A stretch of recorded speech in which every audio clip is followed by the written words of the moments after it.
Dubliners by James Joyce. Recording by Tadhg. The Sisters. There was no hope for him this time. It was the third stroke. Night after night I had passed the house. It was vacation time, and studied the lighted square of window, and night after night I had found it lighted in the same way, faintly and evenly. If he was dead, I thought, I would see the reflection of candles on the darkened blind, for I knew that 2 candles must be set at the head of a corpse. He had often said to me, "I am not long for this world," and I had thought his words idle. Now I knew they were true. Every night as I gazed up at the window I said softly to myself the word paralysis. It had always sounded strangely in my ears, like the word gnomon in the Euclid, and the word simony in the Catechism, but now it sounded to me like the name of some maleficent and sinful being. It filled me with fear, and yet I longed to be nearer to it, and to look upon its deadly work. Old Cotter was sitting at the fire, smoking, when I came downstairs to supper. While my aunt was ladling out my stirabout, he said, as if returning to some former remark of his, "Now, I wouldn't say he was, exactly. But there was something queer. There was something uncanny about him. I'll tell you my opinion."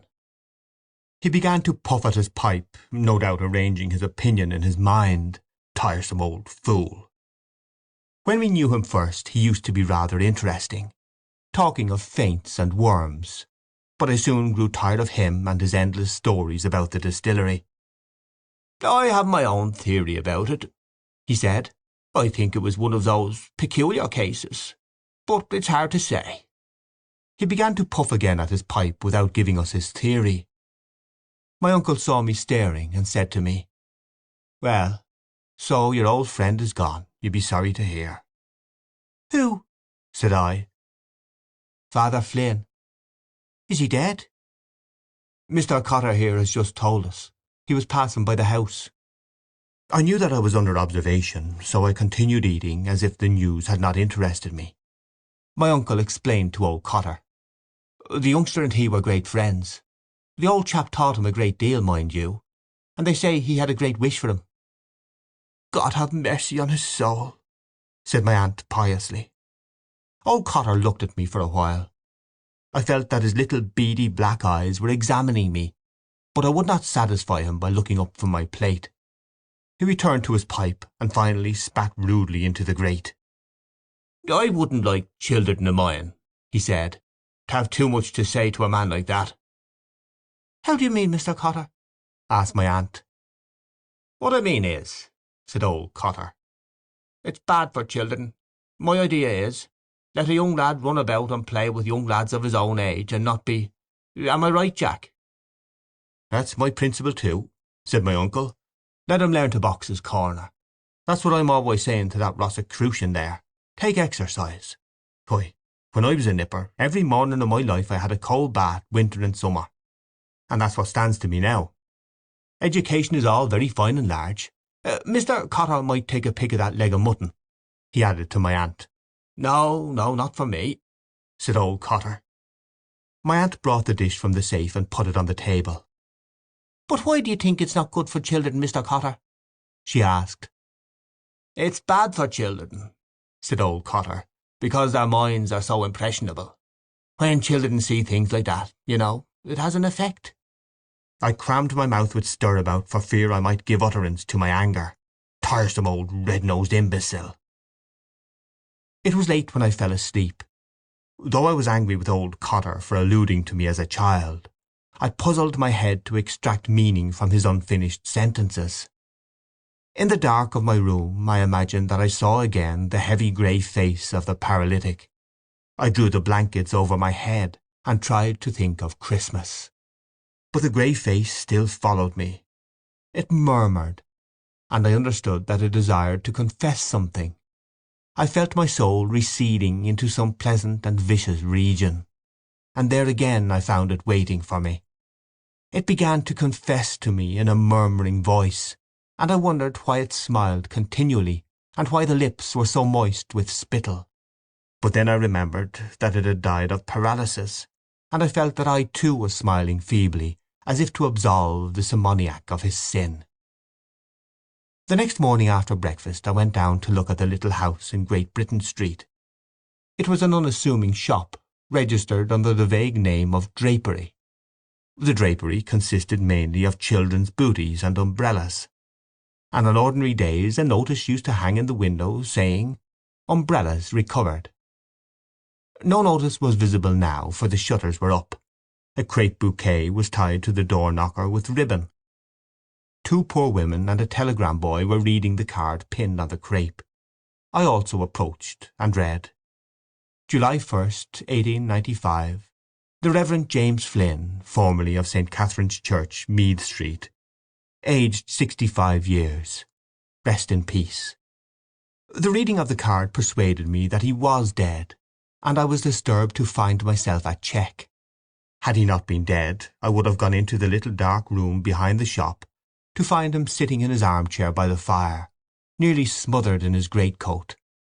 Perhaps my aunt would have given me a packet of high toast for him, and this present would have roused him from his stupefied doze.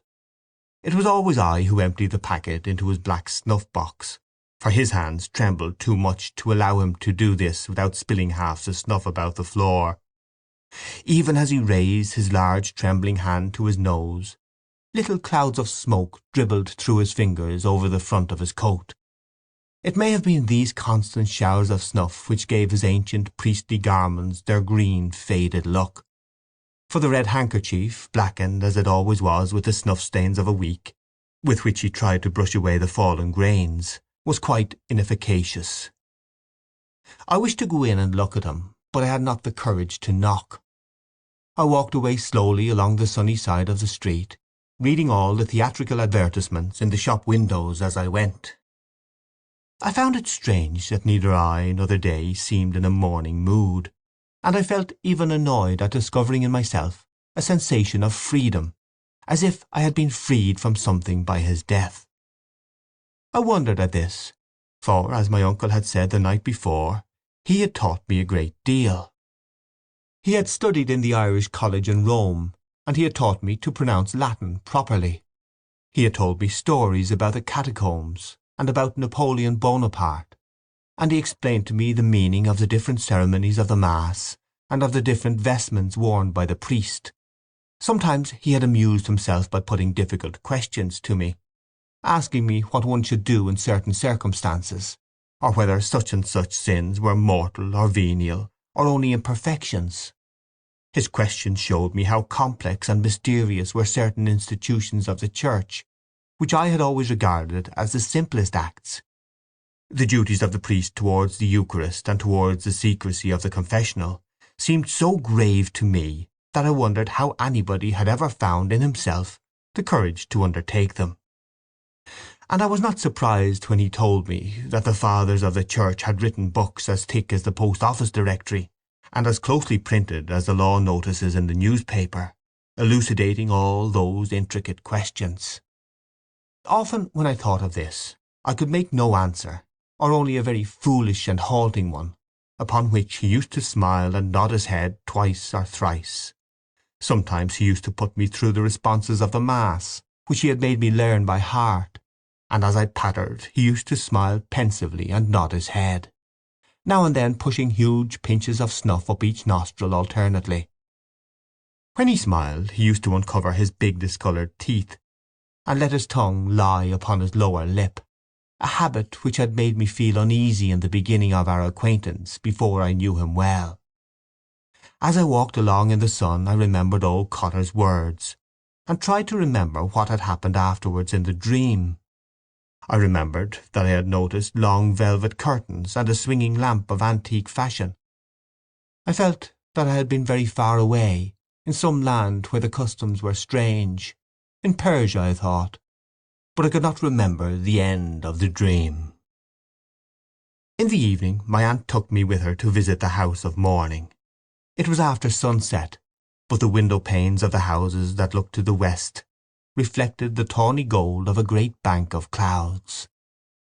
Nanny received us in the hall, and, as it would have been unseemly to have shouted at her, My aunt shook hands with her for all. The old woman pointed upstairs interrogatively, and on my aunt's nodding proceeded to toil up the narrow staircase before us, her bowed head being scarcely above the level of the banister rail. At the first landing she stopped, and beckoned us forward encouragingly towards the open door of the dead room. My aunt went in, and the old woman, seeing that I hesitated to enter, began to beckon to me again repeatedly with her hand. I went in on tiptoe. The room, through the lace end of the blind, was suffused with dusky golden light, amid which the candles looked like pale, thin flames. He had been coffined. Nanny gave the lead, and we three knelt down at the foot of the bed. I pretended to pray, but I could not gather my thoughts because the old woman's mutterings distracted me. I noticed how clumsily her skirt was hooked at the back, and how the heels of her cloth boots were trodden down all to one side. The fancy came to me that the old priest was smiling as he lay there in his coffin. But no. When we rose and went up to the head of the bed, I saw that he was not smiling. There he lay, solemn and copious, vested as for the altar, his large hands loosely retaining a chalice. His face was very truculent, grey and massive, with black cavernous nostrils, and circled by a scanty white fur. There was a heavy odour in the room, the flowers. We blessed ourselves and came away. In the little room downstairs we found Eliza seated in his armchair in state. I groped my way towards my usual chair in the corner, while Nanny went to the sideboard and brought out a decanter of sherry and some wine-glasses. She set these on the table and invited us to take a little glass of wine. Then, at her sister's bidding, she filled out the sherry into the glasses and passed them to us. She pressed me to take some cream crackers also, but I declined because I thought I would make too much noise eating them. She seemed to be somewhat disappointed at my refusal, and went over quietly to the sofa, where she sat down behind her sister. No one spoke. We all gazed at the empty fireplace. My aunt waited until Eliza sighed, and then said, "Ah, well, he's gone to a better world." Eliza sighed again and bowed her head in assent. My aunt fingered the stem of her wine-glass before sipping a little. "Did he? Peacefully?" she asked. "Oh, quite peacefully, ma'am," said Eliza. "You couldn't tell when the breath went out of him. He had a beautiful death, God be praised. And everything. Father O'Rourke was in with him at Tuesday, and anointed him, and prepared him and all." "He knew then?" "He was quite resigned." "He looks quite resigned," said my aunt. "That's what the woman we had in to wash him said. She said he just looked as if he was asleep. He looked that peaceful and resigned. No one would think he'd make such a beautiful corpse." "Yes, indeed," said my aunt. She sipped a little more from her glass and said, "Well, Miss Flynn, at any rate, it must be a great comfort for you to know that you did all you could for him. You were both very kind to him, I must say." Eliza smoothed her dress over her knees. "Ah, poor James," she said. "God knows we done all we could, as poor as we are. We wouldn't see him want anything while he was in it." Nanny had leaned her head against the sofa pillow and seemed about to fall asleep. "There's poor Nanny," said Eliza, looking at her. "She's wore out. All the work we had, she and me, getting in the woman to wash him, and then laying him out, and then the coffin, and then arranging about the mass in the chapel. Only for Father O'Rourke I don't know what we'd have done at all. It was him brought us all them flowers, and them 2 candlesticks out of the chapel, and wrote out a notice for the Freeman's General, and took charge of all the papers for the cemetery and poor James's insurance." "Wasn't that good of him?" said my aunt. Eliza closed her eyes and shook her head slowly. "Ah, there's no friends like the old friends," she said. "When all is said and done, no friends that a body can trust." "Indeed, that's true," said my aunt. "And I'm sure now that he's gone to his eternal reward he won't forget you, and all your kindness to him." "Ah, poor James," said Eliza. "He was no great trouble to us." You wouldn't hear him in the house any more than now. Still, I know he's gone and all to that." "It's when it's all over that you'll miss him," said my aunt. "I know that," said Eliza. "I won't be bringing him in his cup of beef tea any more. Nor you, ma'am, sending him his snuff." "Ah, poor James!" She stopped, as if she were communing with the past, and then said shrewdly, "Mind you, I noticed there was something queer coming over him latterly. Whenever I'd bring in his soup to him there, I'd find him with his breviary fallen to the floor, lying back in the chair and his mouth open." She laid a finger against her nose and frowned. Then she continued, "But still and all, he kept on saying that before the summer was over, he'd go out for a drive one fine day just to see the old house again, where we were all born down in Irishtown, and take me and Nanny with him. If we could only get one of them newfangled carriages that makes no noise that Father O'Rourke told them about, them with the rheumatic wheels, for the day cheap, he said, at Johnny Rush's over the way there, and drive out the three of us together of a Sunday evening. He had his mind set on that. Poor James!" "The Lord have mercy on his soul," said my aunt. Eliza took out her handkerchief and wiped her eyes with it. Then she put it back again in her pocket, and gazed into the empty grate for some time without speaking.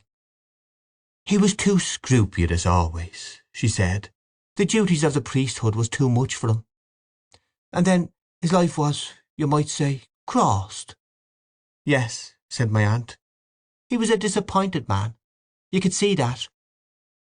A silence took possession of the little room, and under cover of it I approached the table and tasted my sherry, and then returned quietly to my chair in the corner.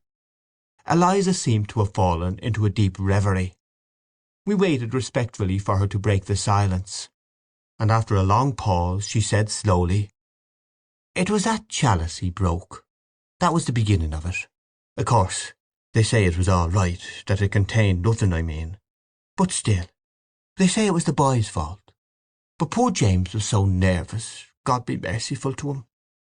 "And was that it?" said my aunt. "I heard something." Eliza nodded. "That affected his mind," she said. "After that he began to mope by himself, talking to no one, and wandering about by himself. So one night he was wanted for to go on a call, and they couldn't find him anywhere. They looked high up and low down, and still they couldn't see a sight of him anywhere. So then the clerk suggested to try the chapel. So then they got the keys and opened the chapel, and the clerk and Father O'Rourke and another priest that was there brought in a light for to look for him. And what do you think, but there he was, sitting up by himself in the dark in his confession box, wide awake, and laughing like softly to himself." She stopped suddenly as if to listen. I too listened, but there was no sound in the house, and I knew that the old priest was lying still in his coffin as we had seen him, solemn and truculent in death, an idle chalice on his breast. Eliza resumed, "Wide awake and laughing like to himself. So then, of course, when they saw that, that made them think that there was something gone wrong with him." End of Story 1. The Sisters. An encounter. It was Joe Dillon who introduced the Wild West to us. He had a little library made up of old numbers of the Union Jack, Pluck, and the Halfpenny Marvel. Every evening after school we met in his back garden and arranged Indian battles. He and his fat young brother, Leo, the idler, held the loft of the stable while we tried to carry it by storm, or we fought a pitched battle on the grass. But however well we fought, we never won siege or battle, and all our bouts ended with Joe Dillon's war dance of victory. His parents went to 8 o'clock mass every morning in Gardiner Street, and the peaceful odour of Mrs. Dillon was prevalent in the hall of the house. But he played too fiercely for us who were younger and more timid. He looked like some kind of an Indian when he capered round the garden, an old tea cosy on his head, beating a tin with his fist and yelling, "Ya, yaka, yaka, yaka." Everyone was incredulous when it was reported that he had a vocation for the priesthood. Nevertheless, it was true. A spirit of unruliness diffused itself among us, and under its influence differences of culture and constitution were waived. We banded ourselves together, some boldly, some in jest, and some almost in fear. And of the number of these latter, the reluctant Indians who were afraid to seem studious or lacking in robustness, I was one. The adventures related in the literature of the Wild West were remote from my nature, but at least they opened doors of escape. I liked better some American detective stories which were traversed from time to time by unkempt, fierce and beautiful girls. Though there was nothing wrong in these stories, and though their intention was sometimes literary, they were circulated secretly at school. One day when Father Butler was hearing the 4 pages of Roman history, clumsy Leo Dillon was discovered with a copy of the Halfpenny Marvel. "This page or this page?" "This page. Now, Dillon, up." "Hardly had the day—" "Go on. What day?" "Hardly had the day dawned—" "Have you studied it? What have you there in your pocket?" Everyone's heart palpitated as Leo Dillon handed up the paper, and everyone assumed an innocent face. Father Butler turned over the pages, frowning. "What is this rubbish?" he said. "The Apache chief? Is this what you read instead of studying your Roman history? Let me not find any more of this wretched stuff in this college. The man who wrote it, I suppose, was some wretched fellow who writes these things for a drink. I'm surprised at boys like you, educated, reading such stuff. I could understand it if you were national school boys. Now, Dillon, I advise you strongly. Get at your work, or—" This rebuke during the sober hours of school paled much of the glory of the Wild West for me, and the confused, puffy face of Leo Dillon awakened one of my consciences. But when the restraining influence of the school was at a distance, I began to hunger again for wild sensations, for the escape which those chronicles of disorder alone seemed to offer me. The mimic warfare of the evening became at last as wearisome to me as the routine of school in the morning, because I wanted real adventures to happen to myself. But real adventures, I reflected, do not happen to people who remain at home. They must be sought abroad. The summer holidays were near at hand when I made up my mind to break out of the weariness of school life for one day at least. With Leo Dillon and a boy named Mahony I planned a day's mitching. Each of us saved up 6pence. We were to meet at 10 in the morning on the canal bridge.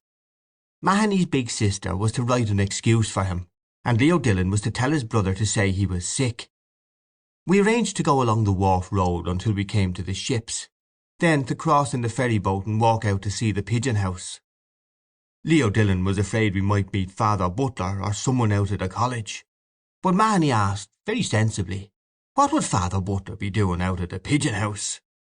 We were reassured, and I brought the first stage of the plot to an end by collecting 6pence from the other 2, at the same time showing them my own 6pence. When we were making the last arrangements on the eve, we were all vaguely excited. We shook hands, laughing, and Mahony said, "Till tomorrow, mates." That night I slept badly. In the morning I was the first comer to the bridge, as I lived nearest. I hid my books in the long grass near the ash pit at the end of the garden, where nobody ever came, and hurried along the canal bank. It was a mild sunny morning in the first week of June. I sat up on the coping of the bridge, admiring my frail canvas shoes, which I had diligently pipe-clayed overnight, and watching the docile horses pulling a tramload of business people up the hill. All the branches of the tall trees which lined the mall were gay with little light green leaves, and the sunlight slanted through them onto the water. The granite stone of the bridge was beginning to be warm, and I began to pat it with my hands in time to an air in my head. I was very happy. When I had been sitting there for 5 or 10 minutes, I saw Mahony's grey suit approaching. He came up the hill smiling, and clambered up beside me on the bridge. While we were waiting he brought out the catapult which bulged from his inner pocket, and explained some improvements which he had made in it. I asked him why he had brought it, and he told me he had brought it to have some gas with the birds. Mahony used slang freely, and spoke of Father Butler as old Bunzer. We waited on for a quarter of an hour more, but still there was no sign of Leo Dillon. Mahony at last jumped down and said, "Come along, I knew Fatty'd funk it." "And his 6pence?" I said. "That's forfeit," said Mahony. "And so much the better for us. A bob and a tanner instead of a bob." We walked along the North Strand Road till we came to the Vitriol Works, and then turned to the right along the Wharf Road. Mahony began to play the Indian as soon as we were out of public sight. He chased a crowd of ragged girls, brandishing his loaded catapult, and when two ragged boys began out of chivalry to fling stones at us, he proposed that we should charge them. I objected that the boys were too small, and so we walked on, the ragged troop screaming after us, "Swaddlers! Swaddlers!" thinking that we were Protestants, because Mahony, who was dark-complexioned, wore the silver badge of a cricket club in his cap. When we came to the Smoothing Iron, we arranged a siege, but it was a failure, because you must have at least 3. We revenged ourselves on Leo Dillon by saying what a funk he was, and guessing how many he would get at 3 o'clock from Mr. Ryan. We came then near the river. We spent a long time walking about the noisy streets flanked by high stone walls, watching the working of cranes and engines, and often being shouted at for our immobility by the drivers of groaning carts. It was noon when we reached the quays. As all the labourers seemed to be eating their lunches, we bought 2 big currant buns and sat down to eat them on some metal piping beside the river. We pleased ourselves with the spectacle of Dublin's commerce. The barges signalled from far away by their curls of woolly smoke, the brown fishing fleet beyond Ring's End, the big white sailing vessel which was being discharged on the opposite quay. Mahony said it would be right skit to run away to sea on one of those big ships, and even I, looking at the high masts, saw or imagined the geography which had been scantily dosed to me at school gradually taking substance under my eyes. School and home seemed to recede from us, and their influences upon us seemed to wane. We crossed the Liffey in a ferry boat, paying our toll to be transported in the company of 2 labourers and a little Jew with a bag. We were serious to the point of solemnity, but once during the short voyage our eyes met and we laughed. When we landed we watched the discharging of the graceful tree-master which we had observed from the other quay. Some bystander said that she was a Norwegian vessel. I went to the stern and tried to decipher the legend upon it, but failing to do so, I came back and examined the foreign sailors, to see had any of them green eyes, for I had some confused notion. The sailors' eyes were blue and grey and even black. The only sailor whose eyes could have been called green was a tall man who amused the crowd on the quay by calling out cheerfully every time the planks fell, "All right, all right." When we were tired of this sight we wandered slowly into Ring's End. The day had grown sultry, and in the windows of the grocers' shops musty biscuits lay bleaching. We bought some biscuits and chocolate, which we ate sedulously, as we wandered through the squalid streets where the families of the fishermen live. We could find no dairy, and so we went into a huckster's shop and bought a bottle of raspberry lemonade each. Refreshed by this, Mahony chased a cat down a lane, but the cat escaped into a wide field. We both felt rather tired, and when we reached the field we made at once for a sloping bank over the ridge of which we could see the Dodder. It was too late, and we were too tired to carry out our project of visiting the pigeon house. We had to be home before 4 o'clock lest our adventure should be discovered. Mahony looked regretfully at his catapult, and I had to suggest going home by train before he regained any cheerfulness. The sun went in behind some clouds and left us to our jaded thoughts, and the crumbs of our provisions. There was nobody but ourselves in the field. When we had lain on the bank for some time without speaking, I saw a man approaching from the far end of the field. I watched him lazily as I chewed one of those green stems on which girls tell fortunes. He came along by the bank slowly. He walked with one hand upon his hip, and in the other hand he held a stick with which he tapped the turf lightly. He was shabbily dressed in a suit of greenish black, and wore what we used to call a jerry hat with a high crown. He seemed to be fairly old, for his moustache was ashen grey. When he passed at our feet he glanced up at us quickly, and then continued his way. We followed him with our eyes, and saw that when he had gone on for perhaps 50 paces, he turned about and began to retrace his steps. He walked towards us very slowly, always tapping the ground with his stick, so slowly that I thought he was looking for something in the grass. He stopped when he came level with us and bade us good day. We answered him, and he sat down beside us on the slope slowly and with great care. He began to talk of the weather, saying that it would be a very hot summer, and adding that the seasons had changed greatly since he was a boy, a long time ago. He said that the happiest time of one's life was undoubtedly one's schoolboy days, and that he would give anything to be young again. While he expressed these sentiments, which bored us a little, we kept silent. Then he began to talk of school and of books. He asked us whether we had read the poetry of Thomas Moore, or the works of Sir Walter Scott and Lord Lytton. I pretended that I had read every book he mentioned, so that in the end he said, "Ah, I can see you are a bookworm like myself. Now," he added, pointing to Mahony, who was regarding us with open eyes, "he is different. He goes in for games." He said he had all Sir Walter Scott's works and all Lord Lytton's works at home, and never tired of reading them. Of course, he said, there were some of Lord Lytton's works which boys couldn't read. Mahony asked why boys couldn't read them, a question which agitated and pained me, because I was afraid the man would think I was as stupid as Mahony. The man, however, only smiled. I saw that he had great gaps in his mouth between his yellow teeth. Then he asked us which of us had the most sweethearts. Mahony mentioned lightly that he had 3 totties. The man asked me how many had I. I answered that I had none. He did not believe me, and said he was sure I must have one. I was silent. "Tell us," said Mahony pertly to the man, "how many have you yourself?"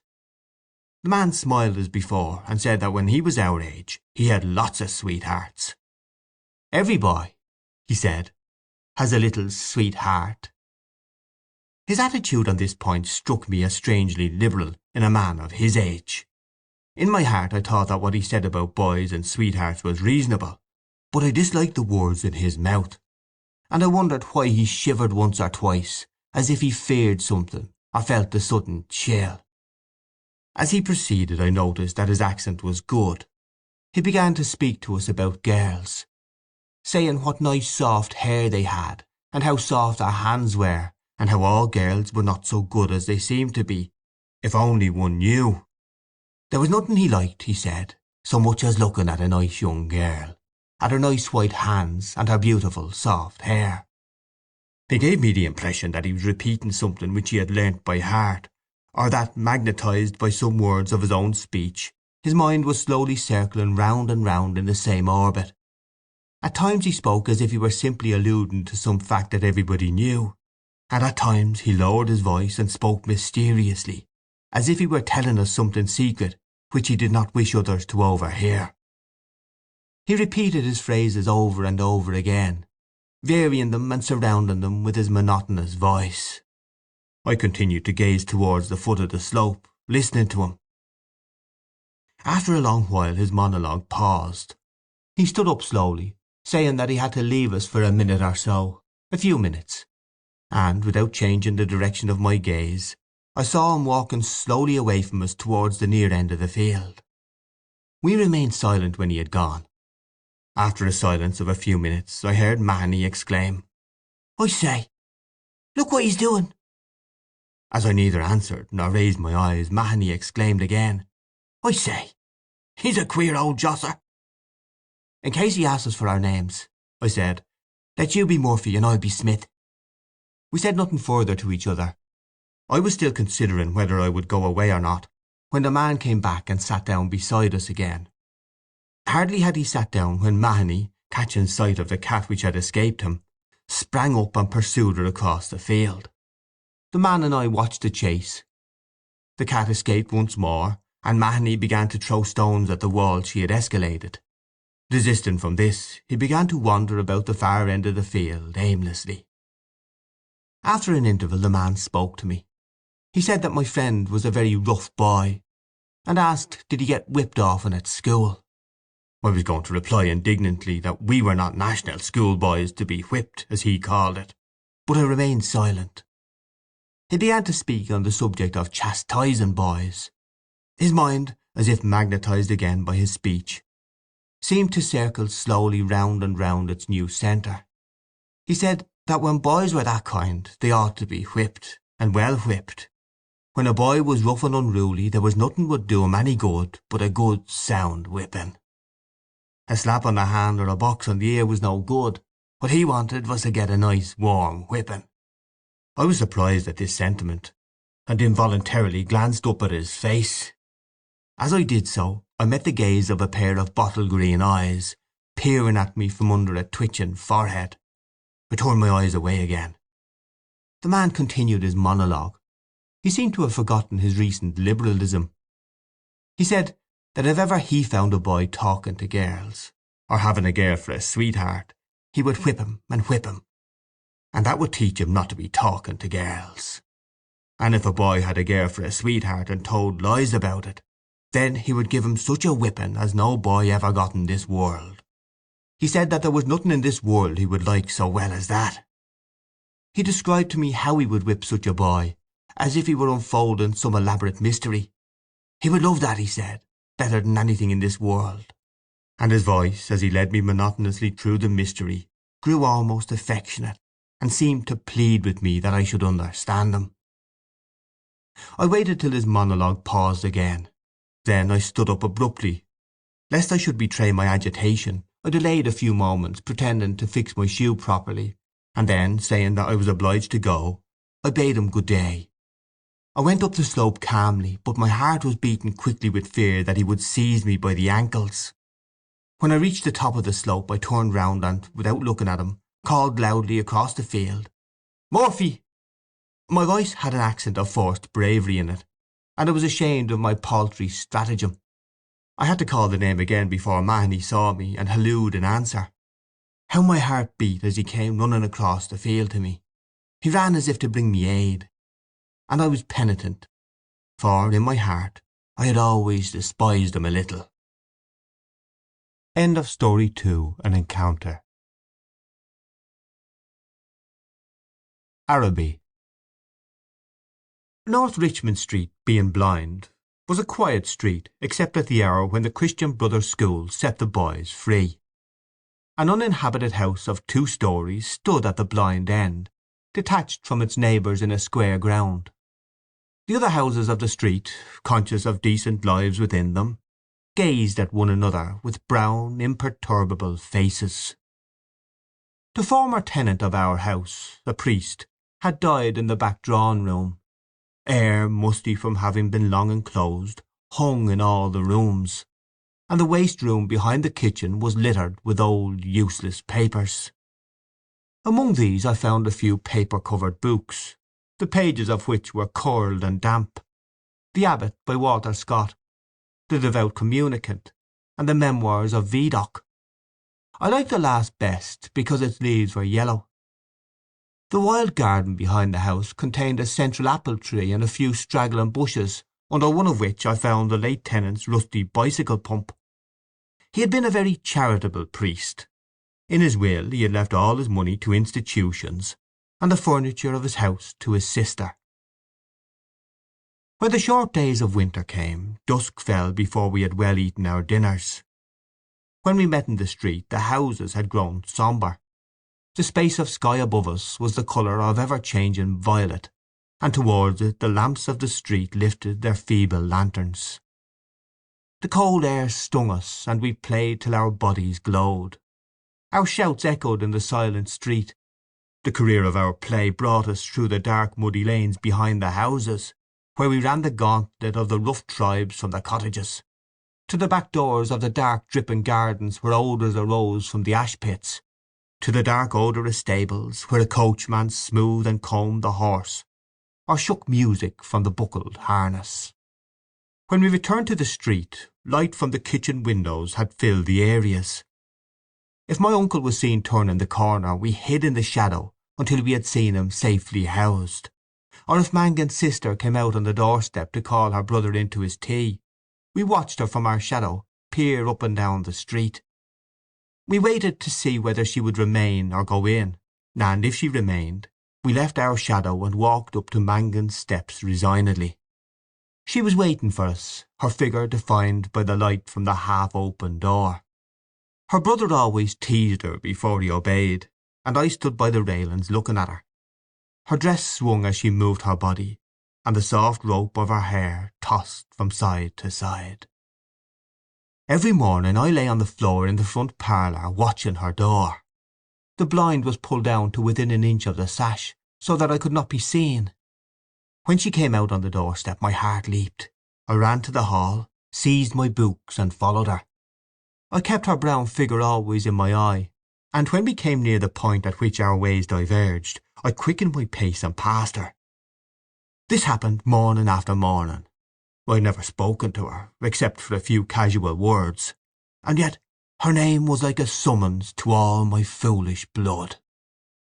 Her image accompanied me even in places the most hostile to romance. On Saturday evenings, when my aunt went marketing, I had to go to carry some of the parcels. We walked through the flaring streets, jostled by drunken men and bargaining women, amid the curses of labourers, the shrill litanies of shop boys who stood on guard by the barrels of pigs' cheeks, the nasal chanting of street singers, who sang a camalia about O'Donovan Rossa, or a ballad about the troubles in our native land. These noises converged in a single sensation of life for me. I imagined that I bore my chalice safely through a throng of foes. Her name sprang to my lips at moments in strange prayers and praises, which I myself did not understand. My eyes were often full of tears, I could not tell why, and at times a flood from my heart seemed to pour itself out into my bosom. I thought little of the future. I did not know whether I would ever speak to her or not, or if I spoke to her, how I could tell her of my confused adoration. But my body was like a harp, and her words and gestures were like fingers running upon the wires. One evening I went into the back drawing-room in which the priest had died. It was a dark, rainy evening, and there was no sound in the house. Through one of the broken panes I heard the rain impinge upon the earth, the fine incessant needles of water playing in the sodden beds. Some distant lamp or lighted window gleamed below me. I was thankful that I could see so little. All my senses seemed to desire to veil themselves, and feeling that I was about to slip from them, I pressed the palms of my hands together until they trembled, murmuring, "O love," many times. At last she spoke to me. When she addressed the first words to me, I was so confused that I did not know what to answer. She asked me was I going to Araby. I forgot whether I answered yes or no. It would be a splendid bazaar, she said. She would love to go. "And why can't you?" I asked.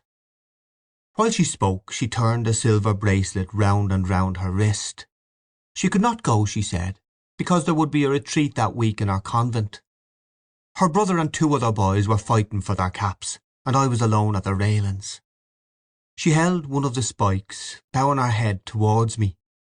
The light from the lamp opposite our door caught the white curve of her neck, lit up her hair that rested there, and falling, lit up the hand upon the railing.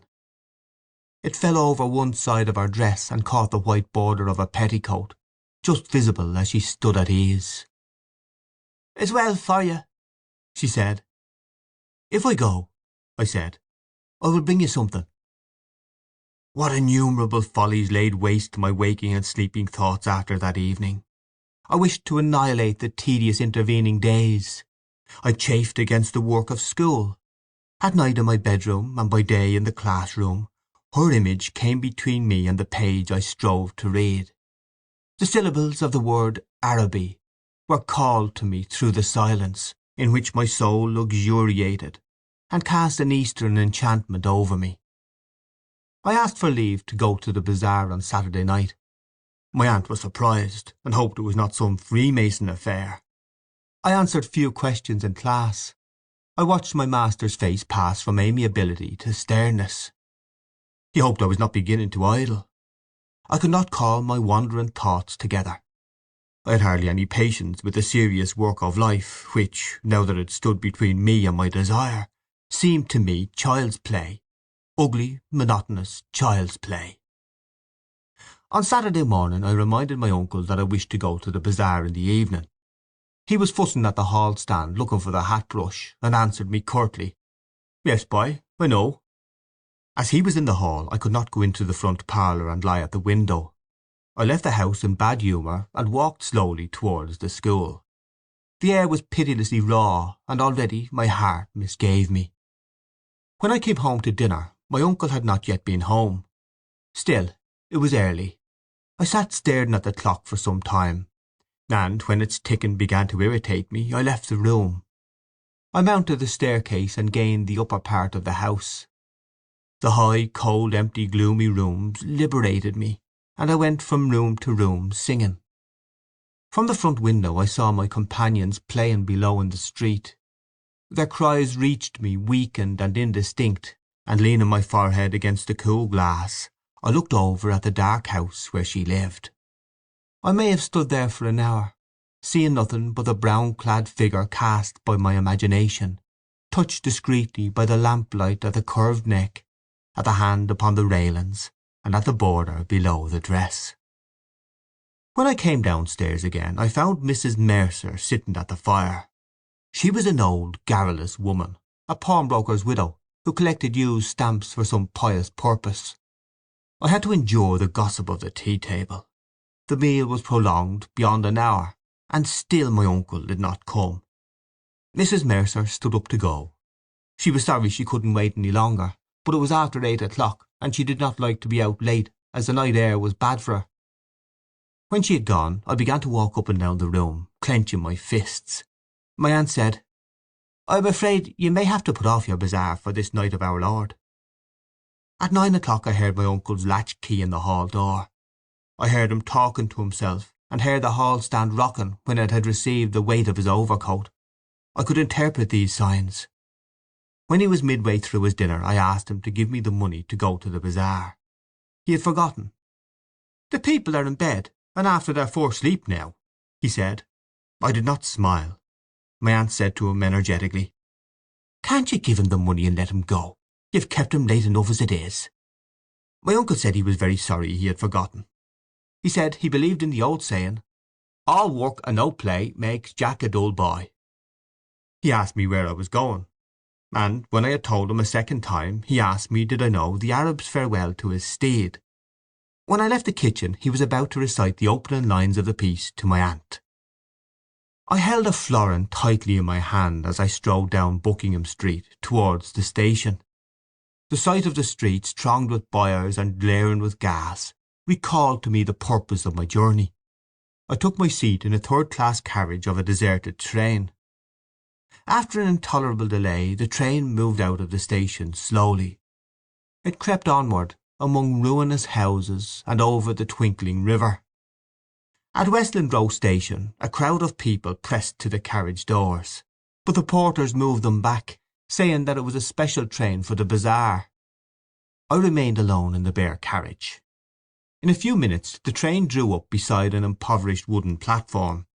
I passed out onto the road, and saw by the lighted dial of a clock that it was 10 minutes to 10.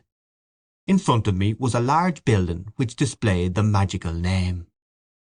I could not find any sixpenny entrance, and fearing that the bazaar would be closed, I passed in quickly through a turnstile, handing a shilling to a weary-looking man. I found myself in a big hall, girdled at half its height by a gallery. Nearly all the stalls were closed, and the greater part of the hall was in darkness. I recognized a silence like that which pervades a church after a service. I walked into the centre of the bazaar timidly. A few people were gathered about the stalls which were still open. Before a curtain, over which the words Café Chanton were written in coloured lamps, 2 men were counting money on a salver. I listened to the fall of the coins. Remembering with difficulty why I had come, I went over to one of the stalls and examined porcelain vases and flowered tea sets. At the door of the stall a young lady was talking and laughing with 2 young gentlemen. I remarked their English accents, and listened vaguely to their conversation. "Oh, I never said such a thing!" "Oh, but you did." "Oh, but I didn't." "Didn't she say that?" "Yes, I heard her." "Oh, there's a fib!" Observing me, the young lady came over and asked me did I wish to buy anything. The tone of her voice was not encouraging. She seemed to have spoken to me out of a sense of duty. I looked humbly at the great jars that stood like eastern guards at either side of the dark entrance to the stall, and murmured, "No, thank you." The young lady changed the position of one of the vases and went back to the two young men. They began to talk of the same subject. Once or twice the young lady glanced at me over her shoulder. I lingered before her stall, though I knew my stay was useless, to make my interest in her wares seem the more real. Then I turned away slowly and walked down the middle of the bazaar. I allowed the 2 pennies to fall against the 6pence in my pocket. I heard a voice call from one end of the gallery that the light was out. The upper part of the hall was now completely dark. Gazing up into the darkness, I saw myself as a creature driven and derided by vanity, and my eyes burned with anguish and anger. End of Story 3. Araby. Eveline. She sat at the window watching the evening invade the avenue. Her head was leaned against the window curtains, and in her nostrils was the odour of dusty cretonne. She was tired. Few people passed. The man out of the last house passed on his way home. She heard his footsteps clacking along the concrete pavement, and afterwards crunching on the cinder path before the new red houses. One time there used to be a field there in which they used to play every evening with the other people's children. Then a man from Belfast bought the field and built houses in it. Not like their little brown houses, but bright brick houses with shining roofs. The children of the avenue used to play together in that field. The Devines, the Waters, the Dunns, little Keogh the cripple, she and her brothers and sisters. Ernest, however, never played. He was too grown up. Her father used often to hunt them in out of the field with his blackthorn stick, but usually little Keogh used to keep nicks and call out when he saw her father coming. Still, they seemed to have been rather happy then. Her father was not so bad then, and besides, her mother was alive. That was a long time ago. She and her brothers and sisters were all grown up. Her mother was dead. Tizzy Dunn was dead too, and the Waters had gone back to England. Everything changes. Now she was going to go away, like the others, to leave her home. Home. She looked round the room, reviewing all its familiar objects which she had dusted once a week for so many years, wondering where on earth all the dust came from. Perhaps she would never see again those familiar objects from which she had never dreamed of being divided. And yet during all those years she had never found out the name of the priest whose yellowing photograph hung on the wall, above the broken harmonium, beside the coloured print of the promises made to Blessed Margaret Mary Alacoque. He had been a school friend of her father. Whenever he showed the photograph to a visitor, her father used to pass it with a casual word, "He is in Melbourne now." She had consented to go away, to leave her home. Was that wise? She tried to weigh each side of the question. In her home, anyway, she had shelter and food. She had those whom she had known all her life about her. Of course she had to work hard, both in the house and at business. What would they say of her in the stores when they found out that she had run away with a fella? Say she was a fool, perhaps, and her place would be filled up by advertisement. Miss Gavin would be glad. She had always had an edge on her, especially whenever there were people listening. "Miss Hill, don't you see those ladies are waiting? Look lively, Miss Hill, please." She would not cry many tears at leaving the stores. But in her new home, in a distant unknown country, it would not be like that. Then she would be married. She, Eveline. People would treat her with respect then. She would not be treated as her mother had been. Even now, though she was over 19, she sometimes felt herself in danger of her father's violence. She knew it was that had given her the palpitations. When they were growing up he had never gone for her like he used to go for Harry and Ernest, because she was a girl. But latterly he had begun to threaten her and say what he would do to her only for her dead mother's sake. And now she had nobody to protect her. Ernest was dead, and Harry, who was in the church decorating business, was nearly always down somewhere in the country. Besides, the invariable squabble for money on Saturday nights had begun to weary her unspeakably. She always gave her entire wages, 7 shillings, and Harry always sent up what he could, but the trouble was to get any money from her father. He said she used to squander the money, that she had no head, that he wasn't going to give her his hard-earned money to throw about the streets, and much more, for he was usually fairly bad of a Saturday night. In the end he would give her the money and ask her had she any intention of buying Sunday's dinner.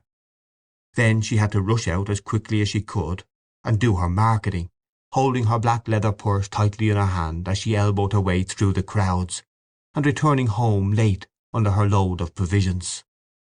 She had hard work to keep the house together, and to see that the 2 young children who had been left to her charge went to school regularly, and got their meals regularly. It was hard work, a hard life, but now that she was about to leave it, she did not find it a wholly undesirable life. She was about to explore another life with Frank. Frank was very kind, manly, open-hearted. She was to go away with him by the night boat, to be his wife and to live with him in Buenos Aires, where he had a home waiting for her. How well she remembered the first time she had seen him. He was lodging in a house on the main road where she used to visit. It seemed a few weeks ago. He was standing at the gate, his peaked cap pushed back on his head, and his hair tumbled forward over a face of bronze. Then they had come to know each other. He used to meet her outside the stores every evening and see her home. He took her to see The Bohemian Girl, and she felt elated as she sat in an unaccustomed part of the theatre with him. He was awfully fond of music, and sang a little. People knew that they were courting, and when he sang about the lass that loves a sailor, she always felt pleasantly confused. He used to call her Poppins out of fun. First of all it had been an excitement for her to have a fella, and then she had begun to like him. He had tales of distant countries. He had started as a deck boy at £1 a month, on a ship of the Allen line going out to Canada. He told her the names of the ships he had been on, and the names of the different services. He had sailed through the Straits of Magellan, and he told her stories of the terrible Patagonians. He had fallen on his feet in Buenos Aires, he said, and had come over to the old country just for a holiday. Of course, her father had found out the affair and had forbidden her to have anything to say to him. "I know these sailor chaps," he said. One day he had quarrelled with Frank, and after that she had to meet her lover secretly. The evening deepened in the avenue. The white of 2 letters in her lap grew indistinct. One was to Harry, the other was to her father. Ernest had been her favourite, but she liked Harry too. Her father was becoming old lately, she noticed. He would miss her. Sometimes he could be very nice. Not long before, when she had been laid up for a day, he had read her out a ghost story and made toast for her at the fire. Another day, when their mother was alive, they had all gone for a picnic to the Hill of Hope. She remembered her father putting on her mother's bonnet to make the children laugh. Her time was running out, but she continued to sit by the window, leaning her head against the window curtain, inhaling the odour of dusty Cretan. Down far in the avenue she could hear a street organ playing. She knew the air. Strange that it should come that very night to remind her of the promise to her mother, her promise to keep the home together as long as she could. She remembered the last night of her mother's illness. She was again in the close dark room at the other side of the hall, and outside she heard a melancholy air of Italy. The organ player had been ordered to go away and given 6pence. She remembered her father strutting back into the sick room saying, "Damn the Italians, coming over here." As she mused, the pitiful vision of her mother's life laid its spell on the very quick of her being. That life of commonplace sacrifices closing in final craziness. She trembled as she heard again her mother's voice saying constantly with foolish insistence, "Deravon, Suran! Deravon, Suran!" She stood up in a sudden impulse of terror. Escape! She must escape! Frank would save her. He would give her life, perhaps love too. But she wanted to live. Why should she be unhappy? She had a right to happiness. Frank would take her in his arms, fold her in his arms. He would save her. She stood among the swaying crowd in the station at the north wall. He held her hand, and she knew that he was speaking to her, saying something about the passage over and over again. The station was full of soldiers with brown baggages. Through the wide doors of the sheds she caught a glimpse of the black mass of the boat, lying in beside the quay wall with illuminated portholes. She answered nothing. She felt her cheek, pale and cold, and out of a maze of distress she prayed to God to direct her, to show her what was her duty. The boat blew a long mournful whistle into the mist. If she went, tomorrow she would be on the sea with Frank, steaming towards Buenos Aires. Their passage had been booked. Could she still draw back after all he had done for her? Her distress awoke a nausea in her body, and she kept moving her lips in silent, fervent prayer. A bell clanged upon her heart. She felt him seize her hand. Come! All the seas of the world tumbled about her heart. He was drawing her into them. He would drown her. She gripped with both hands at the iron railing. Come! No, no, no, it was impossible. Her hands clutched the iron in frenzy. Amid the seas she sent a cry of anguish. Eveline! Evie! He rushed beyond the barrier and called to her to follow. He was shouted at to go on, but still he called to her. She set her white face to him, passive, like a helpless animal. Her eyes gave him no sign of love or farewell or recognition. End of Story 4. Eveline. After the race. The cars came scudding in towards Dublin, running evenly like pellets in the groove of the Naas Road. At the crest of the hill at Inchicore, sightseers had gathered in clumps to watch the cars careering homeward, and through this channel of poverty and inaction the continent sped its wealth and industry. Now and again the clumps of people raised the cheer of the gratefully oppressed. Their sympathy, however, was for the blue cars, the cars of their friends, the French. The French, moreover, were virtual victors. Their team had finished solidly. They had been placed second and third, and the driver of the winning German car was reported a Belgian. Each blue car, therefore, received a double measure of welcome as it topped the crest of the hill, and each cheer of welcome was acknowledged with smiles and nods by those in the car. In one of these trimly built cars was a party of 4 young men whose spirits seemed to be at present well above the level of successful Gallicism.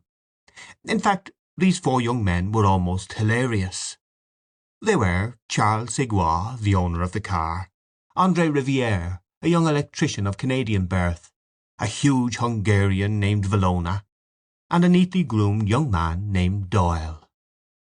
Seguin was in good humour because he had unexpectedly received some orders in advance. He was about to start a motor establishment in Paris. And Rivière was in good humour because he was to be appointed manager of the establishment. These 2 young men, who were cousins, were also in good humour because of the success of the French cars. Valona was in good humour because he had had a very satisfactory luncheon, and besides, he was an optimist by nature. The 4th member of the party, however, was too excited to be genuinely happy. He was about 26 years of age, with a soft light brown moustache and rather innocent-looking grey eyes. His father, who had begun life as an advanced nationalist, had modified his views early. He had made his money as a butcher in Kingstown, and by opening shops in Dublin and in the suburbs he had made his money many times over. He had also been fortunate enough to secure some of the police contracts, and in the end he had become rich enough to be alluded to in the Dublin newspapers as a merchant prince. He had sent his son to England to be educated in a big Catholic college, and had afterwards sent him to Dublin University to study law. Jimmy did not study very earnestly, and took to bad courses for a while. He had money, and he was popular, and he divided his time curiously between musical and motoring circles. Then he had been sent for a term to Cambridge to see a little life. His father, remonstrative but covertly proud of the excess, had paid his bills and brought him home. It was at Cambridge that he had met Seguin. They were not much more than acquaintances as yet, but Jimmy found great pleasure in the society of one who had seen so much of the world, and was reputed to own some of the biggest hotels in France. Such a person, as his father agreed, was well worth knowing, even if he had not been the charming companion he was. Villona was entertaining also, a brilliant pianist, but unfortunately very poor. The car ran on merrily with its cargo of hilarious youth. The two cousins sat on the front seat. Jimmy and his Hungarian friend sat behind. Decidedly, Villona was in excellent spirits.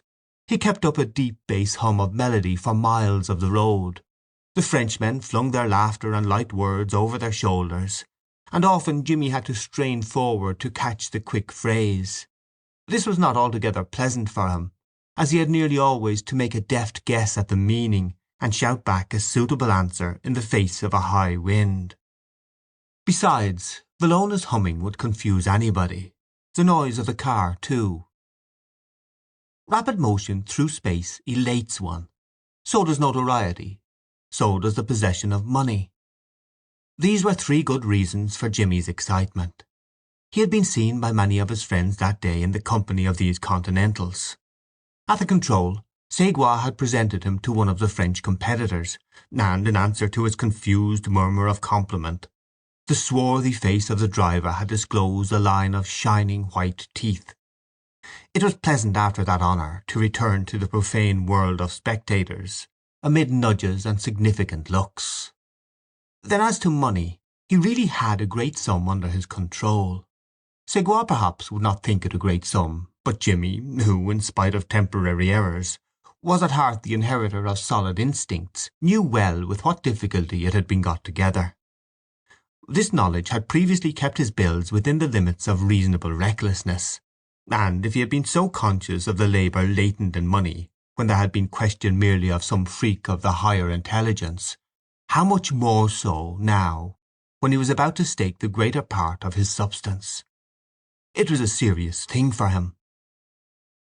Of course, the investment was a good one, and Ségua had managed to give the impression that it was by a favour of friendship the mite of Irish money was to be included in the capital of the concern. Jimmy had a respect for his father's shrewdness in business matters, and in this case it had been his father who had first suggested the investment. Money to be made in the motor business. Pots of money. Moreover, Ségua had the unmistakable air of wealth. Jimmy set out to translate into day's work that lordly car in which he sat. How smoothly it ran! In what style they had come careering along the country roads! The journey laid a magical finger on the genuine pulse of life, and gallantly the machinery of human nerves strove to answer the bounding courses of the swift blue animal. They drove down Dame Street. The street was busy with unusual traffic, loud with the horns of motorists and the gongs of impatient tram-drivers. Near the bank Ségua drew up, and Jimmy and his friend alighted. A little knot of people collected on the footpath to pay homage to the snorting motor. The party was to dine together that evening in Ségua's hotel, and meanwhile Jimmy and his friend, who was staying with him, were to go home to dress. The car steered out slowly for Grafton Street while the two young men pushed their way through the knot of gazers. They walked northward, with a curious feeling of disappointment in the exercise, while the city hung its pale globes of light above them in a haze of summer evening. In Jimmy's house this dinner had been pronounced an occasion. A certain pride mingled with his parents' trepidation, a certain eagerness also to play fast and loose, for the names of great foreign cities have at least this virtue. Jimmy too looked very well when he was dressed, and as he stood in the hall giving a last equation to the bows of his dress tie, his father may have felt even commercially satisfied at having secured for his son qualities often unpurchasable. His father, therefore, was unusually friendly with Villona, and his manner expressed a real respect for foreign accomplishments. But this subtlety of his host was probably lost upon the Hungarian, who was beginning to have a sharp desire for his dinner. The dinner was excellent, exquisite. Ségua, Jimmy decided, had a very refined taste. The party was increased by a young Englishman named Routh, whom Jimmy had seen with Segua at Cambridge. The young men supped in a snug room lit by electric candle lamps. They talked volubly and with little reserve. Jimmy, whose imagination was kindling, conceived the lively youth of the Frenchmen twined elegantly upon the firm framework of the Englishman's manner. A graceful image of his, he thought, and a just one. He admired the dexterity with which their host directed the conversation. The 5 young men had various tastes, and their tongues had been loosened. Villona, with immense respect, began to discover to the mildly surprised Englishman the beauties of the English madrigal, deploring the loss of old instruments. Riviere, not wholly ingenuously, undertook to explain to Jimmy the triumph of the French mechanicians. The resonant voice of the Hungarian was about to prevail in ridicule of the spurious lutes of the romantic painters, when Segua shepherded his party into politics. Here was congenial ground for all. Jimmy, under generous influences, felt the buried zeal of his father wake to life within him. He aroused the torpid Routh at last.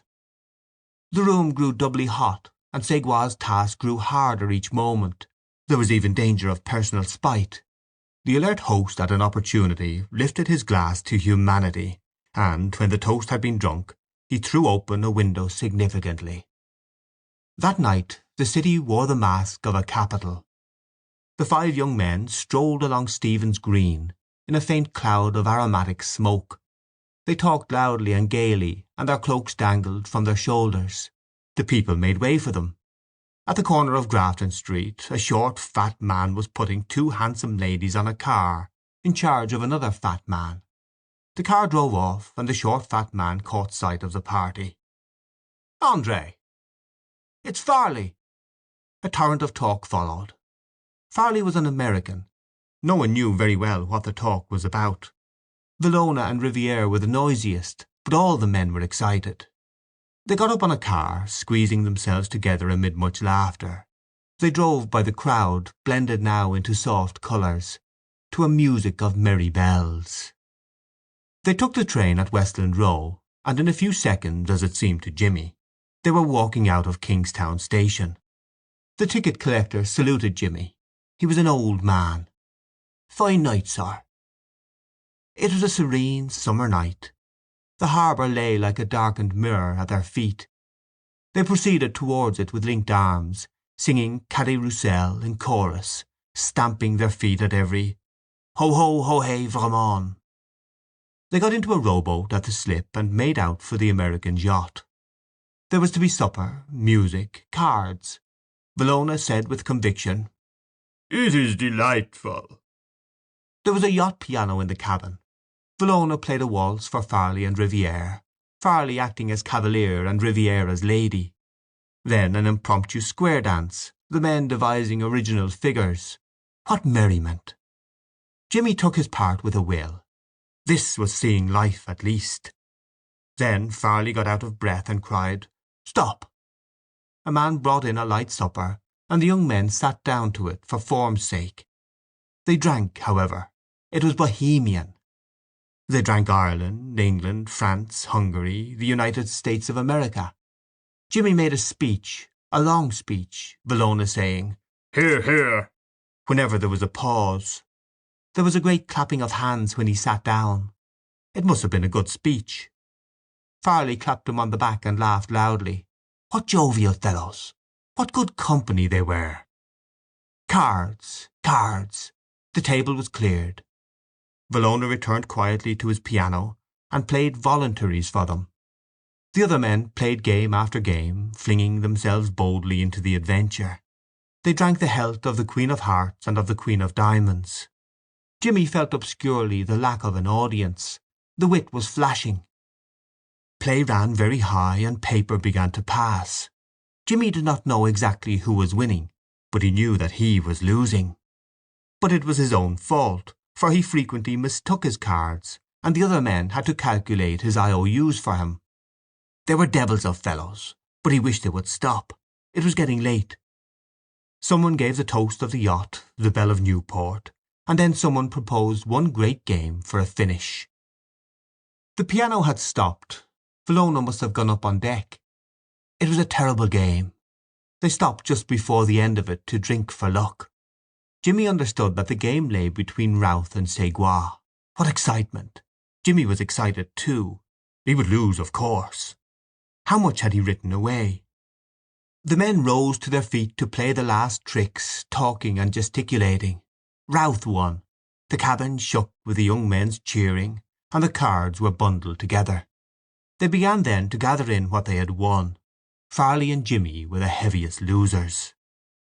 He knew that he would regret in the morning, but at present he was glad of the rest, glad of the dark stupor that would cover up his folly. He leaned his elbows on the table and rested his head between his hands, counting the beats of his temples. The cabin door opened, and he saw the Hungarian standing in a shaft of grey light. "Daybreak, gentlemen." End of Story 5. After the Race. Two Gallants. The grey warm evening of August had descended upon the city, and a mild warm air, a memory of summer, circulated in the streets. The streets, shuttered for the repose of Sunday, swarmed with a gaily coloured crowd. Like illumined pearls the lamps shone from the summits of their tall poles upon the living texture below, which, changing shape and hue unceasingly, sent up into the warm grey evening air an unchanging, unceasing murmur. Two young men came down the hill of Rutland Square. One of them was just bringing a long monologue to a close. The other, who walked on the verge of the path, and was at times obliged to step onto the road owing to his companion's rudeness, wore an amused, listening face. He was squat and ruddy. A yachting cap was shoved far back from his forehead, and the narrative to which he listened made constant waves of expression break forth over his face from the corners of his nose and eyes and mouth. Little jets of wheezing laughter followed one another out of his convulsed body. His eyes, twinkling with cunning enjoyment, glanced at every moment towards his companion's face. Once or twice he rearranged the light waterproof which he had slung over one shoulder in toreador fashion. His breeches, his white rubber shoes, and his jauntily slung waterproof expressed youth, but his figure fell into rotundity at the waist. His hair was scant and grey, and his face, when the waves of expression had passed over it, had a ravaged look. When he was quite sure that the narrative had ended, he laughed noiselessly for fully half a minute. Then he said, "Well, that takes the biscuit." His voice seemed winnowed of vigour, and to enforce his words he added with humour, "That takes the solitary, unique, and, if I may so call it, recherche biscuit." He became serious and silent when he had said this. His tongue was tired, for he had been talking all the afternoon in a public house in Dorset Street. Most people considered Lenehan a leech, but in spite of this reputation, his adroitness and eloquence had always prevented his friends from forming any general policy against him. He had a brave manner of coming up to a party of them in a bar, and of holding himself nimbly at the borders of the company until he was included in a round. He was a sporting vagrant, armed with a vast stock of stories, limericks, and riddles. He was insensitive to all kinds of discourtesy. No one knew how he achieved the stern task of living, but his name was vaguely associated with racing tissues. "And where did you pick her up, Corley?" he asked. Corley ran his tongue swiftly along his upper lip. "One night, man," he said, "I was going along Dame Street, and I spotted a fine tart under Waterhouse's clock, and said good night, you know. So we went for a walk round by the canal, and she told me she was a slavey in a house in Baggot Street. I put my arm round her and squeezed her a bit that night. Then next Sunday, man, I met her by appointment. We went out to Donnybrook, and I brought her into a field there. She told me she used to go with a dairyman. It was fine, man. Cigarettes every night she'd bring me, and paying the tram out and back. And one night she brought me 2 bloody fine cigars, though the real cheese, you know, that the old fella used to smoke. I was afraid, man, she'd get in the family way. But she's up to the dodge." "Maybe she thinks you'll marry her," said Lenehan. "I told her I was out of a job," said Corley. I told her I was in Pimm's. She doesn't know me name. I was too hairy to tell her that, but she thinks I'm a bit of class, you know." Lenehan laughed again noiselessly. "Of all the good ones ever I heard," he said, "that emphatically takes the biscuit." Corley's stride acknowledged the compliment. The swing of his burly body made his friend execute a few light skips from the path to the roadway and back again. Corley was the son of an inspector of police, and he had inherited his father's frame and gait. He walked with his hands by his sides, holding himself erect and swaying his head from side to side. His head was large, globular and oily. It sweated in all weathers, and his large round hat, set upon it sideways, looked like a bulb which had grown out of another. He always stared straight before him, as if he were on parade, and when he wished to gaze after someone in the street, it was necessary for him to move his body from the hips. At present he was about town. Whenever any job was vacant, a friend was always ready to give him the hard word. He was often to be seen walking with policemen in plain clothes, talking earnestly. He knew the inner side of all affairs, and was fond of delivering final judgments. He spoke without listening to the speech of his companions.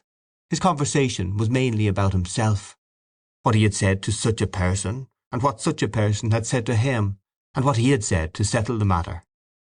When he reported these dialogues, he aspirated the first letter of his name, after the manner of Florentines. Lenehan offered his friend a cigarette. As the two young men walked on through the crowd, Corley occasionally turned to smile at some of the passing girls, but Lenehan's gaze was fixed on the large, faint moon, circled with a double halo. He watched earnestly the passing of the grey web of twilight across its face. At length he said, "Well, tell me, Corley, I suppose you'll be able to pull it off all right, eh?" Corley closed one eye expressively as an answer. "Is she game for that?" asked Lenehan dubiously. "You can never know women." "She's all right," said Corley. "I know the way to get around her, man. She's a bit gone on me." "You're what I call a gay Lothario," said Lenehan, "and the proper kind of Lothario, too." A shade of mockery relieved the servility of his manner. To save himself, he had a habit of leaving his flattery open to the interpretation of raillery. But Corley had not a subtle mind. "There's nothing to touch a good slavey," he affirmed. "Take my tip for it." "By one who has tried them all," said Lenehan. "First I used to go with girls, you know," said Corley, unbosoming. "Girls off the South Circular. I used to take them out, man, on the tram somewhere, and pay the tram, or take them to a band or a play at the theatre, or buy them chocolate and sweets or something that way. I used to spend money on them right enough," he added, in a convincing tone, as if he was conscious of being disbelieved. But Lenehan could well believe it. He nodded gravely. "I know that game," he said, "and it's a mug's game." "And damn the thing I ever got out of it," said Corley. "Ditto here," said Lenehan. "Only off of one of them," said Corley. He moistened his upper lip by running his tongue along it. The recollection brightened his eyes. He too gazed at the pale disk of the moon, now nearly veiled, and seemed to meditate. "She was a bit of all right," he said regretfully. He was silent again. Then he added, "She's on the turf now. I saw her driving down Earl Street one night with two fellas with her on a car." "I suppose that's your doing," said Lenehan. "There was others at her before me," said Corley philosophically. This time Lenehan was inclined to disbelieve. He shook his head to and fro and smiled. "You know you can't kid me, Corley," he said. "Honest to God," said Corley. "Didn't she tell me herself?" Lenehan made a tragic gesture. "Base betrayer," he said. As they passed along the railings of Trinity College, Lenehan skipped out into the road and peered up at the clock. 20 after, he said.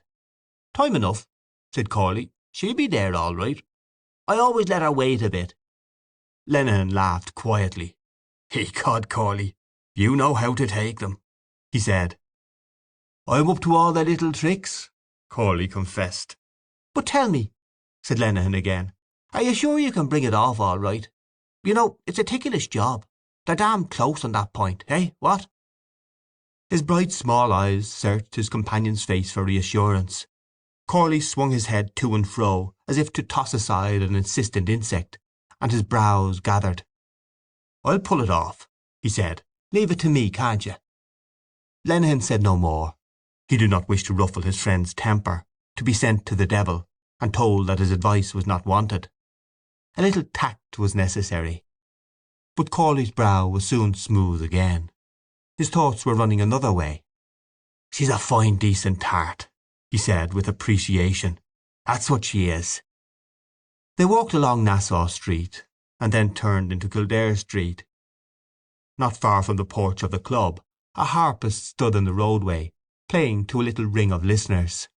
He plucked at the wires heedlessly, glancing quickly from time to time at the face of each newcomer, and from time to time wearily also at the sky.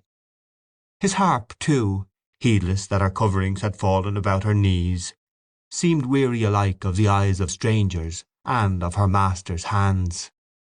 One hand played in the bass the melody of Silent O'Moyle, while the other hand careered in the treble after each group of notes. The notes of the air sounded deep and full. The two young men walked up the street without speaking, the mournful music following them. When they reached Stephen's Green they crossed the road. Here the noise of trams, the lights and the crowd released them from their silence. "There she is," said Corley. At the corner of Hume Street a young woman was standing. She wore a blue dress and a white sailor hat. She stood on the curbstone, swinging a sunshade in one hand. Lenehan grew lively. "Let's have a look at her, Corley," he said. Corley glanced sideways at his friend, and an unpleasant grin appeared on his face. "Are you trying to get inside me?" he asked. "Damn it," said Lenehan boldly. "I don't want an introduction. All I want is to have a look at her. I'm not going to eat her." "Oh, well, look at her," said Corley more amiably. "Well, I'll tell you what. I'll go over and talk to her, and you can pass by."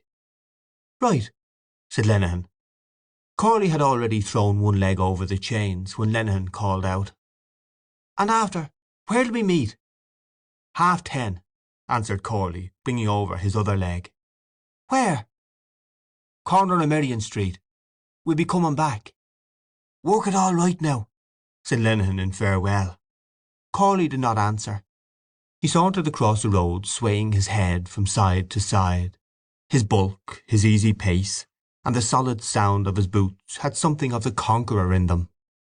He approached the young woman, and, without saluting, began at once to converse with her.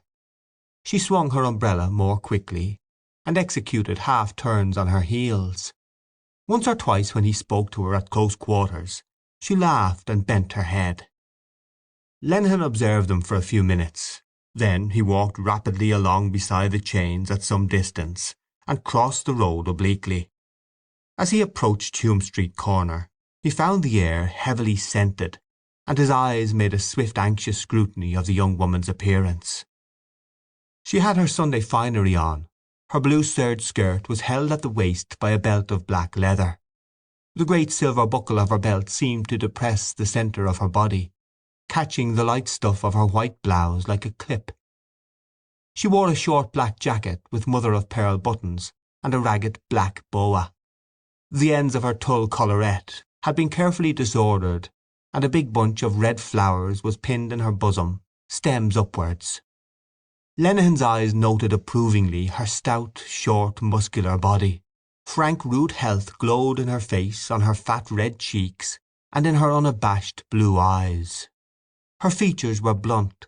She had broad nostrils, a straggling mouth which lay open in a contented leer, and two projecting front teeth. As he passed, Lenehan took off his cap, and after about 10 seconds, Corley returned a salute to the air. This he did by raising his hand vaguely, and pensively changing the angle of position of his hat. Lenehan walked as far as the Shelbourne Hotel, where he halted and waited. After waiting for a little time, he saw them coming towards him, and, when they turned to the right, he followed them, stepping lightly in his white shoes down one side of Merrion Square. As he walked on slowly, timing his pace to theirs, he watched Corley's head, which turned at every moment towards the young woman's face like a big ball revolving on a pivot. He kept the pair in view until he had seen them climbing the stairs of the Donnybrook tram. Then he turned about and went back the way he had come. Now that he was alone, his face looked older. His gaiety seemed to forsake him, and as he came by the railings of the Duke's lawn, he allowed his hand to run along them. The air which the harpist had played began to control his movements. His softly padded feet played the melody, while his fingers swept a scale of variations idly along the railings after each group of notes. He walked listlessly round Stephen's Green, and then down Grafton Street. Though his eyes took note of many elements of the crowds through which he had passed, they did so morosely. He found trivial all that was meant to charm him, and did not answer the glances which invited him to be bold. He knew that he would have to speak a great deal, to invent and to amuse, and his brain and throat were too dry for such a task. The problem of how he could pass the hours till he met Corley again troubled him a little. He could think of no way of passing them but to keep on walking. He turned to the left when he came to the corner of Rutland Square, and felt more at ease in the dark, quiet street, the sombre look of which suited his mood. He paused at last before the window of a poor-looking shop, over which the words "Refreshment Bar" were printed in white letters. On the glass of the window were two flying inscriptions: ginger beer and ginger ale. A cut ham was exposed on a great blue dish, while near it, on a plate, lay a segment of very light plum pudding. He eyed this food earnestly for some time, and then, after glancing warily up and down the street, went into the shop quickly. He was hungry, for except some biscuits which he had asked two grudging curates to bring him, he had eaten nothing since breakfast time. He sat down at an uncovered wooden table opposite two work-girls and a mechanic. A slatternly girl waited on him. "How much is a plate of peas?" he asked. "3 halfpence, sir," said the girl. "Bring me a plate of peas," he said, "and a bottle of ginger beer." He spoke roughly in order to belie his air of gentility, for his entry had been followed by a pause of talk. His face was heated. To appear natural, he pushed his cap back on his head and planted his elbows on the table. The mechanic and the two work-girls examined him point by point before resuming their conversation in a subdued voice. The girl brought him a plate of grocer's hot peas, seasoned with pepper and vinegar, a fork, and his ginger beer. He ate his food greedily, and found it so good that he made a note of the shop mentally. When he had eaten all the peas, he sipped his ginger beer, and sat for some time thinking of Corley's adventure. In his imagination he beheld the pair of lovers walking along some dark road.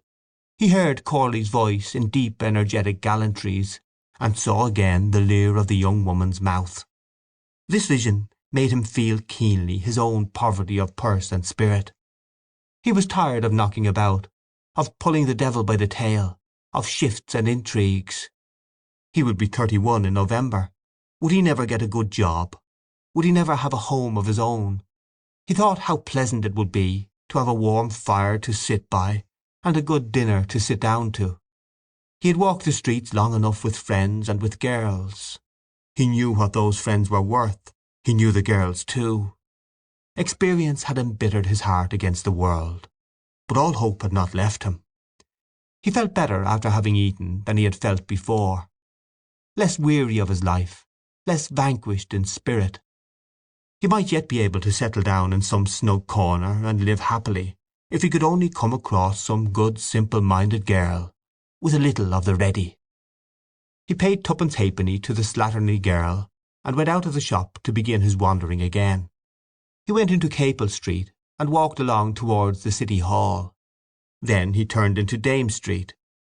At the corner of George's Street he met 2 friends of his, and stopped to converse with them. He was glad that he could rest from all his walking. His friends asked him had he seen Corley, and what was the latest.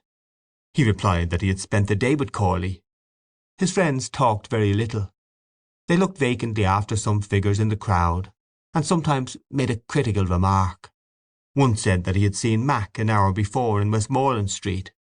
At this Lenehan said that he had been with Mac the night before in Egan's. The young man who had seen Mac in Westmoreland Street asked was it true that Mac had won a bit over a billiard match. Lenehan did not know. He said that Holohan had stood them drinks in Egan's. He left his friends at 9:45 and went up George's Street. He turned to the left at the city markets and walked on into Grafton Street. The crowd of girls and young men had thinned, and on his way up the street he heard many groups and couples bidding one another good night. He went as far as the clock of the College of Surgeons. It was on the stroke of 10. He set off briskly along the northern side of the green, hurrying for fear Corley should return too soon. When he reached the corner of Merrion Street, he took his stand in the shadow of a lamp and brought out one of the cigarettes which he had reserved, and lit it. He leaned against the lamp-post and kept his gaze fixed on the part from which he expected to see Corley and the young woman return. His mind became active again. He wondered had Corley managed it successfully. He wondered if he had asked her yet, or if he would leave it to the last. He suffered all the pangs and thrills of his friend's situation as well as those of his own. But the memory of Corley's slowly revolving head calmed him somewhat. He was sure Corley would pull it off all right. All at once the idea struck him that perhaps Corley had seen her home by another way and given him the slip. His eyes searched the street. There was no sign of them. Yet it was surely half an hour since he had seen the clock of the College of Surgeons. Would Corley do a thing like that? He lit his last cigarette and began to smoke it nervously. He strained his eyes as each tram stopped at the far corner of the square. They must have gone home by another way. The paper of his cigarette broke, and he flung it into the road with a curse. Suddenly he saw them coming towards him. He started with delight, and, keeping close to his lamp-post, tried to read the result in their walk. They were walking quickly, the young woman taking quick short steps, while Corley kept beside her with his long stride. They did not seem to be speaking. An intimation of the result pricked him like the point of a sharp instrument. He knew Corley would fail. He knew it was no go. They turned down Bagot Street, and he followed them at once, taking the other footpath. When they stopped, he stopped too. They talked for a few moments, and then the young woman went down the steps into the area of a house. Corley remained standing at the edge of the path, a little distant from the front steps. Some minutes passed. Then the hall door was opened slowly and cautiously. A woman came running down the front steps and coughed. Corley turned and went towards her. His broad figure hid hers from view for a few seconds, and then she reappeared running up the steps. The door closed on her, and Corley began to walk swiftly towards Stephen's Green. Lenehan hurried on in the same direction. Some drops of light rain fell. He took them as a warning, and, glancing back towards the house which the young woman had entered, to see that he was not observed, he ran eagerly across the road. Anxiety and his swift run made him pant. He called out, "Hello! Corley!" Corley turned his head to see who had called him, and then continued walking as before. Lenehan ran after him, settling the waterproof on his shoulders with one hand. "Hello! Corley!" he cried again. He came level with his friend, and looked keenly in his face. He could see nothing there. "Well," he said, "did it come off?" They had reached the corner of Ely Place. Still without answering, Corley swerved to the left and went up the side street. His features were composed in stern calm. Lenehan kept up with his friend, breathing uneasily. He was baffled, and a note of menace pierced through his voice. "Can't you tell us?" he said. "Did you try her?" Corley halted at the first lamp, and stared grimly before him. Then, with a grave gesture, he extended a hand towards the light, and, smiling, opened it slowly to the gaze of his disciple. A small gold coin shone in the palm. End of Story 6. Two Gallants. The Boarding House.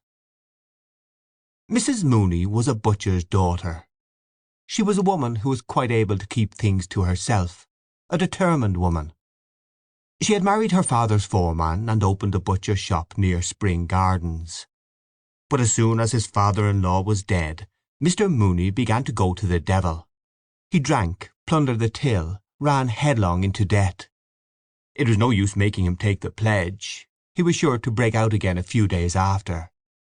By fighting his wife in the presence of customers and by buying bad meat, he ruined his business. One night he went for his wife with a cleaver, and she had to sleep in a neighbour's house. After that they lived apart.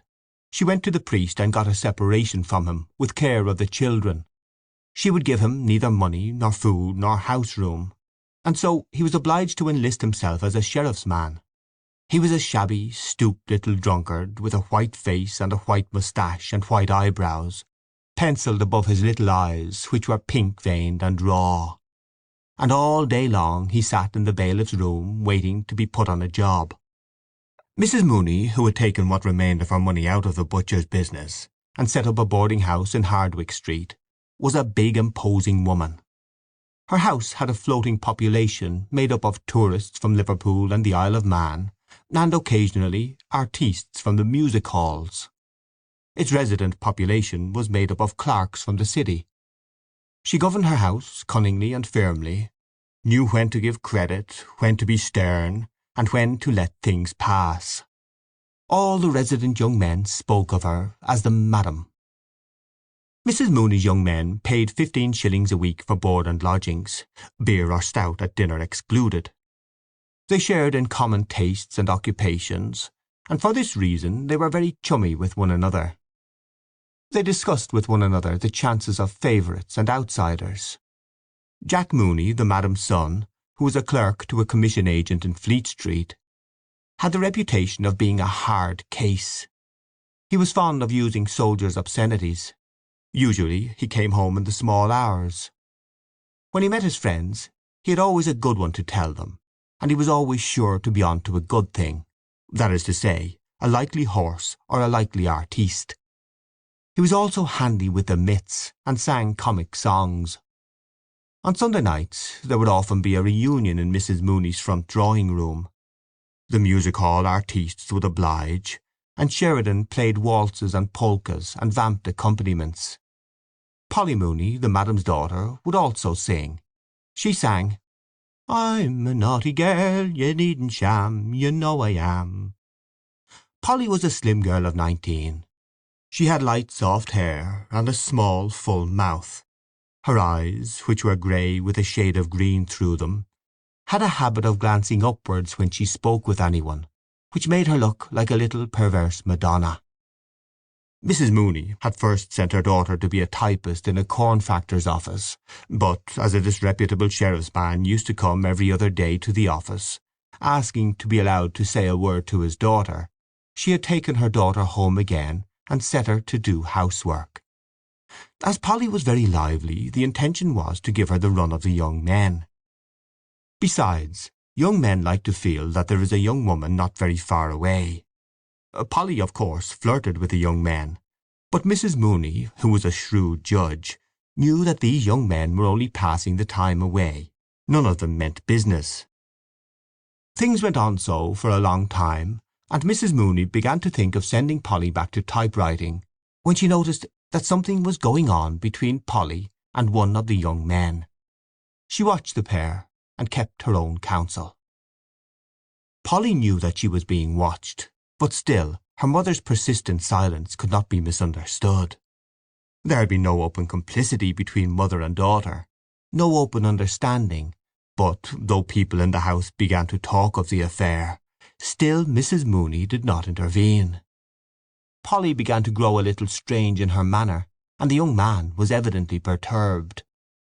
At last, when she judged it to be the right moment, Mrs. Mooney intervened. She dealt with moral problems as a cleaver deals with meat, and in this case she had made up her mind. It was a bright Sunday morning of early summer, promising heat, but with a fresh breeze blowing. All the windows of the boarding-house were open, and the lace curtains ballooned gently towards the street beneath the raised sashes. The belfry of George's church sent out constant peals, and worshippers, singly or in groups, traversed the little circus before the church, revealing their purpose by their self-contained demeanour no less than by the little volumes in their gloved hands. Breakfast was over in the boarding-house, and the table of the breakfast-room was covered with plates on which lay yellow streaks of eggs with morsels of bacon fat and bacon rind. Mrs. Mooney sat in the straw arm-chair and watched the servant, Mary, remove the breakfast things. She made Mary collect the crusts and pieces of broken bread to help to make Tuesday's bread pudding. When the table was cleared, the broken bread collected, the sugar and butter safe under lock and key, she began to reconstruct the interview which she had had the night before with Polly. Things were as she had suspected. She had been frank in her questions, and Polly had been frank in her answers. Both had been somewhat awkward, of course. She had been made awkward by her not wishing to receive the news in too cavalier a fashion, or to seem to have connived, and Polly had been made awkward not merely because allusions of that kind always made her awkward, but also because she did not wish it to be thought that in her wise innocence she had divined the intention behind her mother's tolerance. Mrs. Mooney glanced instinctively at the little gilt clock on the mantelpiece as soon as she had become aware through her reverie that the bells of George's church had stopped ringing. It was 17 minutes past 11. She would have lots of time to have the matter out with Mr. Doran, and then catch short 12 at Marlborough Street. She was sure she would win. To begin with, she had all the weight of social opinion on her side. She was an outraged mother. She had allowed him to live beneath her roof, assuming that he was a man of honour, and he had simply abused her hospitality. He was 34 or 35 years of age, so that youth could not be pleaded as his excuse. Nor could ignorance be his excuse, since he was a man who had seen something of the world. He had simply taken advantage of Polly's youth and inexperience. That was evident. The question was, what reparation would he make? There must be reparation made in such cases. It is all very well for the man. He can go his ways as if nothing had happened, having had his moment of pleasure, but the girl has to bear the brunt. Some mothers would be content to patch up such an affair for a sum of money. She had known cases of it, but she would not do so. For her, only one reparation could make up for the loss of her daughter's honour: marriage. She counted all her cards again before sending Mary up to Mr. Doran's room to say that she wished to speak with him. She felt sure she would win. He was a serious young man, not rakish or loud-voiced like the others. If it had been Mr. Sheridan or Mr. Meade or Bantam Lyons, her task would have been much harder. She did not think he would face publicity. All the lodgers in the house knew something of the affair. Details had been invented by some. Besides, he had been employed for 13 years in a great Catholic wine merchant's office, and publicity would mean for him, perhaps, the loss of his job. Whereas, if he agreed, all might be well. She knew he had a good screw for one thing, and she suspected he had a bit of stuff put by. Nearly the half-hour. She stood up and surveyed herself in the pier-glass. The decisive expression of her great florid face satisfied her, and she thought of some mothers she knew who could not get their daughters off their hands. Mr. Doran was very anxious indeed this Sunday morning. He had made 2 attempts to shave, but his hand had been so unsteady that he had been obliged to desist. 3 days' reddish beard fringed his jaw, and every 2 or 3 minutes a mist gathered on his glasses, so that he had to take them off and polish them with his pocket-handkerchief.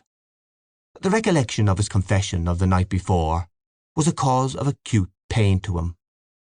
The priest had drawn out every ridiculous detail of the affair, and in the end had so magnified his sin that he was almost thankful at being afforded a loophole of reparation. The harm was done. What could he do now but marry her or run away? He could not brazen it out. The affair would be sure to be talked of, and his employer would be certain to hear of it. Dublin is such a small city. Everyone knows everyone else's business.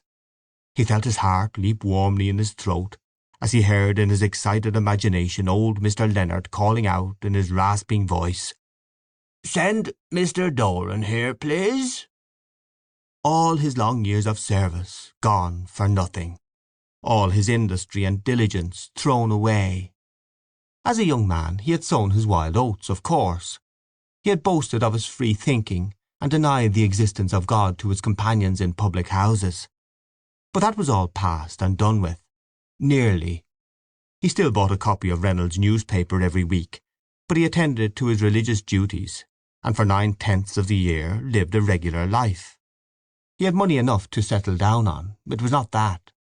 But the family would look down on her. First of all there was her disreputable father, and then her mother's boarding-house was beginning to get a certain fame. He had a notion that he was being had. He could imagine his friends talking of the affair and laughing. She was a little vulgar. Sometimes she said, "I seen," and "if I'd have known." But what would grammar matter if he really loved her? He could not make up his mind whether to like her or despise her for what she had done. Of course he had done it too. His instinct urged him to remain free, not to marry. Once you were married, you were done for, it said. While he was sitting helplessly on the side of the bed in shirt and trousers, she tapped lightly on his door and entered. She told him all. That she had made a clean breast of it to her mother, and that her mother would speak with him that morning. She cried and threw her arms round his neck, saying, "Oh, Bob, Bob, what am I to do? What am I to do at all?" She would put an end to herself, she said. He comforted her feebly, telling her not to cry, that it would be all right, never fear. He felt against his shirt the agitation of her bosom. It was not altogether his fault that it had happened.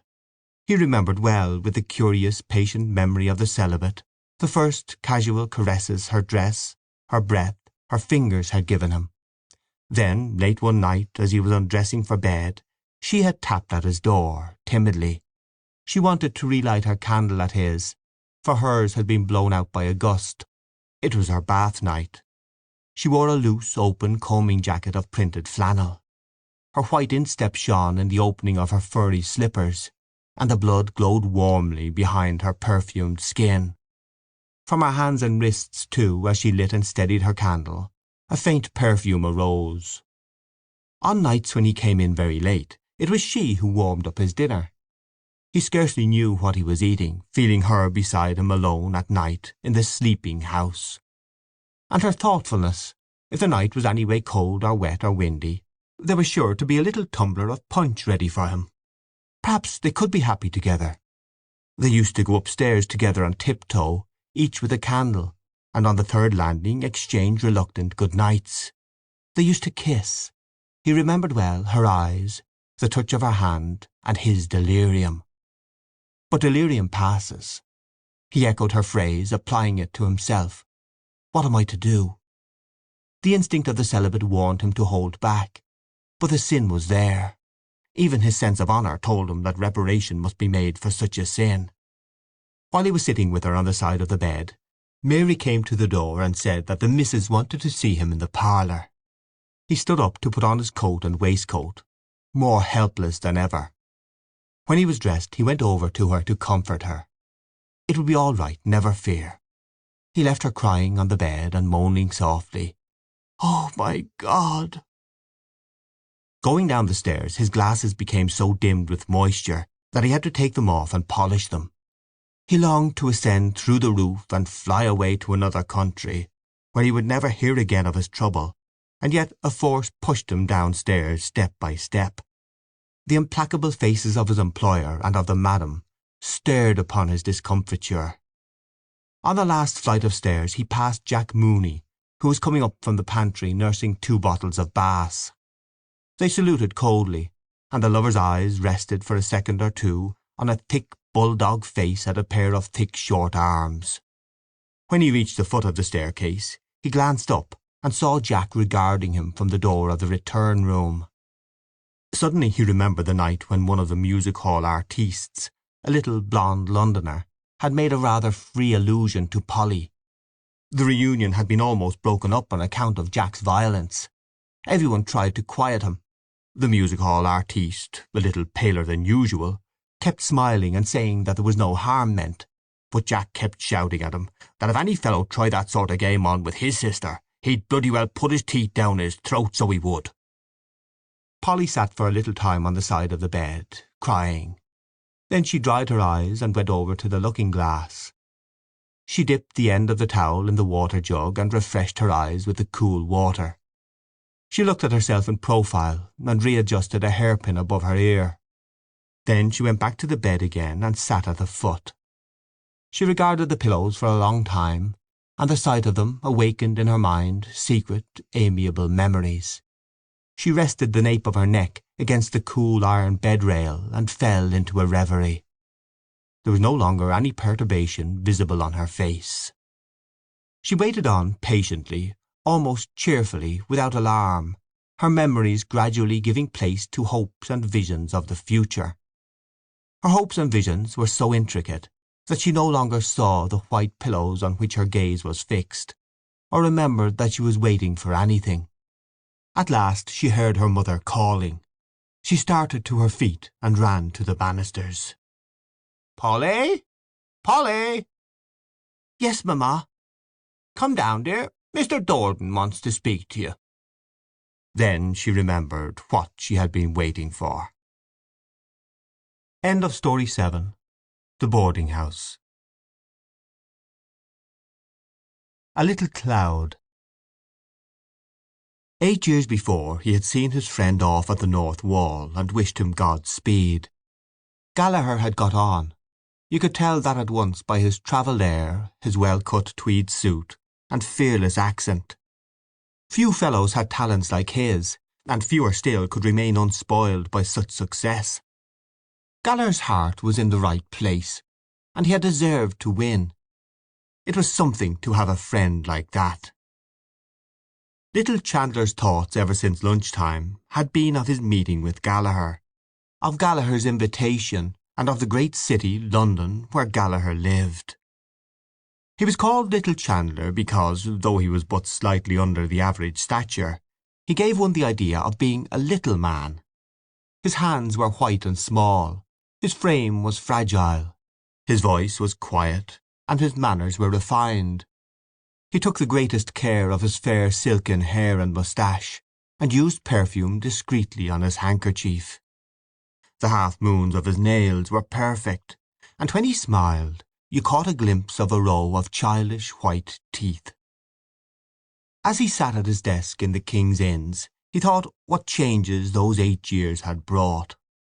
The friend whom he had known under a shabby and necessitous guise had become a brilliant figure on the London press. He turned often from his tiresome writing to gaze out of the office window. The glow of a late autumn sunset covered the grass plots and walks. It cast a shower of kindly golden dust on the untidy nurses and decrepit old men who drowsed on the benches. It flickered upon all the moving figures, on the children who ran screaming along the gravel paths, and on everyone who passed through the gardens. He watched the scene and thought of life, and, as always happened when he thought of life, he became sad. A gentle melancholy took possession of him. He felt how useless it was to struggle against fortune, this being the burden of wisdom which the ages had bequeathed to him. He remembered the books of poetry upon his shelves at home. He had bought them in his bachelor days, and many an evening, as he sat in the little room off the hall, he had been tempted to take one down from the bookshelf and read out something to his wife. But shyness had always held him back, and so the books had remained on their shelves. At times he repeated lines to himself, and this consoled him. When his hour had struck he stood up and took leave of his desk and of his fellow clerks punctiliously. He emerged from under the feudal arch of the King's Inns, a neat, modest figure, and walked swiftly down Henrietta Street. The golden sunset was waning, and the air had grown sharp. A horde of grimy children populated the street. They stood or ran in the roadway, or crawled up the steps before the gaping doors, or squatted like mice upon the thresholds. Little Chandler gave them no thought. He picked his way deftly through all that minute vermin-like life, and under the shadow of the gaunt spectral mansions in which the old nobility of Dublin had roistered. No memory of the past touched him, for his mind was full of a present joy. He had never been in Corless's. but he knew the value of the name. He knew that people went there after the theatre to eat oysters and drink liqueurs, and he had heard that the waiters there spoke French and German. Walking swiftly by at night, he had seen cabs drawn up before the door, and richly dressed ladies, escorted by cavaliers, alight and enter quickly. They wore noisy dresses and many wraps. Their faces were powdered, and they caught up their dresses when they touched earth, like alarmed Atalantis. He had always passed without turning his head to look. It was his habit to walk swiftly in the street, even by day, and whenever he found himself in the city late at night, he hurried on his way apprehensively and excitedly. Sometimes, however, he courted the causes of his fear. He chose the darkest and narrowest streets, and, as he walked boldly forward, the silence that was spread about his footsteps troubled him, the wandering silent figures troubled him, and at times a sound of low fugitive laughter made him tremble like a leaf. He turned to the right towards Capel Street. Ignatius Gallagher on the London press. Who would have thought it possible 8 years before? Still, now that he reviewed the past, little Chandler could remember many signs of future greatness in his friend. People used to say that Ignatius Gallagher was wild. Of course, he did mix with a rakish set of fellows at that time, drank freely and borrowed money on all sides. In the end he had got mixed up in some shady affair, some money transaction. At least, that was one version of his flight. But nobody denied him talent. There was always a certain something in Ignatius Gallagher that impressed you in spite of yourself. Even when he was out at elbows and at his wits' end for money, he kept up a bold face. Little Chandler remembered, and the remembrance brought a slight flush of pride to his cheek, one of Ignatius Gallagher's sayings when he was in a tight corner. "Half time now, boys," he used to say light-heartedly. "Where's my considering cap?" That was Ignatius Gallagher all out, and damn it, you couldn't but admire him for it. Little Chandler quickened his pace. For the first time in his life he felt himself superior to the people he passed. For the first time his soul revolted against the dull inelegance of Capel Street. There was no doubt about it. If you wanted to succeed, you had to go away. You could do nothing in Dublin. As he crossed Grattan Bridge, he looked down the river towards the lower quays, and pitied the poor stunted houses. They seemed to him a band of tramps, huddled together along the river banks, their old coats covered with dust and soot, stupefied by the panorama of sunset, and waiting for the first chill of night bid them arise, shake themselves, and be gone. He wondered whether he could write a poem to express his idea. Perhaps Gallagher might be able to get it into some London paper for him. Could he write something original? He was not sure what idea he wished to express, but the thought that a poetic moment had touched him took life within him like an infant hope. He stepped onward bravely. Every step brought him nearer to London, farther from his own sober, inartistic life. A light began to tremble on the horizon of his mind. He was not so old, 32. His temperament might be said to be just at the point of maturity. There were so many different moods and impressions that he wished to express in verse. He felt them within him. He tried to weigh his soul to see if it was a poet's soul. Melancholy was the dominant note of his temperament, he thought, but it was a melancholy tempered by recurrences of faith and resignation and simple joy. If he could give expression to it in a book of poems, perhaps men would listen. He would never be popular, he saw that. He could not sway the crowd, but he might appeal to a little circle of kindred minds. The English critics perhaps would recognize him as one of the Celtic school by reason of the melancholy tone of his poems. Besides that, he would put in allusions. He began to invent sentences and phrases from the notice which his book would get. Mr. Chandler has the gift of easy and graceful verse. Wistful sadness pervades these poems. The Celtic note. It was a pity his name was not more Irish-looking. Perhaps it would be better to insert his mother's name before the surname. Thomas Malone Chandler. Or better still, T. Malone Chandler. He would speak to Gallagher about it. He pursued his reverie so ardently that he passed his street and had to turn back. As he came near Corliss's, his former agitation began to overmaster him, and he halted before the door in indecision. Finally he opened the door and entered. The light and noise of the bar held him at the doorways for a few moments. He looked about him, but his sight was confused by the shining of many red and green wine-glasses. The bar seemed to him to be full of people, and he felt that the people were observing him curiously. He glanced quickly to right and left, frowning slightly to make his errand appear serious. But when his sight cleared a little, he saw that nobody had turned to look at him. And there, sure enough, was Ignatius Gallaher, leaning with his back against the counter and his feet planted far apart. "Hello, Tommy, old hero. Here you are. What's it to be? What'll you have? I'm taking whisky. Better stuff than we get across the water. Soda, Lydia, no mineral. I'm the same. Spoils the flavour.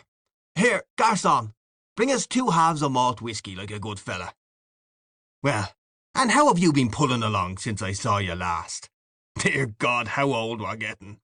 Do you see any signs of ageing in me, eh? What? A little grey and thin at the top, what?"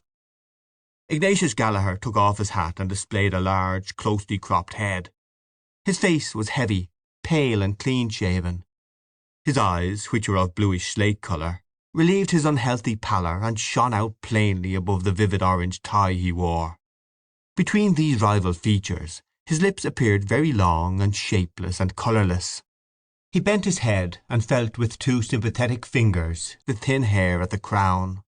Little Chandler shook his head as a denial. Ignatius Gallaher put on his hat again. "It pulled you down," he said. "Press life. Always hurry and scurry looking for copy, and sometimes not finding it. And then always have something new in your stuff. Damn proofs and printers, I say, for a few days. I'm deuced glad, I can tell you, to get back to the old country. Does a fella good, a bit of a holiday.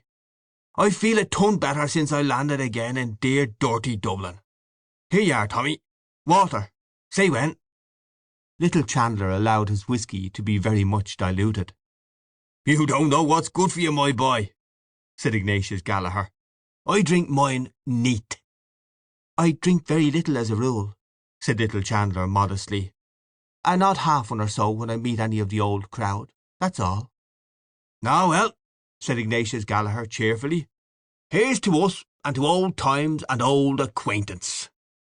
They clinked glasses and drank the toast. "I met some of the old gang today," said Ignatius Gallaher. "O'Hara seems to be in a bad way. What's he doing?" "Nothing," said little Chandler. "He's gone to the dogs."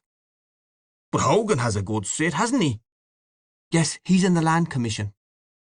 "I met him one night in London, and he seemed to be very flush. Poor O'Hara. Booze, I suppose." "Other things too," said little Chandler shortly.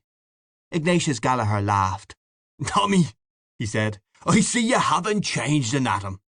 You're the very same serious person that used to lecture me on Sunday mornings when I had a sore head and a fur on me tongue. You'd want to knock about a bit in the world.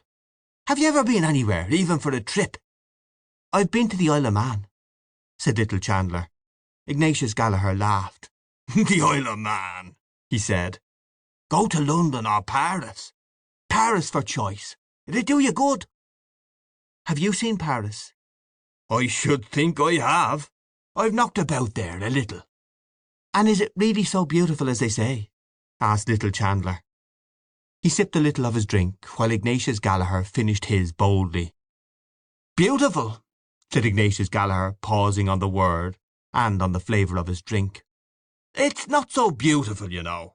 Of course it is beautiful, but it's the life of Paris. That's the thing. Ah, there's no city like Paris for gaiety, movement, excitement." Little Chandler finished his whisky, and after some trouble succeeded in catching the barman's eye. He ordered the same again. "I've been to the Moulin Rouge," Ignatius Gallaher continued when the barman had removed their glasses, "and I've been to all the Bohemian cafes. Hot stuff. Not for a pious chap like you, Tommy." Little Chandler said nothing until the barman returned with 2 glasses. Then he touched his friend's glass lightly and reciprocated the former toast. He was beginning to feel somewhat disillusioned. Gallagher's accent and way of expressing himself did not please him. There was something vulgar in his friend which he had not observed before. But perhaps it was only the result of living in London amid the bustle and competition of the press. The old personal charm was still there under this new gaudy manner. And, after all, Gallagher had lived. He had seen the world. Little Chandler looked at his friend enviously. "Everything in Paris is gay," said Ignatius Gallagher. "They believe in enjoying life, and don't you think they're right? If you want to enjoy yourself properly, you must go to Paris. And mind you, they've a great feeling for the Irish there. When they heard I was from Ireland, they were ready to eat me, man." Little Chandler took 4 or 5 sips from his glass. "Tell me," he said, "is it true that Paris is so immoral, as they say?" Ignatius Gallagher made a catholic gesture with his right arm. "Every place is immoral," he said. "Of course, you do find spicy bits in Paris. Go to one of the students' balls, for instance. That's lively, if you like, when the cocottes begin to let themselves loose. You know what they are, I suppose?" "I've heard of them," said little Chandler. Ignatius Gallagher drank off his whisky and shook his head. "Ah," he said, "you may say what you like. There's no woman like the Parisienne. For style, for go." "Then it is an immoral city," said little Chandler with timid insistence.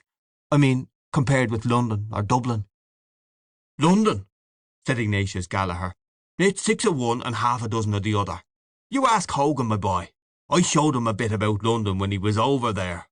He'd open your eye. I say, Tommy, don't make punch of that whisky. Liquor up." "No, really." "Oh, come on, another one won't do you any harm. What is it? The same again, I suppose?" "Well, all right." "Francois, the same again. Will you smoke, Tommy?" Ignatius Gallagher produced his cigar case. The 2 friends lit their cigars and puffed at them in silence until their drinks were served. "I'll tell you my opinion," said Ignatius Gallagher, emerging after some time from the clouds of smoke in which he had taken refuge. "It's a rum world. Talk of immorality. I've heard of cases. What I was saying, I've known them. Cases of immorality." Ignatius Gallagher puffed thoughtfully at a cigar, and then, in a calm historian's tone, he proceeded to sketch for his friends some pictures of the corruption which was rife abroad. He summarized the vices of many capitals, and seemed inclined to award the palm to Berlin. Some things he could not vouch for, his friends had told him, but of others he had had personal experience. He spared neither rank nor caste. He revealed many of the secrets of religious houses on the continent, and described some of the practices which were fashionable in high society, and ended by telling, with details, a story about an English duchess, a story which he knew to be true. Little Chandler was astonished. "Ah, well," said Ignatius Gallagher, "here we are in old jog-along Dublin, where nothing is known of such things." "How dull you must find it," said little Chandler, "after all the other places you've seen." "Well," said Ignatius Gallagher, "it's a relaxation to come over here, you know. And after all, it's the old country, as they say, isn't it? You can't help having a certain feeling for it. That's human nature. But tell me something about yourself. Hogan told me you had tasted the joys of connubial bliss. 2 years ago, wasn't it?" Little Chandler blushed and smiled. "Yes," he said. "I was married last May 12 months." "I hope it's not too late in the day to offer my best wishes," said Ignatius Gallagher. "I didn't know your address, or I'd have done so at the time." He extended his hand, which little Chandler took. "Well, Tommy," he said, "I wish you and yours every joy in life, old chap, and tons of money, and may you never die till I shoot you. And that's the wish of a sincere friend, an old friend. You know that." "I know that," said little Chandler. "Any youngsters?" said Ignatius Gallagher. Little Chandler blushed again. "We have 1 child," he said. "Son or daughter?" "A little boy." Ignatius Gallagher slapped his friend sonorously on the back. "Bravo!" he said. "I wouldn't doubt you, Tommy." Little Chandler smiled, looked confusedly at his glass, and bit his lower lip with 3 childishly white front teeth. "I hope you'll spend an evening with us," he said, "before you go back. My wife will be delighted to meet you. We can have a little music and—" "Thanks awfully, old chap," said Ignatius Gallaher. "I'm sorry we didn't meet earlier, but I must leave tomorrow night." "Tonight, perhaps?" "I'm awfully sorry, old man. You see, I'm over here with another fella. Clever young chap he is too, and we arranged to go to a little card party. Only for that." "Oh, in that case—" "But who knows," said Ignatius Gallaher considerately. "Next year I may take a little skip over here now that I've broken the ice. It's only a pleasure deferred." "Very well," said Little Chandler. "The next time you come we must have an evening together. That's agreed now, isn't it?" "Yes, that's agreed," said Ignatius Gallaher. "Next year, if I come, per old Dunore." "And to clinch the bargain," said Little Chandler, "we'll just have one more now." Ignatius Gallaher took out a large gold watch and looked at it. "Is it to be the last?" he said. "Because, you know, I have an AP." "Oh yes, positively," said Little Chandler. "Very well then," said Ignatius Gallaher. "Let us have another one as a Juck on Durris. That's good vernacular for a small whisky, I believe." Little Chandler ordered the drinks. The blush which had risen to his face a few moments before was establishing itself. A trifle made him blush at any time, and now he felt warm and excited. 3 small whiskies had gone to his head, and Gallaher's strong cigar had confused his mind, for he was a delicate and abstinent person. The adventure of meeting Gallaher after 8 years, of finding himself with Gallaher in Corliss, surrounded by lights and noise, of listening to Gallaher's stories, and of sharing for a brief space Gallaher's vagrant and triumphant life, upset the equipoise of his sensitive nature. He felt acutely the contrast between his own life and his friend's, and it seemed to him unjust. Gallaher was his inferior in birth and education. He was sure that he could do something better than his friend had ever done, or could ever do, something higher than mere tawdry journalism, if he only got the chance. What was it that stood in his way? His unfortunate timidity. He wished to vindicate himself in some way, to assert his manhood. He saw behind Gallaher's refusal of his invitation. Gallaher was only patronizing him by his friendliness, just as he was patronizing Ireland by his visit. The barman brought their drinks. Little Chandler pushed one glass towards his friend, and took up the other boldly. "Who knows," he said, as they lifted their glasses. "When you come next year, I may have the pleasure of wishing long life and happiness to Mr. and Mrs. Ignatius Gallaher." Ignatius Gallaher, in the act of drinking, closed one eye expressively over the rim of his glass. When he had drunk he smacked his lips decisively, set down his glass, and said, "No bloomin' fear of that, me boy. I'm going to have my fling first, and see a bit of life and the world before I put my head in the sack, if I ever do." "Some day you will," said Little Chandler calmly. Ignatius Gallaher turned his orange tie and slate blue eyes full upon his friend. "You think so?" he said. "You'll put your head in the sack," repeated Little Chandler stoutly. "Like everyone else, if you can find the girl." He had slightly emphasized his tone, and he was aware that he had betrayed himself. But, though the colour had heightened in his cheek, he did not flinch from his friend's gaze.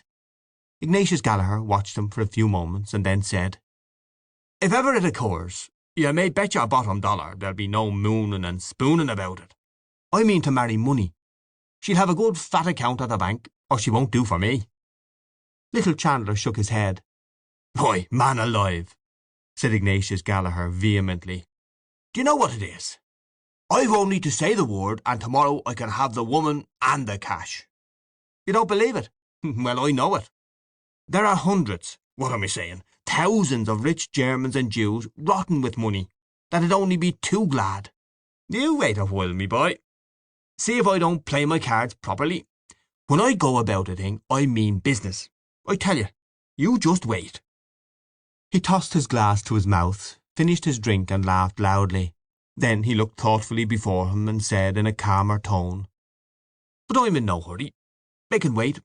I don't fancy tying myself up to one woman, you know."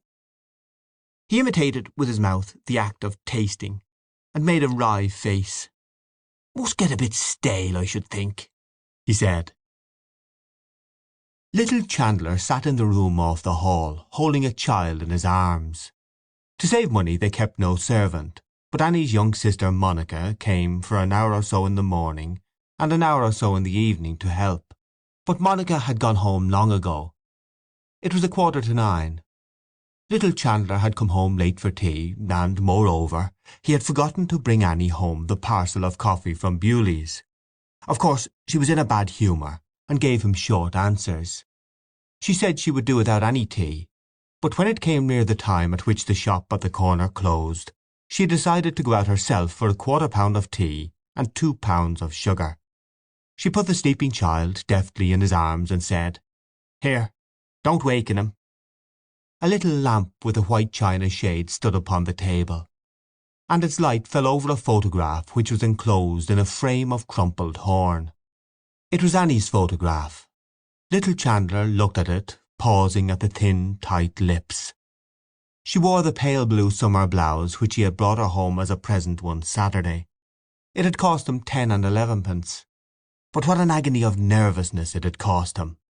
How he had suffered that day, waiting at the shop door until the shop was empty, standing at the counter and trying to appear at his ease, while the girl piled ladies' blouses before him, paying at the desk and forgetting to take up the odd penny of his change, being called back by the cashier, and finally striving to hide his blushes as he left the shop by examining the parcel to see if it was securely tied.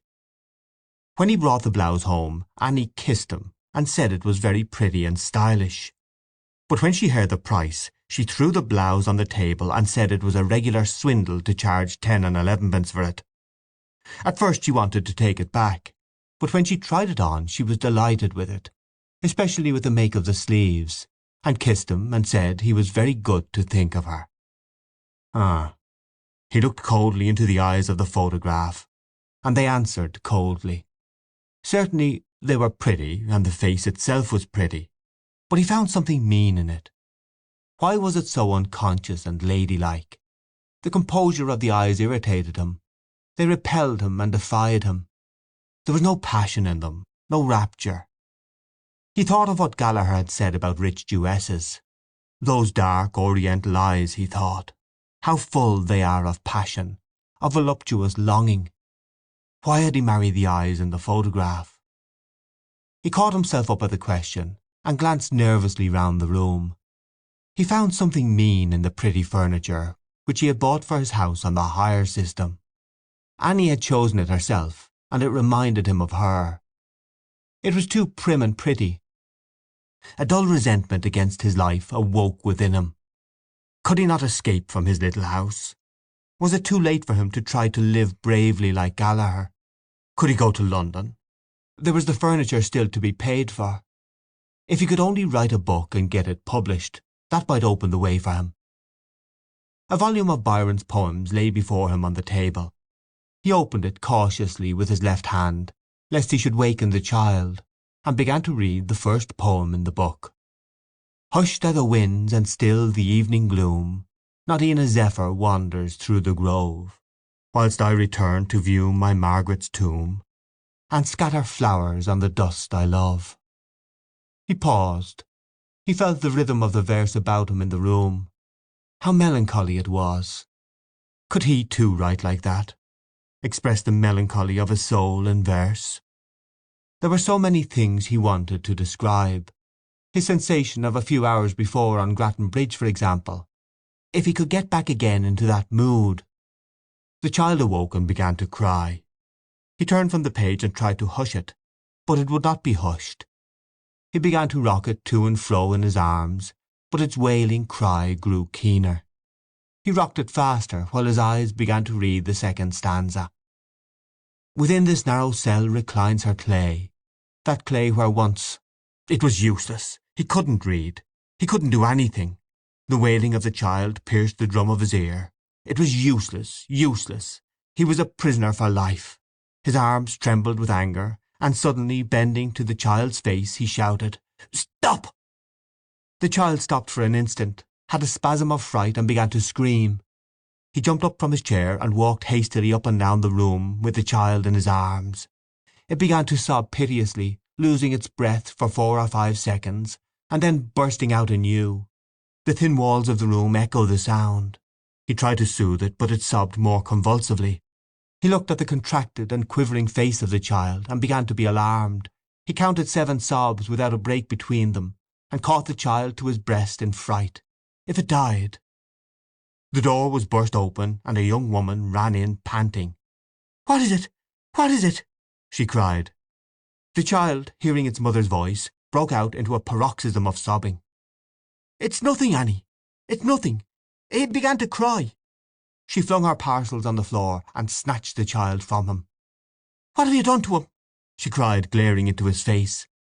Little Chandler sustained for one moment the gaze of her eyes, and his heart closed together as they met the hatred in them. He began to stammer. It's nothing. He began to cry. I didn't do anything. What?" Giving no heed to him, she began to walk up and down the room, clasping the child tightly in her arms and murmuring, "My little man, my little Manny, was who frightened, love? There now, love, there now. Lamb of bawn, mamma's little lamb of the world, there now." Little Chandler felt his cheeks suffused with shame, and he stood back out of the lamplight. He listened while the paroxysm of the child's sobbing grew less and less, and tears of remorse started to his eyes. End of Story 8. A Little Cloud. Counterparts. The bell rang furiously, and when Miss Parker went to the tube, a furious voice called out in a piercing North of Ireland accent, "Send Farrington here!" Miss Parker returned to her machine, saying to a man who was writing at a desk, "Mr. Elaine wants you upstairs." The man muttered, "Blast him," under his breath, and pushed back his chair to stand up. When he stood up he was tall and of great bulk. He had a hanging face, dark wine-coloured, with fair eyebrows and moustache. His eyes bulged forward slightly, and the whites of them were dirty. He lifted up the counter and, passing by the clients, went out of the office with a heavy step. He went heavily upstairs until he came to the second landing, where a door bore a brass plate with the inscription "Mr. Elaine." Here he halted, puffing with labour and vexation, and knocked. The shrill voice cried, "Come in!" The man entered Mr. Elaine's room. Simultaneously Mr. Elaine, a little man wearing gold-rimmed glasses on a clean-shaven face, shot his head up over a pile of documents. The head itself was so pink and hairless it seemed like a large egg reposing on the papers. Mr. Elaine did not lose a moment. "Farrington, what is the meaning of this? Why am I always to complain of you?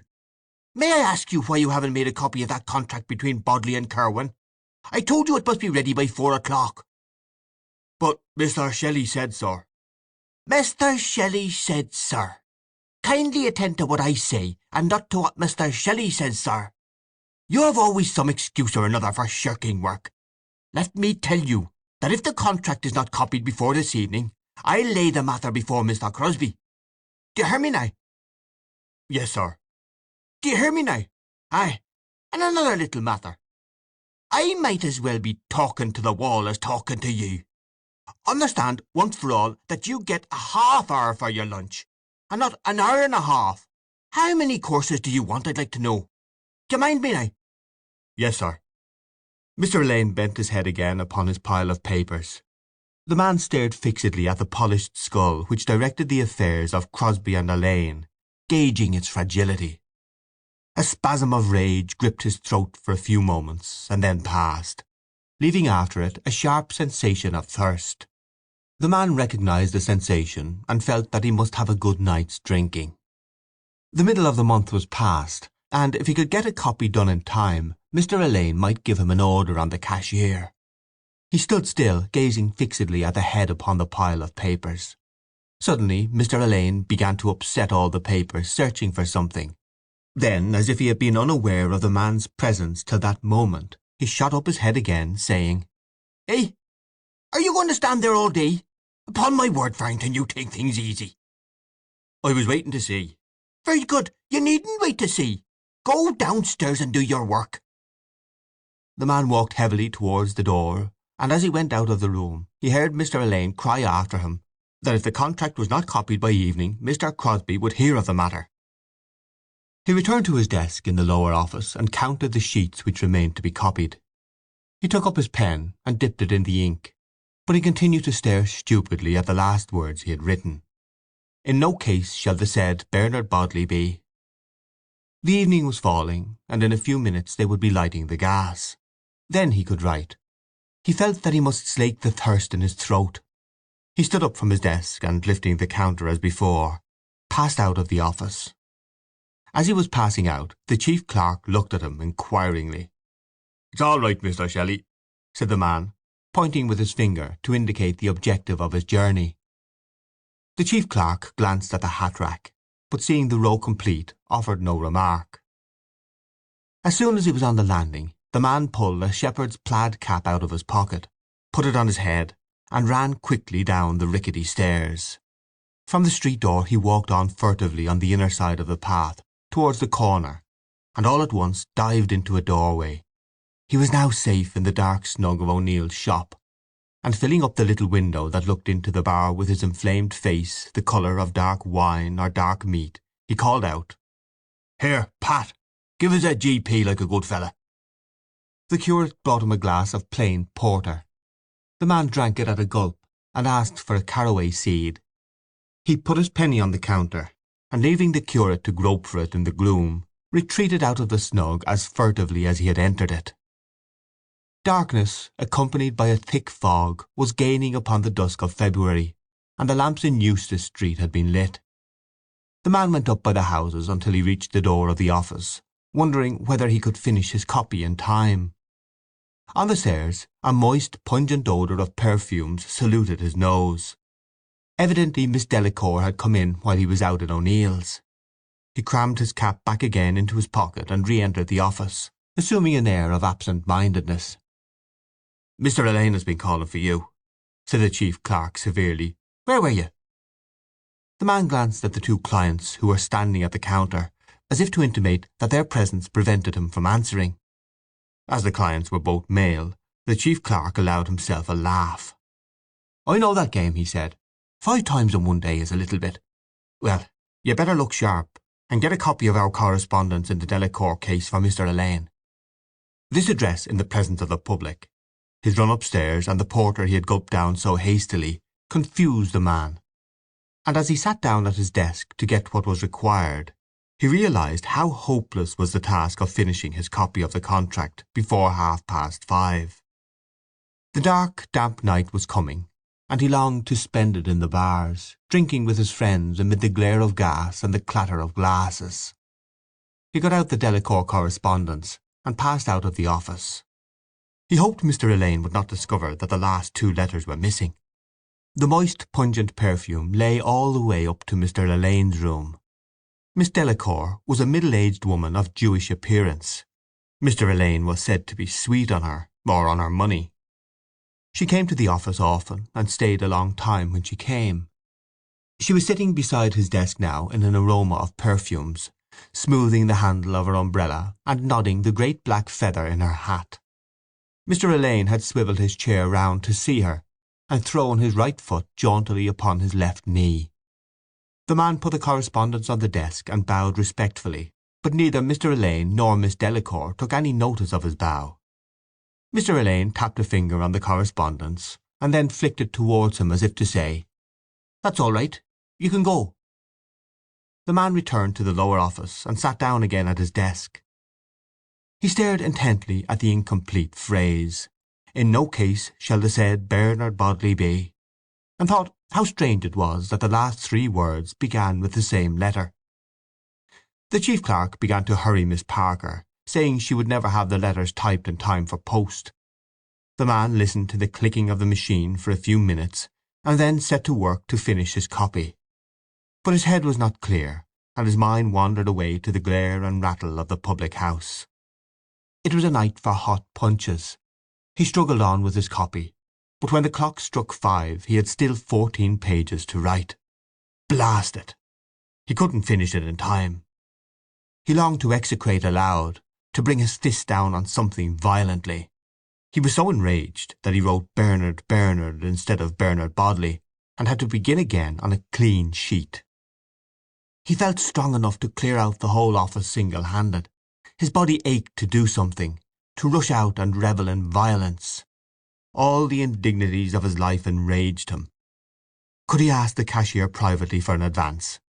No, the cashier was no good, no damn good. He wouldn't give an advance. He knew where he would meet the boys, Leonard and O'Halloran and Nosey Flynn. The barometer of his emotional nature was set for a spell of riot. His imagination had so abstracted him that his name was called twice before he answered.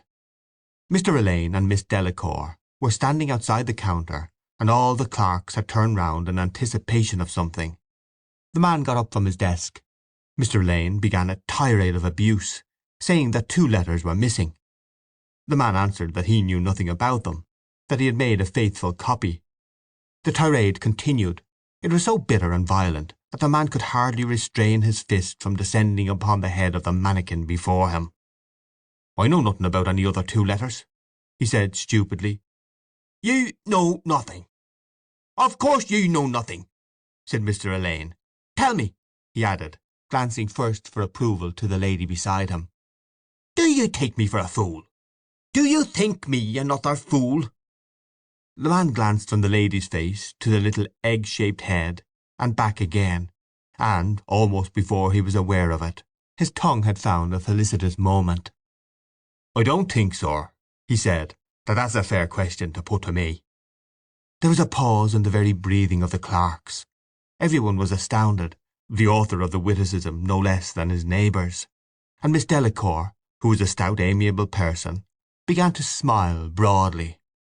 Mr. Elaine flushed to the hue of a wild rose, and his mouth twitched with the dwarf's passion. He shook his fist in the man's face till it seemed to vibrate like the knob of some electric machine. "You impertinent ruffian! You impertinent ruffian! I'll make short work of you. Wait till you see. You'll apologize to me for your impertinence, or you'll quit the office instanter. You'll quit this office, I'm telling you, or you'll apologize to me." He stood in a doorway opposite the office, watching to see if the cashier would come out alone.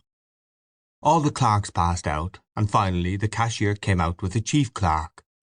It was no use trying to say a word to him when he was with the chief clerk. The man felt that his position was bad enough.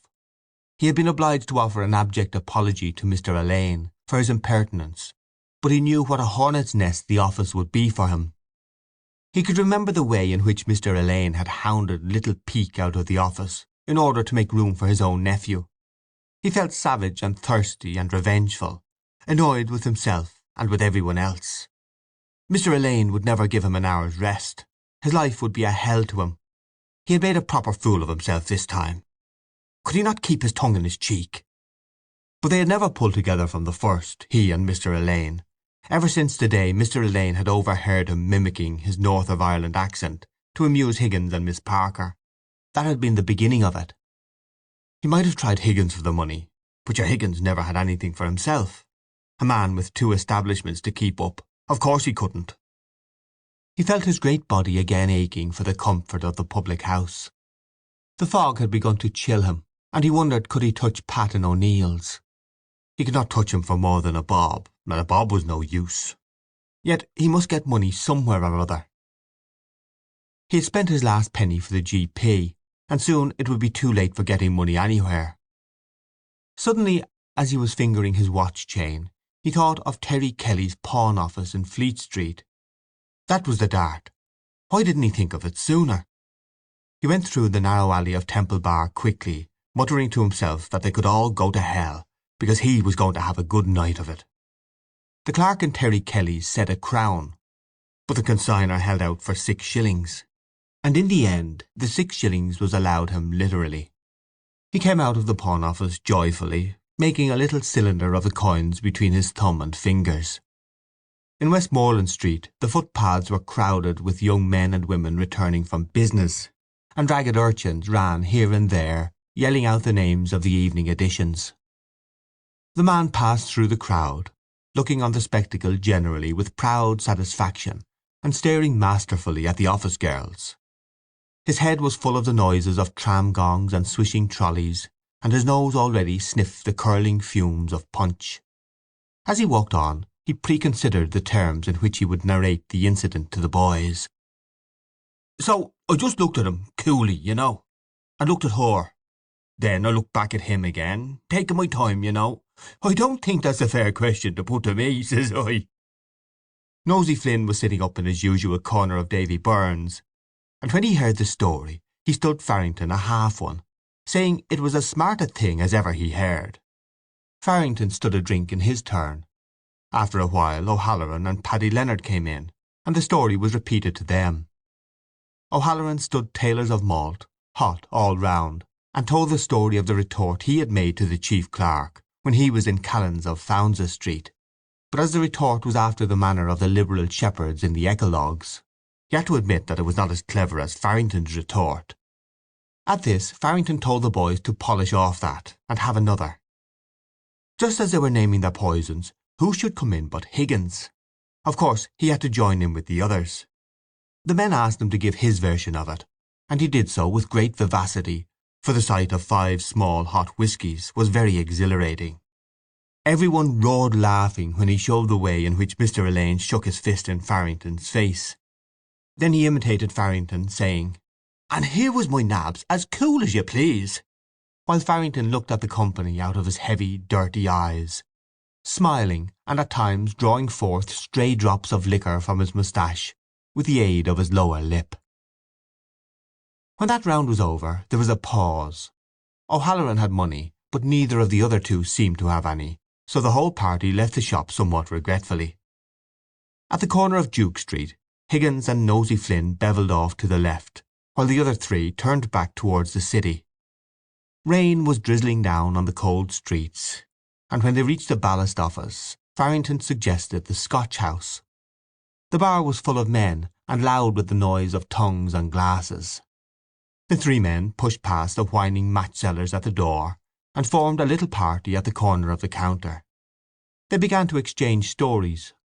Leonard introduced them to a young fellow named Weathers, who was performing at the Tivoli as an acrobat and knockabout artiste. Farrington stood a drink all round. Weathers said he would take a small Irish and a Apollinaris. Farrington, who had definite notions of what was what, asked the boys would they have an Apollinaris too, but the boys told Tim to make theirs hot. The talk became theatrical. O'Halloran stood a round, and then Farrington stood another round, Weathers protesting that the hospitality was too Irish.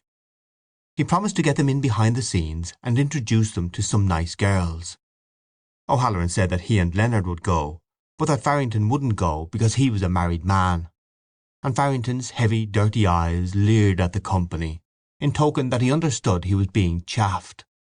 Weathers made them all have just one little tincture, at his expense, and promised to meet them later on at Mulligan's in Poolbeg Street. When the Scotch House closed they went round to Mulligan's. They went into the parlour at the back, and O'Halloran ordered small hot specials all round. They were all beginning to feel mellow. Farrington was just standing another round when Weathers came back. Much to Farrington's relief he drank a glass of bitter this time. Funds were getting low, but they had enough to keep them going. Presently 2 young women with big hats and a young man in a check suit came in and sat at a table close by. Weathers saluted them and told the company that they were out of the Tivoli. Farrington's eyes wandered at every moment in the direction of one of the young women. There was something striking in her appearance. An immense scarf of peacock blue muslin was round her hat and knotted in a great bow under her chin, and she wore bright yellow gloves reaching to the elbow. Farrington gazed admiringly at the plump arm, which she moved very often and with much grace, and when, after a little time, she answered his gaze, he admired still more her large dark brown eyes. The oblique staring expression in them fascinated him. She glanced at him once or twice, and when the party was leaving the room she brushed against his chair and said, "Oh, pardon," in a London accent. He watched her leave the room in the hope that she would look back at him, but he was disappointed. He cursed his want of money, and cursed all the rounds he had stood, particularly all the whiskies and Apollinaris which he had stood to Weathers. If there was one thing he hated, it was a sponge. He was so angry that he lost count of the conversation of his friends. When Paddy Leonard called him, he found that they were talking about feats of strength. Weathers was showing his biceps muscle to the company, and boasting so much that the other two had called on Farrington to uphold the national honour. Farrington pulled up his sleeve accordingly and showed his biceps muscle to the company.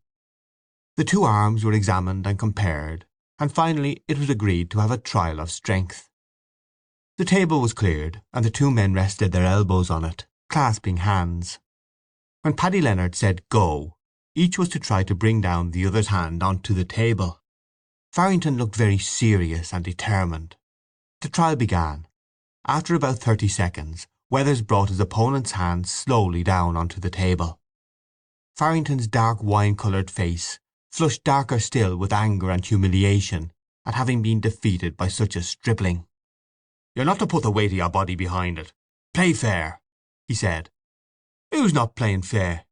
said the other. "Come on again. The two best out of three." The trial began again. The veins stood out on Farrington's forehead, and the pallor of Weathers' complexion changed to peony. The hands and arms trembled under the stress. After a long struggle, Weathers again brought his opponent's hand slowly onto the table. There was a murmur of applause from the spectators. The curate, who was standing beside the table, nodded his red head towards the victor, and said with stupid familiarity, "Ah, that's the knack." "What the hell do you know about it?" said Farrington fiercely, turning on the man. "What do you put in your gab for?" "Ch, ch," said O'Halloran, observing the violent expression on Farrington's face. "Pony up, boys. We'll have just one little smahon more, and then we'll be off."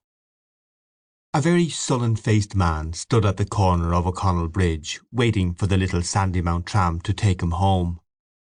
He was full of smouldering anger and revengefulness. He felt humiliated and discontented. He did not even feel drunk, and he had only twopence in his pocket. He cursed everything.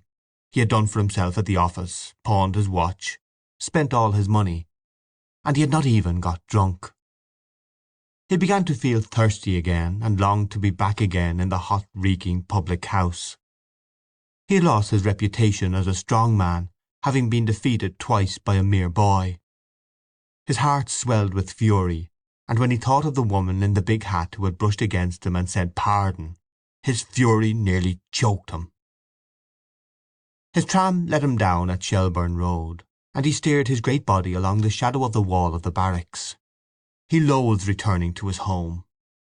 When he went in by the side door, he found the kitchen empty and the kitchen fire nearly out.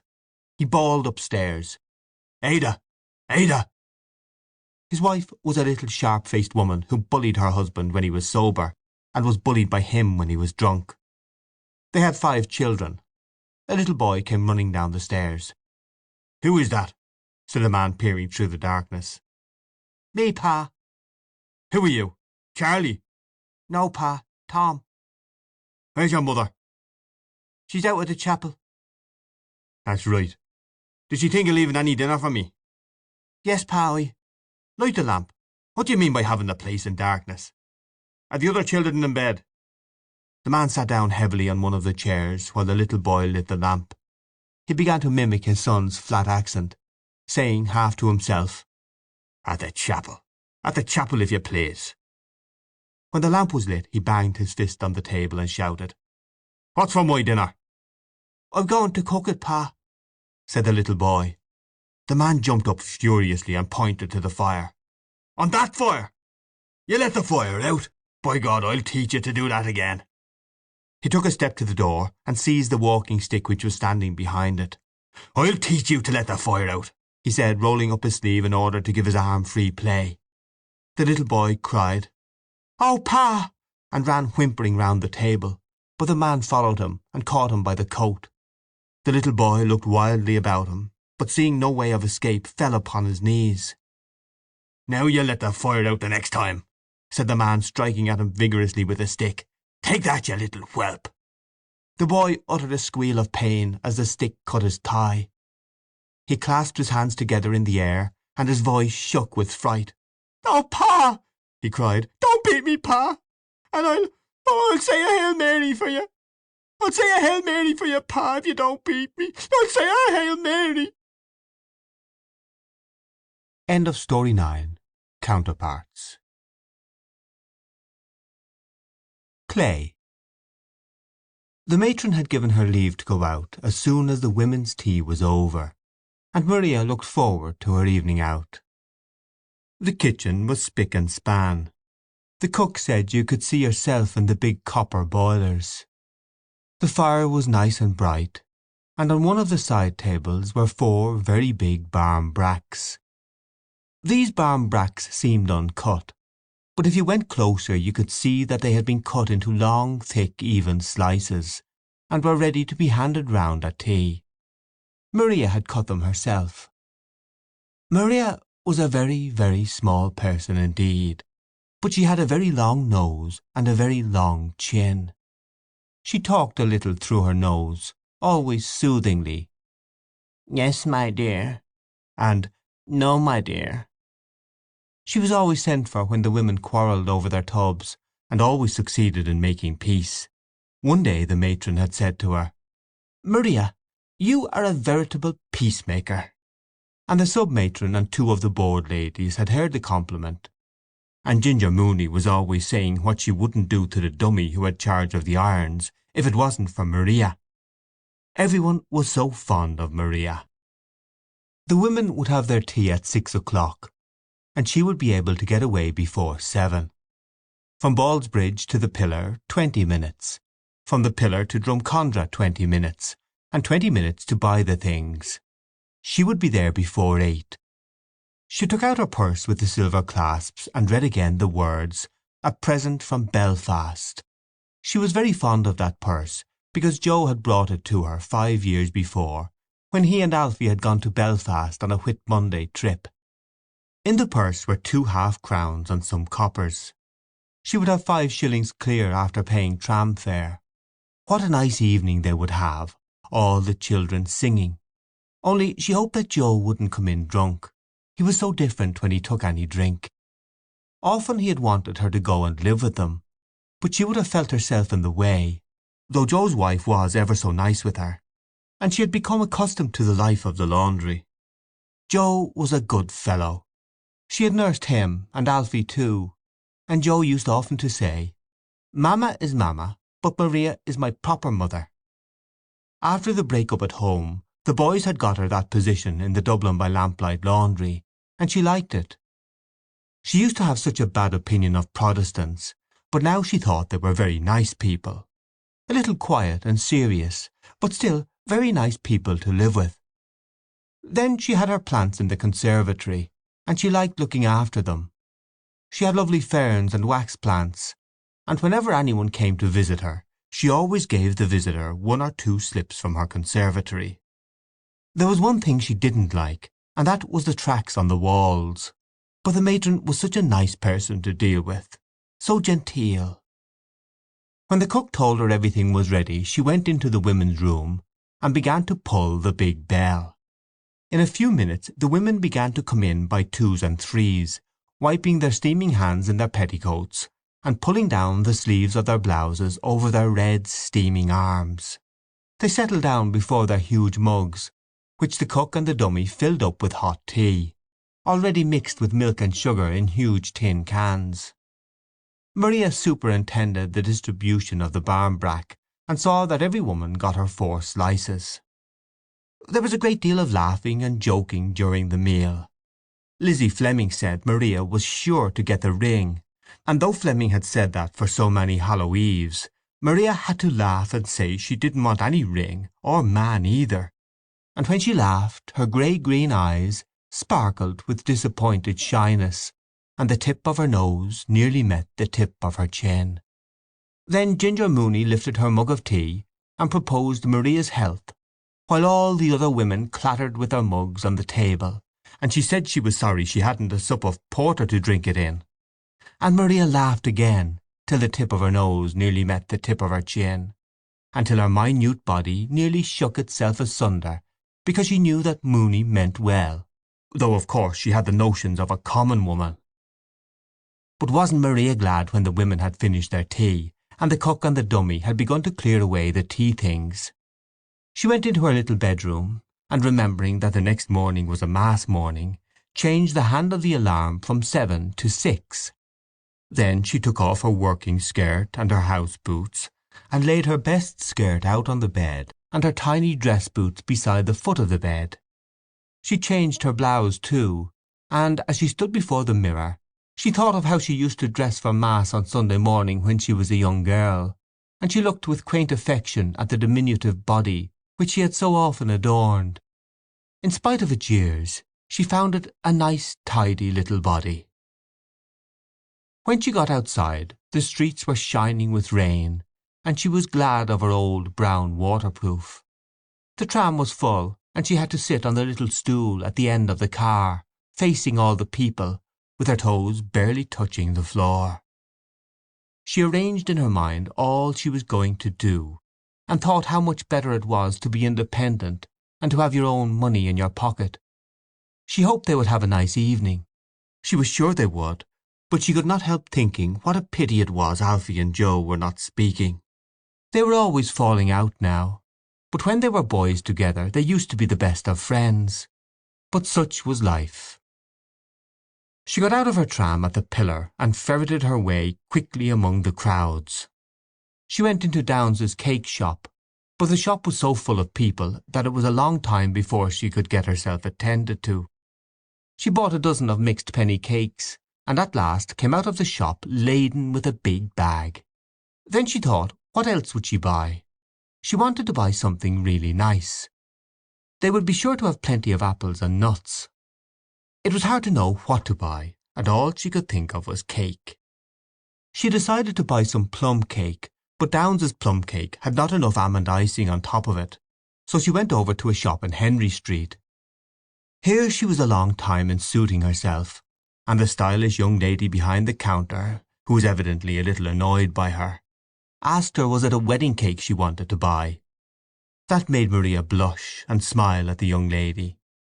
But the young lady took it all very seriously, and finally cut a thick slice of plum cake, parcelled it up, and said, 2 and 4, please. She thought she would have to stand in the Drumcondra tram, because none of the young men seemed to notice her, but an elderly gentleman made room for her. He was a stout gentleman, and he wore a brown, hard hat. He had a square red face and a greyish moustache. Maria thought he was a colonel-looking gentleman, and she reflected how much more polite he was than the young men who simply stared straight before them. The gentleman began to chat with her about Hallow Eve and the rainy weather. He supposed the bag was full of good things for the little ones, and said it was only right that the youngsters should enjoy themselves while they were young. Maria agreed with him, and favoured him with demure nods and hems. He was very nice with her, and when she was getting out at the canal bridge she thanked him and bowed, and he bowed to her and raised his hat and smiled agreeably, and while she was going up along the terrace, bending her tiny head under the rain, she thought how easy it was to know a gentleman, even when he has a drop taken.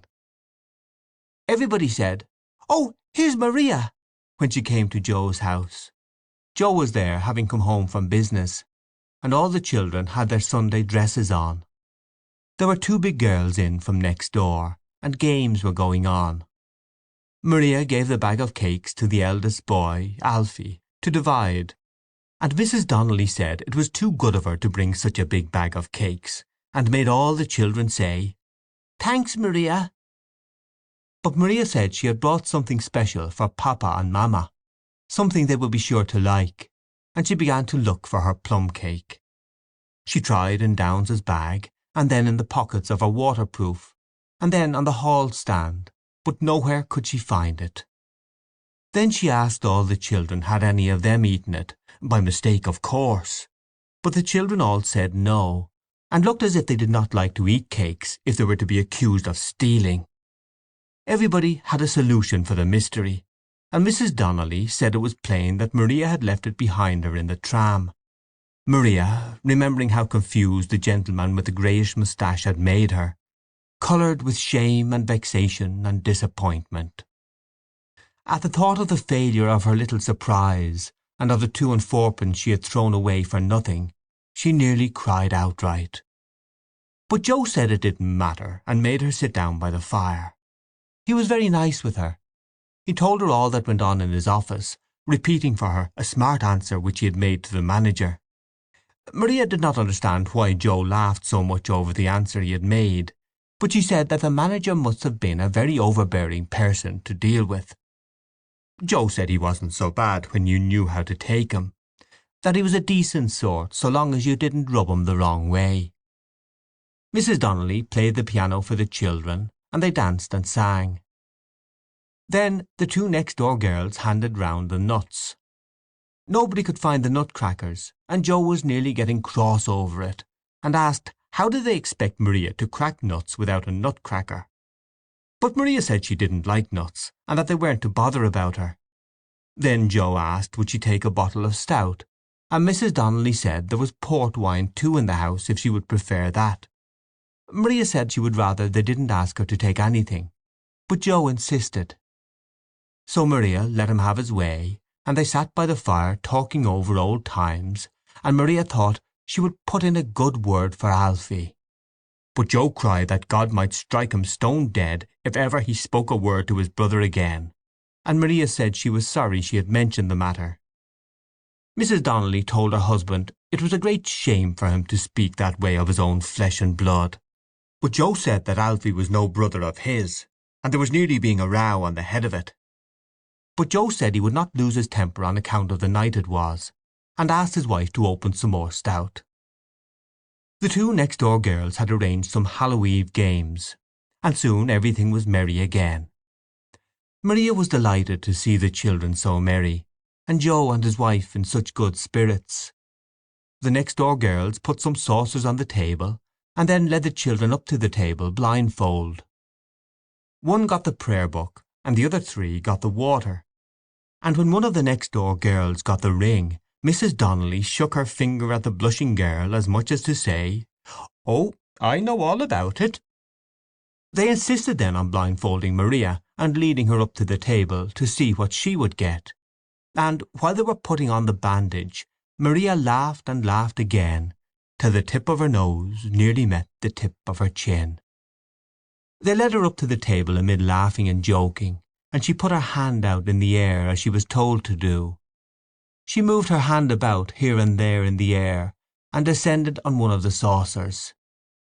She felt a soft wet substance with her fingers, and was surprised that nobody spoke or took off her bandage.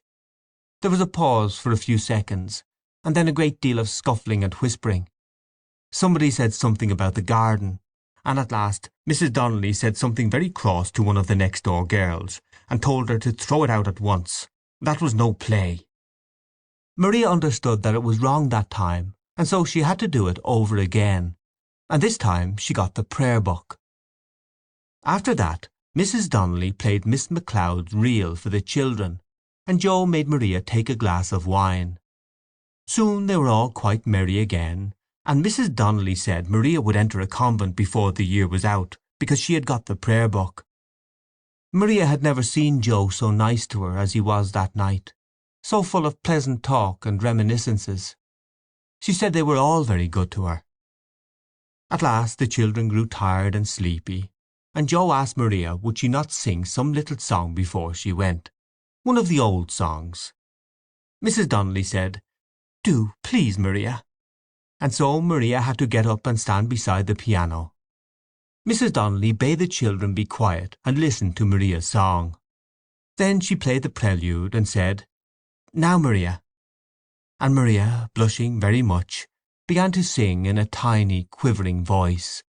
She sang, "I dreamt that I dwelt," and when she came to the second verse she sang again, "I dreamt that I dwelt in marble halls, with vassals and serfs at my side, and of all who assembled within those walls, that I was the hope and the pride. I had riches too great to count, could boast of a high ancestral name. But I also dreamt, which pleased me most, that you loved me still the same." But no one tried to show her her mistake, and when she had ended her song Joe was very much moved. He said that there was no time like the long ago, and no music for him like poor old Balfe, whatever other people might say, and his eyes filled up so much with tears that he could not find what he was looking for, and in the end he had to ask his wife to tell him where the corkscrew was. End of Story 10. Clay.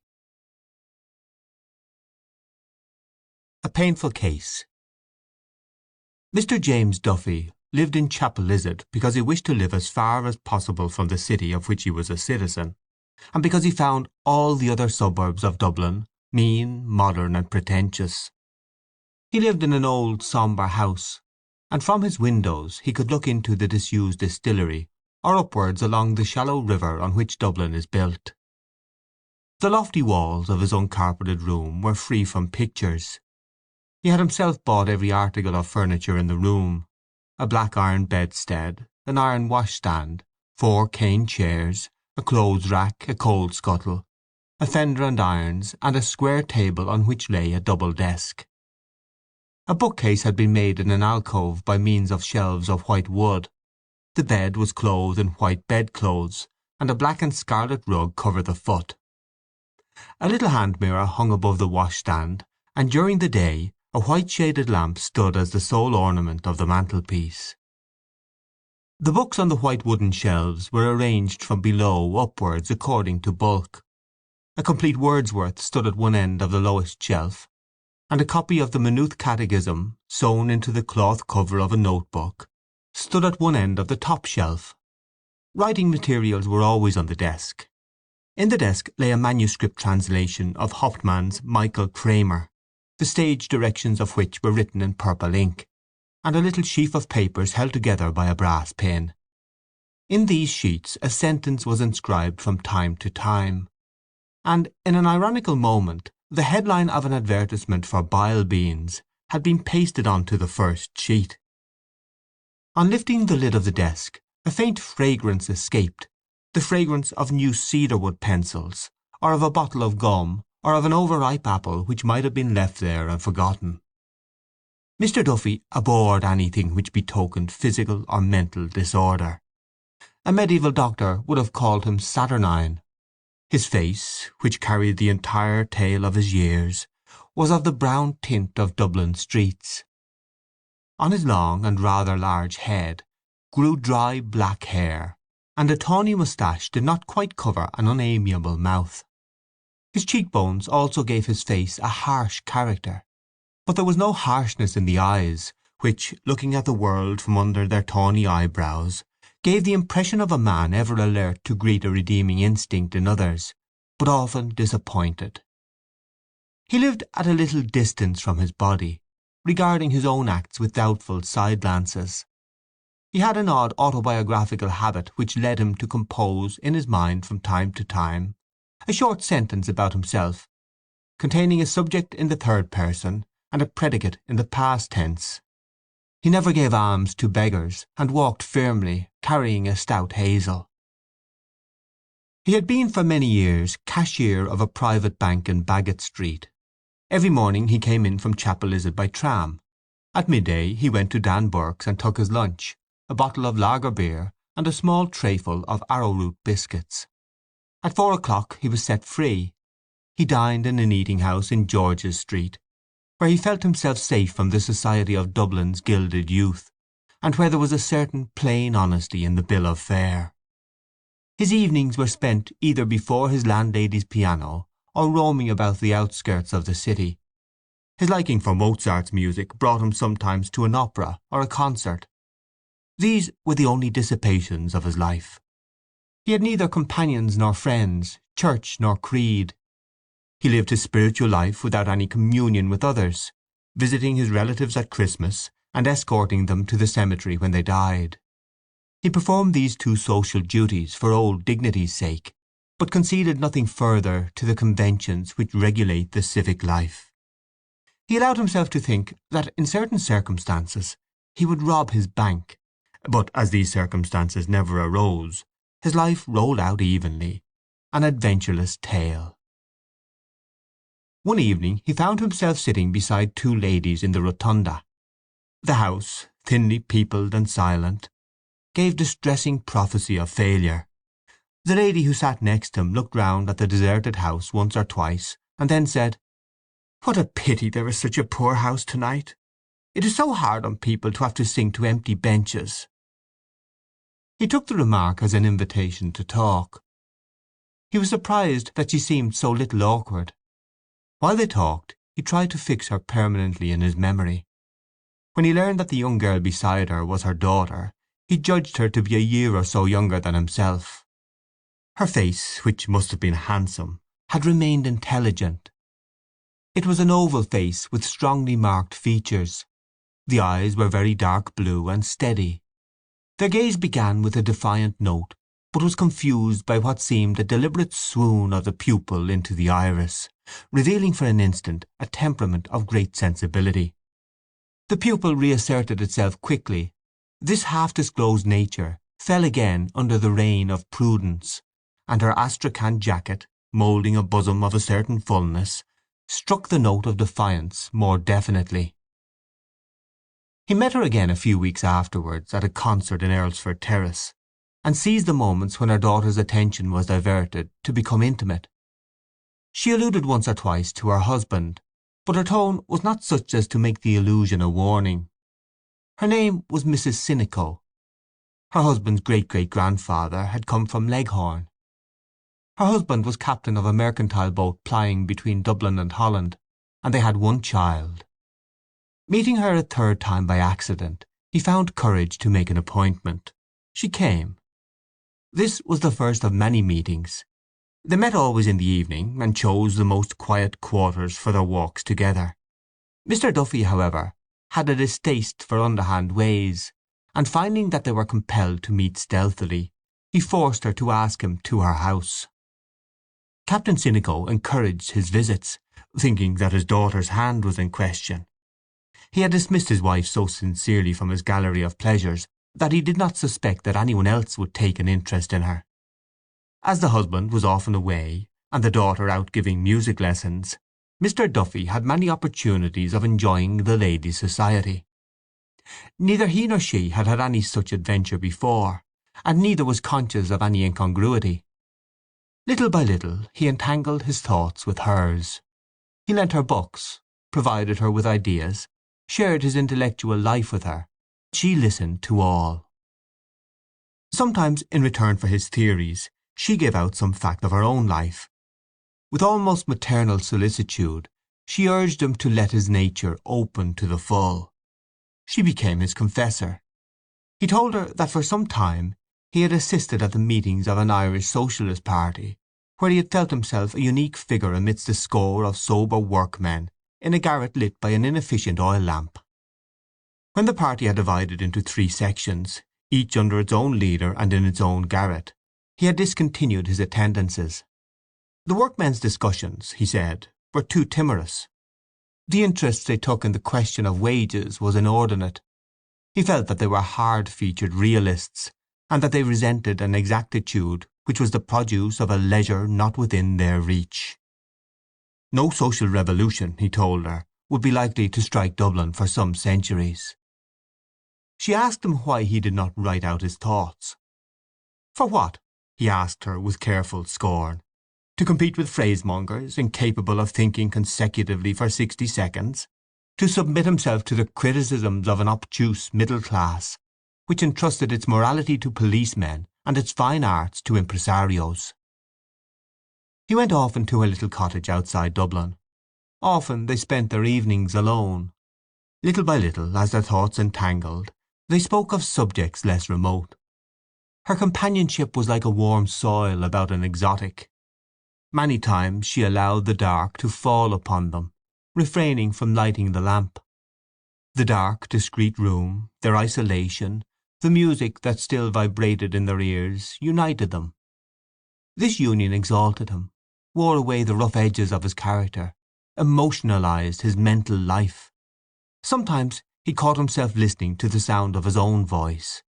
He thought that in her eyes he would ascend to an angelical stature, and as he attached the fervent nature of his companion more and more closely to him, he heard the strange impersonal voice which he recognized as his own, insisting on the soul's incurable loneliness. We cannot give ourselves, it said. We are our own. The end of these discourses was that one night during which she had shown every sign of unusual excitement, Mrs. Sinico caught up his hand passionately and pressed it to her cheek. Mr. Duffy was very much surprised. Her interpretation of his words disillusioned him. He did not visit her for a week. Then he wrote to her, asking her to meet him. As he did not wish their last interview to be troubled by the influence of their ruined confessional, they met in a little cake shop near the park gate. It was cold autumn weather, but in spite of the cold they wandered up and down the roads of the park for nearly 3 hours. They agreed to break off their intercourse. Every bond, he said, is a bond to sorrow. When they came out of the park they walked in silence towards the tram. But here she began to tremble so violently that, fearing another collapse on her part, he bade her good-bye quickly and left her. A few days later he received a parcel containing his books and music. 4 years passed. Mr. Duffy returned to his even way of life. His room still bore witness of the orderliness of his mind. Some new pieces of music encumbered the music stand in the lower room, and on his shelves stood 2 volumes by Nietzsche, Thus Spake Zarathustra and The Gay Science. He wrote seldom in the sheaf of papers which lay in his desk. One of his sentences, written 2 months after his last interview with Mrs. Sinico, read, "Love between man and man is impossible because there must not be sexual intercourse, and friendship between man and woman is impossible because there must be sexual intercourse." He kept away from concerts lest he should meet her. His father died. The junior partner of the bank retired, and still every morning he went into the city by tram, and every evening walked home from the city after having dined moderately in George's Street and read the evening paper for dessert. One evening, as he was about to put a morsel of corned beef and cabbage into his mouth, his hand stopped. His eyes fixed themselves on a paragraph in the evening paper which he had propped against the water carafe. He replaced the morsel of food on his plate and read the paragraph attentively. Then he drank a glass of water, pushed his plate to one side, doubled the paper down before him between his elbows, and read the paragraph over and over again. The cabbage began to deposit a cold white grease on his plate. The girl came over to him to ask was his dinner not properly cooked. He said it was very good, and ate a few mouthfuls of it with difficulty. Then he paid his bill and went out. He walked along quickly through the November twilight, his stout hazel stick striking the ground regularly, the fringe of the buff mail peeping out of a side pocket of his tight reefer overcoat. On the lonely road which leads from the parkgate to Chapel Lizard he slackened his pace. His stick struck the ground less emphatically, and his breath, issuing irregularly, almost with a sighing sound, condensed in the wintry air. When he reached his house he went up at once to his bedroom, and taking the paper from his pocket, read the paragraph again by the failing light of the window. He read it not aloud, but moving his lips as a priest does when he reads the prayers secreto. This was the paragraph: Death of a lady at Sydney Parade. A painful case. Today at the City of Dublin Hospital the Deputy Coroner, in the absence of Mr. Laverett, held an inquest on the body of Mrs. Emily Sinico, aged 43 years, who was killed at Sydney Parade Station yesterday evening. The evidence showed that the deceased lady, while attempting to cross the line, was knocked down by the engine of the 10 o'clock slow train from Kingstown, thereby sustaining injuries of the head and right side which led to her death. James Lennon, driver of the engine, stated that he had been in the employment of the railway company for 15 years. On hearing the guard's whistle he set the train in motion, and a second or two afterwards brought it to rest in response to loud cries. The train was going slowly. P. Dunn, railway porter, stated that as the train was about to start he observed a woman attempting to cross the lines. He ran towards her and shouted, but before he could reach her she was caught by the buffer of the engine and fell to the ground. A juror: You saw the lady fall? Witness: Yes. Police Sergeant Crowley deposed that when he arrived he found the deceased lying on the platform apparently dead. He had the body taken to the waiting room pending the arrival of the ambulance. Constable 57E corroborated. Dr. Halpin, assistant house surgeon of the City of Dublin Hospital, stated that the deceased had 2 lower ribs fractured and had sustained severe contusions of the right shoulder. The right side of the head had been injured in the fall. The injuries were not sufficient to have caused death in a normal person.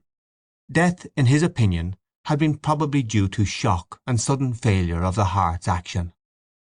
Mr. H. B. Patterson Finlay, on behalf of the railway company, expressed his deep regret at the accident. The company had always taken every precaution to prevent people crossing the lines except by the bridges, both by placing notices in every station and by the use of patent spring gates at level crossings. The deceased had been in the habit of crossing the lines late at night from platform to platform, and in view of certain other circumstances of the case, he did not think the railway officials were to blame. Captain Sinico of Leoville, Sydney Parade, husband of the deceased, also gave evidence.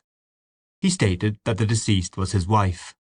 He was not in Dublin at the time of the accident, as he had arrived only that morning from Rotterdam. They had been married for 22 years and had lived happily until about 2 years ago, when his wife began to be rather intemperate in her habits. Miss Mary Sinico said that of late her mother had been in the habit of going out at night to buy spirits. She, witness, had often tried to reason with her mother and had induced her to join a league. She was not at home until an hour after the accident. The jury returned a verdict in accordance with the medical evidence and exonerated Lennon from all blame. The deputy coroner said it was a most painful case, and expressed great sympathy with Captain Sinico and his daughter. He urged the railway company to take strong measures to prevent the possibility of similar accidents in the future. No blame attached to anyone. Mr. Duffy raised his eyes from the paper and gazed out of his window on the cheerless evening landscape. The river lay quiet beside the empty distillery, and from time to time a light appeared in some house on the Lucan road. What an end! The whole narrative of her death revolted him, and it revolted him to think that he had ever spoken to her of what he held sacred. The threadbare phrases, the inane expressions of sympathy, the cautious words of a reporter won over to conceal the details of a commonplace vulgar death attacked his stomach. Not merely had she degraded herself, she had degraded him. He saw the squalid tract of her vice, miserable and malodorous, his soul's companion. He thought of the hobbling wretches whom he had seen carrying cans and bottles to be filled by the barman. Just God! What an end! Evidently she had been unfit to live, without any strength of purpose, an easy prey to habits, one of the wrecks on which civilization has been reared. But that she could have sunk so low! Was it possible he had deceived himself so utterly about her?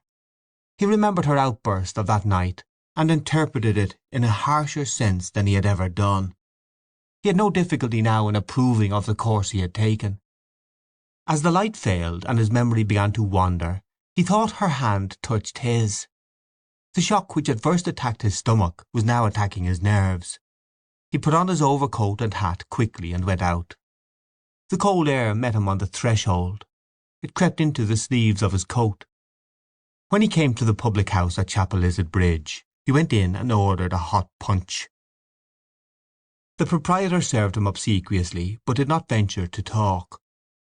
There were 5 or 6 working men in the shop, discussing the value of a gentleman's estate in County Kildare.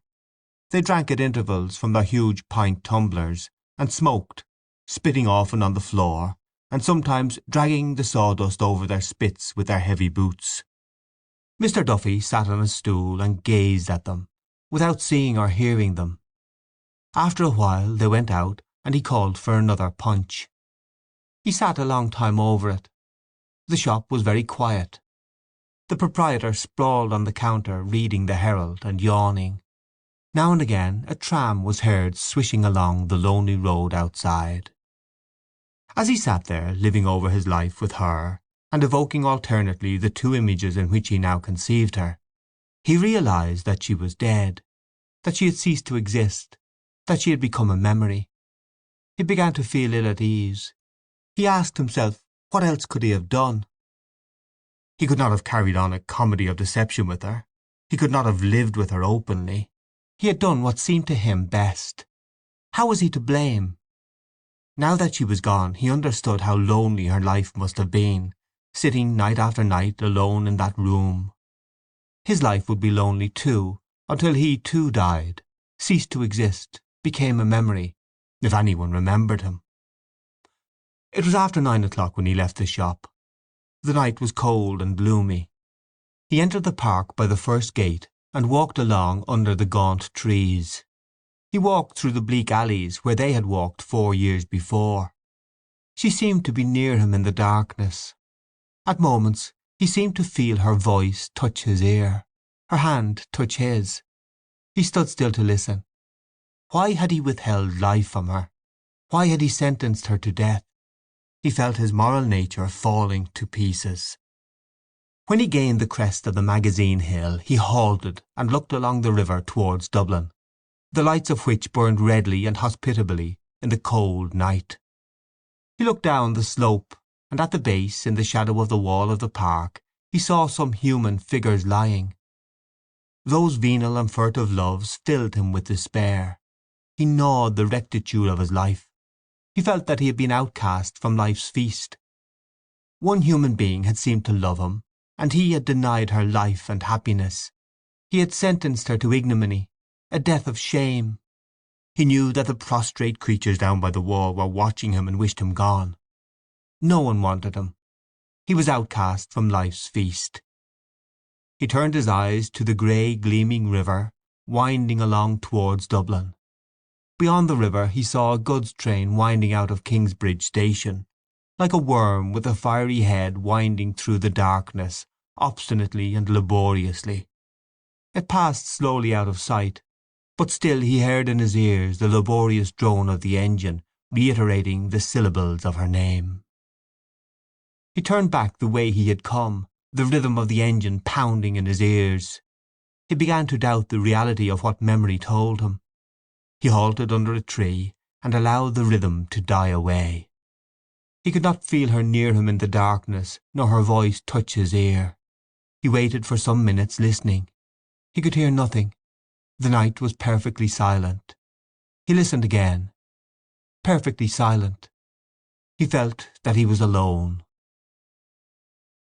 End of Story 11. A Painful Case. Ivy Day in the committee room. Old Jack raked the cinders together with a piece of cardboard, and spread them judiciously over the whitening dome of coals.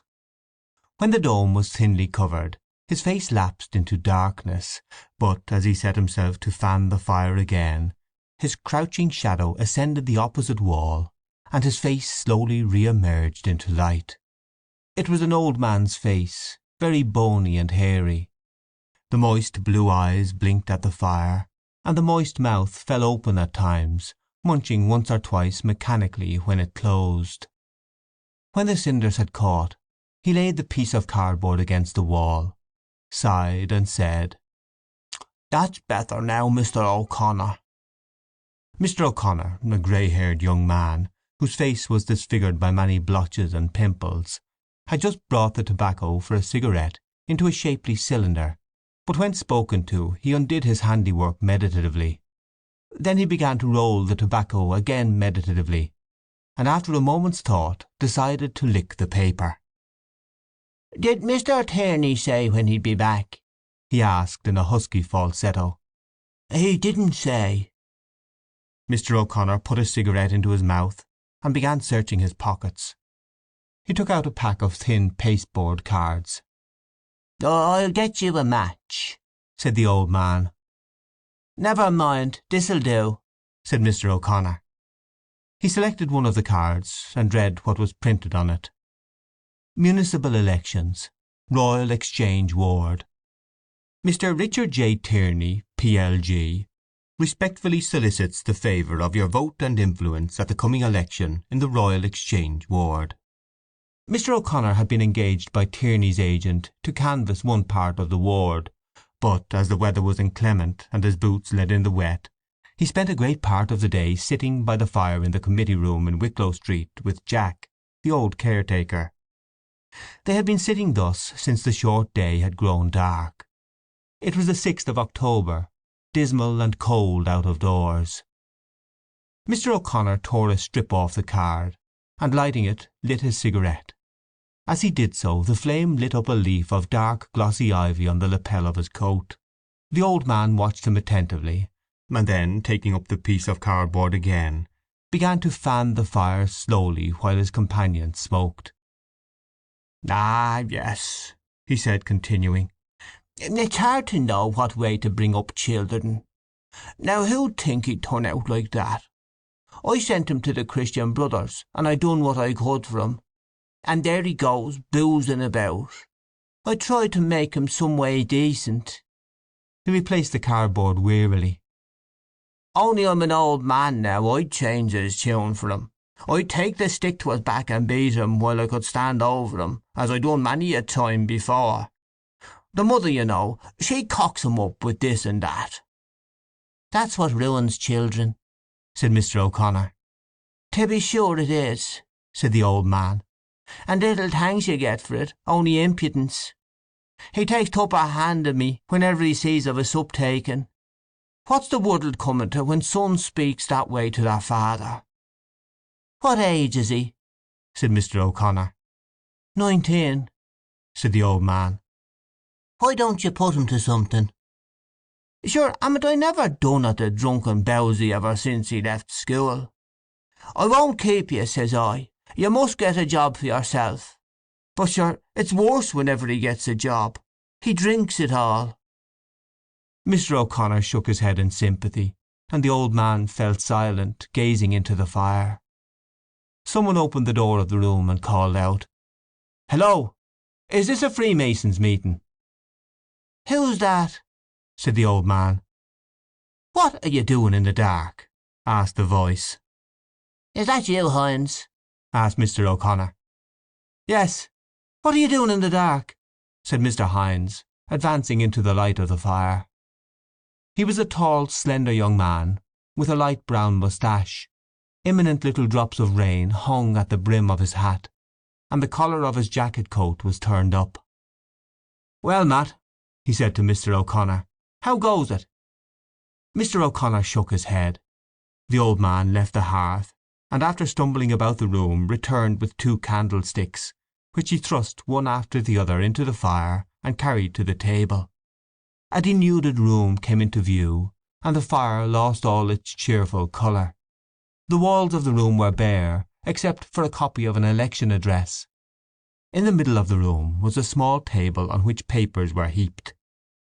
Mr. Hines leaned against the mantelpiece and asked, "Has he paid you yet?" "Not yet," said Mr. O'Connor. "I hope to God he'll not leave us in the lurch tonight." Mr. Hines laughed. "Oh, he'll pay you, never fear," he said. "I hope he'll look smart about it if he means business," said Mr. O'Connor. "What do you think, Jack?" said Mr. Hines satirically to the old man. The old man returned to his seat by the fire, saying, "It isn't but he has it, anyway. Not like the other thinker." "What other thinker?" said Mr. Hines. "Colgan," said the old man scornfully. "Is it because Colgan's a working man you say that? What's the difference between a good honest bricklayer and a publican, eh? Hasn't the working man as good a right to be in the corporation as anyone else? Aye, and a better right than those shonings that are always hat in hand before any fellow with a handle to his name. Isn't that so, Matt?" said Mr. Hines, addressing Mr. O'Connor. "I think you're right," said Mr. O'Connor. "One man is a plain honest man with no hunker sliding about him. He goes in to represent the labour classes. This fellow you're working for only wants to get some job or other." "Of course, the working classes should be represented," said the old man. "The working man," said Mr. Hynes, "gets all kicks and no halfpence. But it's labour produces everything. The working man is not looking for fat jobs for his sons and nephews and cousins. The working man is not going to drag the honour of Dublin in the mud to please the German monarch." "How's that?" said the old man. "Don't you know that they want to present an address of welcome to Edward Rex if he comes here next year? What do we want kowtowing to a foreign king?"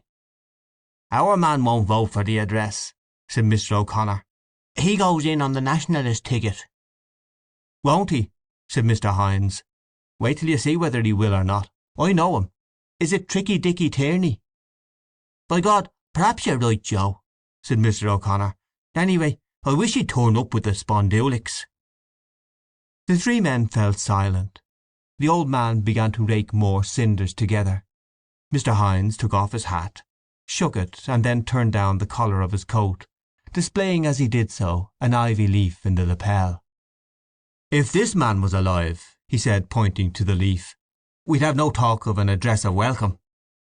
"That's true," said Mr. O'Connor. "Musha, God be with them times," said the old man. "There was some life in it then." The room was silent again. Then a bustling little man with a snuffling nose and very cold ears pushed in the door. He walked over quickly to the fire, rubbing his hands as if he intended to produce a spark from them. "No money, boys," he said. "Sit down here, Mr. Henchy," said the old man, offering him his chair. "Oh, don't stir, Jack, don't stir," said Mr. Henchy. He nodded curtly to Mr. Hynes, and sat down on the chair which the old man vacated. "Did you serve Ainger Street?" he asked Mr. O'Connor. "Yes," said Mr. O'Connor, beginning to search his pockets for memoranda. "Did you call on Grimes?" "I did." "Well?" "How does he stand?" "He wouldn't promise. He said, 'I won't tell any one what way I'm going to vote, but I think he'll be all right.'" "Why so?" "He asked me who the nominators were, and I told him. I mentioned Father Burke's name. I think it'll be all right." Mr. Henchy began to snuffle and to rub his hands over the fire at a terrific speed. Then he said, "For the love of God, Jack, bring us a bit of coal. There must be some left." The old man went out of the room. "It's no go," said Mr. Henchy, shaking his head. "I asked the little shoe boy, but he said, 'Oh now, Mr. Henchy, when I see work going on properly I won't forget you, you may be sure.' Mean little tinker. Usha, how could he be anything else?" "What did I tell you, Matt?" said Mr. Hynes. "Tricky Dicky Tierney." "Oh, he's as tricky as they make him," said Mr. Henchy. "He hasn't got those little pig's eyes for nothing. Blast his soul, couldn't he pay up like a man instead of, 'Oh now, Mr. Henchy, I must speak to Mr. Fanning. I've spent a lot of money.' Mean little schoolboy of hell. I suppose he forgets the time his little old father kept the hand-me-down shop in Mary's Lane." "But is that a fact?" asked Mr. O'Connor. "God, yes," said Mr. Henchy. "Did you never hear that? And the men used to go in on Sunday morning before the houses were open to buy a waistcoat or a trousers. Moya! But Tricky Dicky's little old father always had a tricky little black bottle up in a corner. Do you mind now? That's that. That's where he first saw the light." The old man returned with a few lumps of coal which he placed here and there on the fire. "That's a nice how do you do," said Mr. O'Connor. "How does he expect us to work for him if he won't stump up?" "I can't help it," said Mr. Henchy. "I expect to find the bailiffs in the hall when I go home." Mr. Hynes laughed, and shoving himself away from the mantelpiece with the aid of his shoulders, made ready to leave. "It'll be all right when King Eddie comes," he said. "Well, boys, I'm off for the present. See you later. Bye-bye." He went out of the room slowly. Neither Mr. Henchy nor the old man said anything, but just as the door was closing Mr. O'Connor, who had been staring moodily into the fire, called out suddenly, "Bye, Joe." Mr. Henchy waited a few moments, and then nodded in the direction of the door. "Tell me," he said across the fire, "what brings our friend in here? What does he want?" "Usha, poor Joe," said Mr. O'Connor, throwing the end of his cigarette into the fire. "He's hard up like the rest of us." Mr. Henchy snuffled vigorously, and spat so copiously that he nearly put out the fire, which uttered a hissing protest. "To tell you my private and candid opinion," he said, "I think he's a man from the other camp. He's a spy of Colgan's, if you ask me. Just go round and try to find out how they're getting on. They won't suspect you. Do you twig?" "Poor Joe's a decent skin," said Mr. O'Connor. "His father was a decent, respectable man," Mr. Henchy admitted. "Poor old Larry Hines. Many a good turn he did in his day. But I'm greatly afraid our friend is not 19 carat. Damn it, I can understand a fella being hard up, but what I can't understand is a fella sponging. Couldn't he have some spark of manhood about him?" "He doesn't get a warm welcome from me when he comes," said the old man. "Let him work for his own side and not come spying around here." "I don't know," said Mr. O'Connor dubiously, as he took out cigarette papers and tobacco. "I think Joe Hines is a straight man. He's a clever chap, too, with a pen. Do you remember that thing he wrote?" "Some of these hillsiders and Fenians are a bit too clever, if you ask me," said Mr. Henchy. "Do you know what my private and candid opinion is about some of those little jokers? I believe half of them are in the pay of the castle." "There's no knowing," said the old man. "Oh, but I know it for a fact," said Mr. Henchy. "They're castle hacks. I don't say Hines. No, damn it, I think he's a stroke above that. But there's a certain little nobleman with a cock eye. You know the patriot I'm alluding to?" Mr. O'Connor nodded. "There's a lineal descendant of Major Surfia, if you like. Oh, the heart's blood of a patriot. That's a fella now that'd sell his country for fourpence, aye, and go down on his bended knees and thank the Almighty Christ he had a country to sell." There was a knock at the door. "Come in," said Mr. Henchy. A person resembling a poor clergyman or a poor actor appeared in the doorway. His black clothes were tightly buttoned on his short body, and it was impossible to say whether he wore a clergyman's collar or a layman's, because the collar of his shabby frock-coat, the uncovered buttons of which reflected the candlelight, was turned up about his neck. He wore a round hat of hard black felt. His face, shining with raindrops, had the appearance of damp yellow cheese, save where two rosy spots indicated the cheekbones. He opened his very long mouth suddenly to express disappointment, and at the same time opened wide his very bright blue eyes to express pleasure and surprise. "Oh, Father Keown," said Mr. Henchy, jumping up from his chair. "Is that you? Come in." "Oh, no, no, no," said Father Keown quickly, pursing his lips as if he were addressing a child. "Won't you come in and sit down?" "No, no, no," said Father Keown, speaking in a discreet, indulgent, velvety voice. "Don't let me disturb you now. I'm just looking for Mr. Fanning." "He's round at the Black Eagle," said Mr. Henchy. "But won't you come in and sit down a minute?" "No, no, thank you. It was just a little business matter," said Father Keown. "Thank you indeed." He retreated from the doorway, and Mr. Henchy, seizing one of the candlesticks, went to the door to light him downstairs. "Oh, don't trouble, I beg." "No, but the stairs is so dark." "No, no, I can see. Thank you indeed." "Are you right now?" "All right, thanks, thanks." Mr. Henchy returned with the candlestick and put it on the table. He sat down again at the fire. There was silence for a few moments. "Tell me, John," said Mr. O'Connor, lighting his cigarette with another pasteboard card. "What is he exactly?" "Ask me an easier one," said Mr. Henchy. "Fanning and himself seem to be very thick. They're often in Cavernous together. Is he a priest at all?" "I believe so. I think he's what you call a black sheep. We haven't many of them, thank God, but we have a few. He's an unfortunate man of some kind." "And how does he knock it out?" asked Mr. O'Connor. "That's another mystery." "Is he attached to any chapel or church or institution, or—" "No," said Mr. Henchy. "I think he's travelling on his own account. God forgive me," he added, "I thought he was the dozen of stout." Is there any chance of a drink itself?" asked Mr. O'Connor. "I'm dry too," said the old man. "I asked that little shoe-boy 3 times," said Mr. Henchy, "would he send up a dozen of stout. I asked him again now, but he was leaning on the counter in his shirt sleeves, having a deep goster with Alderman Cowley." "Why didn't you remind him?" said Mr. O'Connor. "I couldn't go over while he was talking to Alderman Cowley. I just waited till I caught his eye and said, 'About that little matter I was speaking to you about.' 'That'll be all right, Mr. H,' he said. Yadda! Sure the little hop of me thumb has forgotten all about it." "There's some deal on in that quarter," said Mr. O'Connor thoughtfully. "I saw the 3 of them hard at it yesterday at Suffolk Street corner." "I think I know the little game they're at," said Mr. Henchy. "You must owe the city fathers money nowadays if you want to be made Lord Mayor. Then they'll make you Lord Mayor. By God, I'm thinking seriously of becoming a city father myself. What do you think? Would I do for the job?"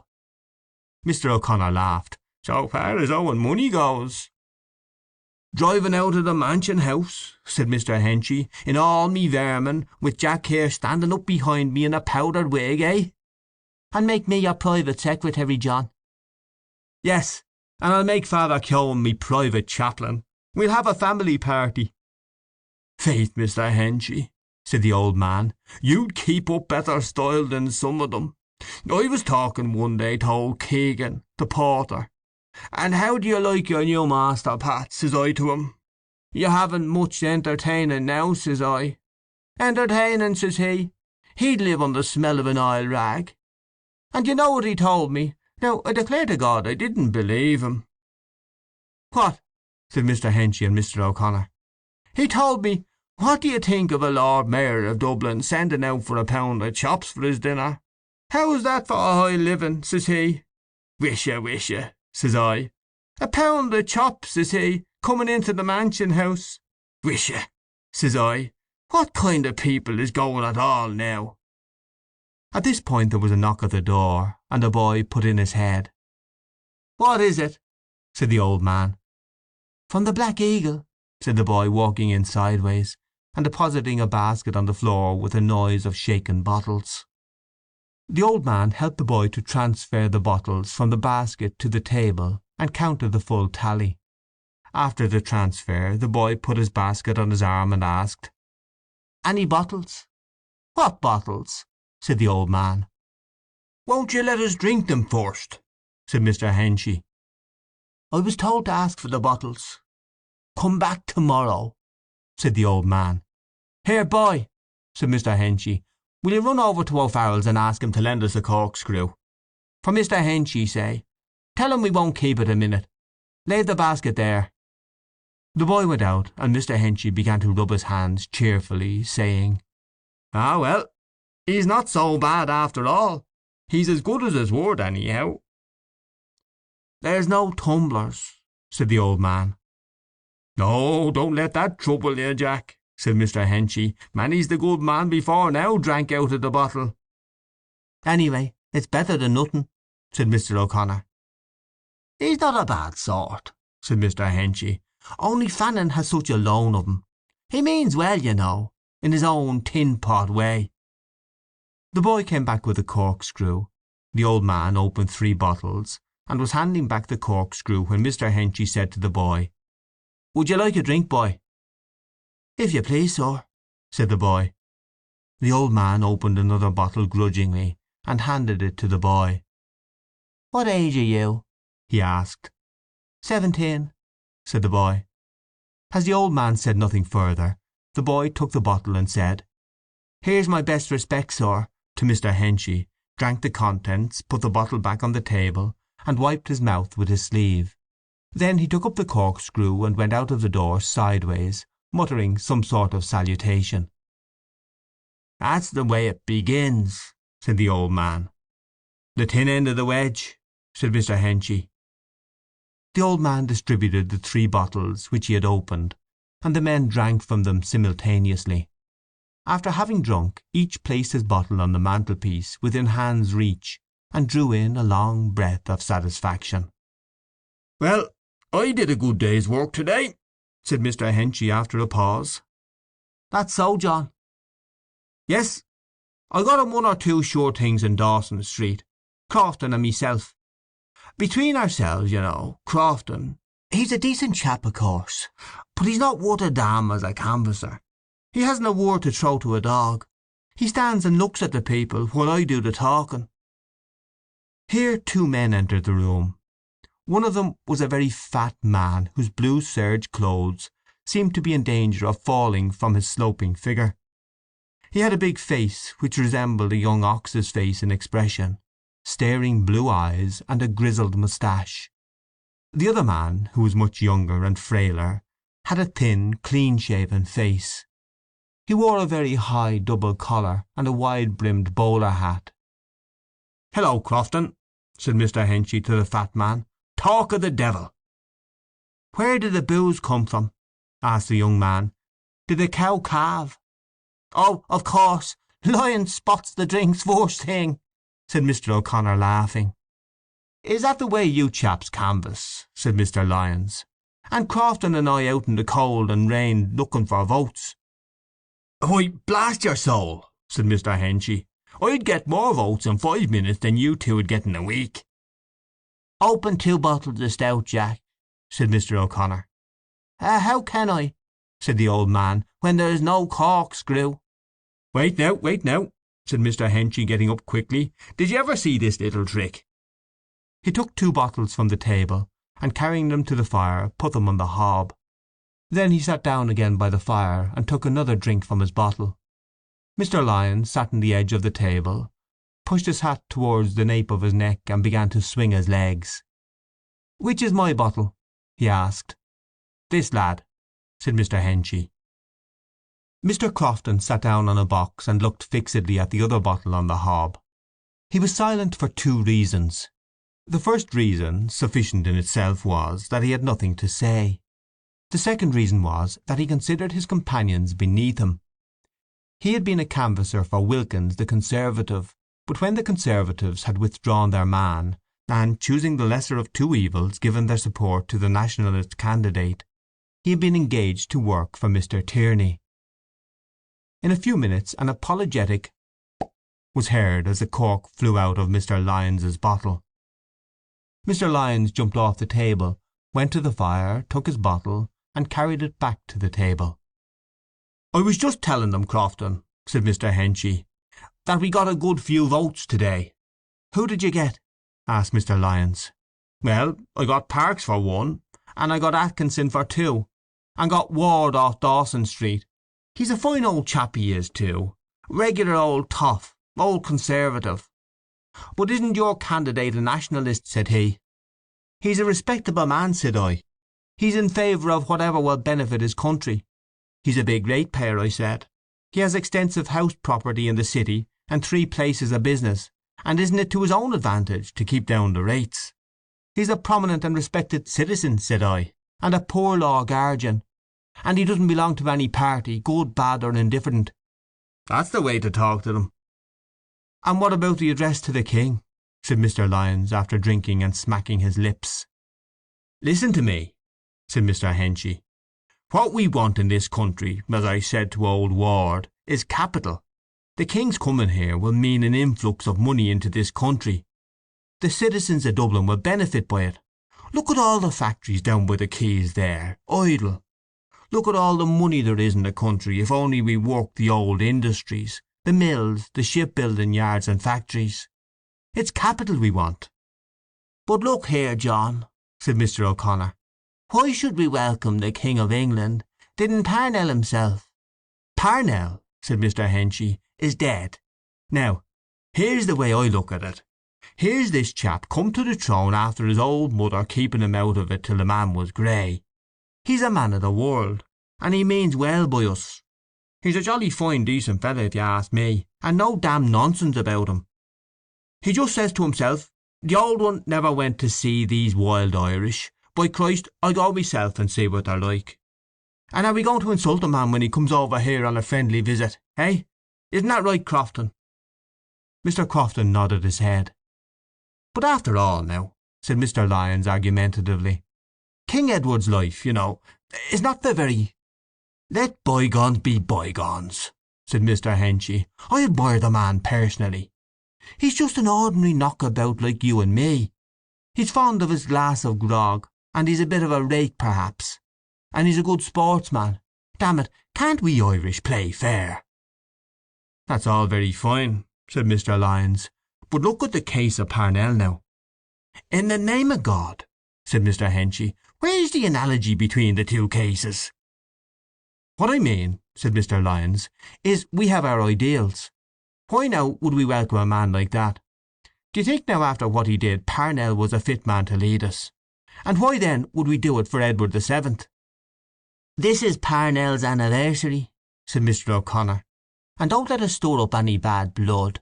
We all respect him now that he's dead and gone, even the Conservatives," he added, turning to Mr. Crofton. The tardy cork flew out of Mr. Crofton's bottle. Mr. Crofton got up from his box and went to the fire.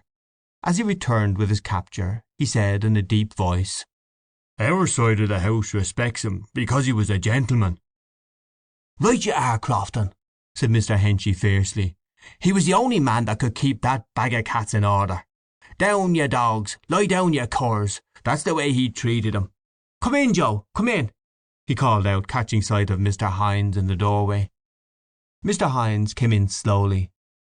"Open another bottle of stout, Jack," said Mr. Henchy. "Oh, I forgot, there's no corkscrew. Here, show me one here and I'll put it at the fire." The old man handed him another bottle, and he placed it on the hob. "Sit down, Joe," said Mr. O'Connor. "We're just talking about the chief." "Aye, aye," said Mr. Henchy. Mr. Hines sat on the side of the table near Mr. Lyons, but said nothing. "There's one of them anyhow," said Mr. Henchy, "that didn't renege him. By God, I'll say that for you, Joe. No, by God, you stuck to him like a man." "Oh, Joe," said Mr. O'Connor suddenly, "give us that thing you wrote. Do you remember? Have you got it on you?" "Oh, aye," said Mr. Henchy. "Give us that.